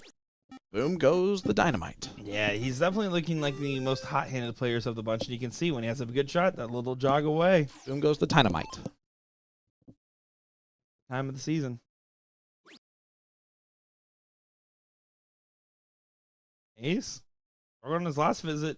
1.67 right now for Ace. Yeah. And it just seems like Impulse Sports are unable to play well together in a leg right this second. Their timing's just off. Oh, and Drew got a little too eager. Does he stay there to go for the double 17? He's done that a couple times. It's a big dart. He did, but he went for the triple. The shot there with one dart in hand, I mean, you would have to imagine, okay, single 16 just does more for me. On the other hand, you have to shoot what you're most comfortable with in that given scenario. I like this. I still like it. Yep. Good Great shot darts there. from Tyler. Tyler trying to single-handedly win this leg. Justin here needs to take a calculated shot here. Big first start trip, single 17 gives him a shot. Doesn't get the first start trip, so he's going to stay on. Has to find that single to tie isn't enough. Uh-oh. Doesn't even get that. He kind of just lasted himself there. Ace with a big redemption round coming up. 3 16s. You have the 2 numbers. You have the point lead. You start 16 here. If it hits a single, you stay. If it misses, get away. Great job. Good darts from Ace. Needed it. Yeah. Was struggling in the leg. Did the right thing the right time. 33-point difference, too. So added a bull on that last start. Very much a good recovery round and a good support moment. That's where you thank your partner for doing everything he has done to win the leg, but then you also breathe a sigh of relief that at least you did something that you were supposed to do at the end. Yeah, and right now, Drew's going to be thinking, man, I missed those 2 big 17s. This feels like it's my fault. You can't have that mentality at this moment, knowing that you already are 1 dip into the potential double dip if you're time for change. It was nice that you reminded him, though. I can let him know. Listen, you never know. Maybe someone's telling him everything we're saying right now. Winning darts. They turn closed captioning on And the it's just in time. teleprompters.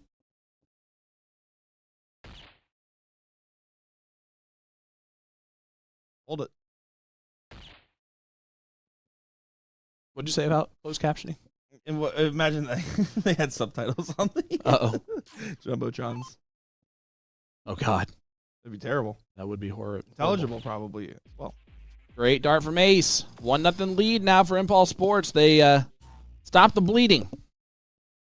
Get a leg on the board. yeah, now it's up to time for change to take advantage of the start here, right? The first time we've seen him start any of the legs, by the way. They won both against the throw and the start. When we've seen Justin go first, he's 9-marked the 20s a couple times. Yeah. Not going to do that here.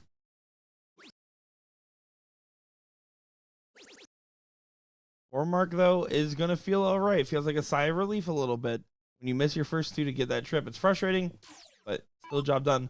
Tyler, definitely been heating up more and more as this match has progressed.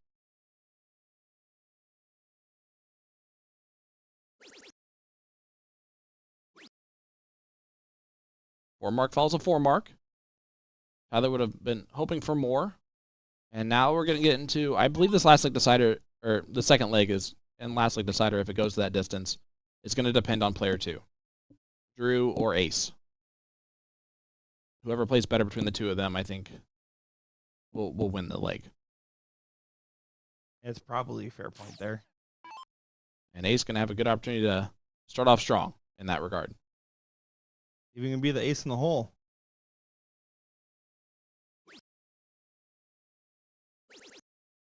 Good last. So here's Tyler. Sorry, here's Justin.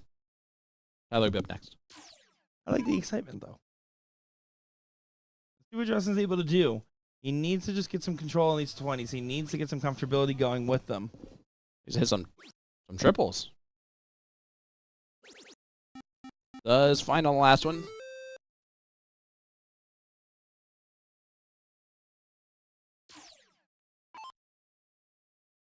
So here's TC.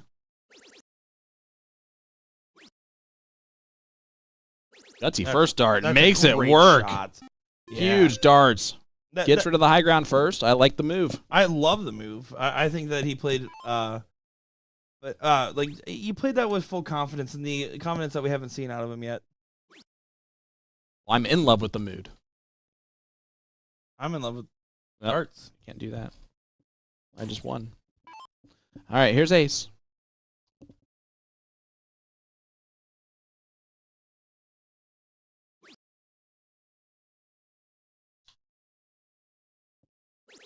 Gets the triple on dart 3.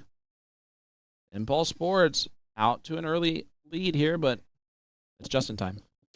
Of course it is. It's just in time.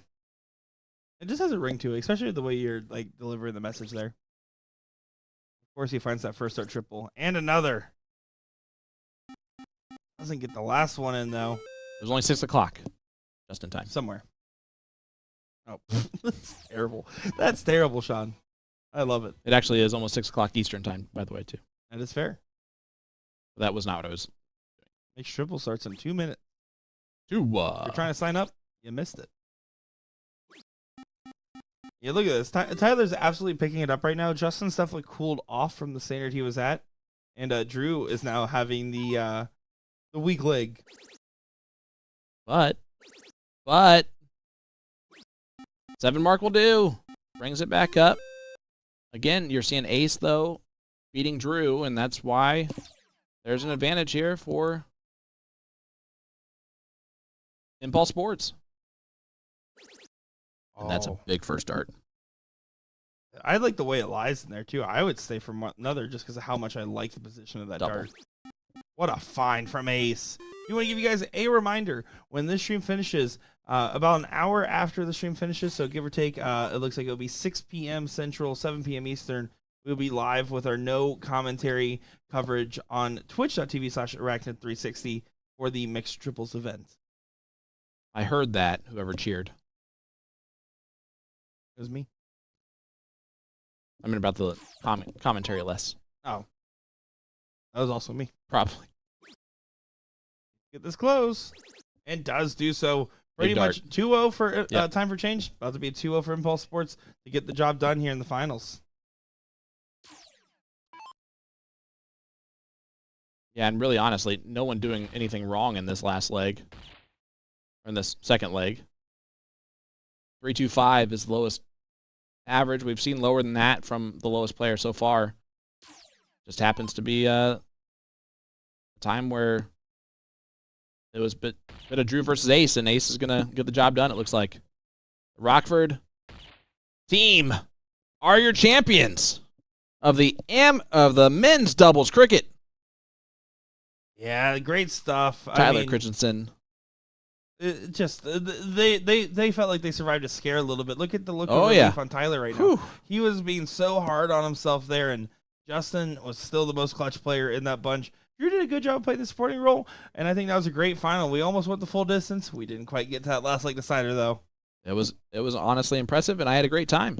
And listen, that will wrap it up for you and I, commentary-wise, today. We'll be back in action tomorrow, 9:30, a.m., correct? That is 9:30 Central. We will start. Oh, sorry, the 9? events start at 9. So if you're listening to this and you're playing, I'll show up at 9:30. Yep. You'll be late. Exactly. And we're not going to even show up at 9:30 because then we'd be late too. That's fair. So listen, guys, we appreciate you joining us today. Please head on over to Twitch when we go live there in about an hour to see that coverage of the mixed triples. But until then, John Green, Nick Teixeira, live from Rockford, Illinois. We'll be back tomorrow at 9:30 a.m. See you then. I'll miss you guys.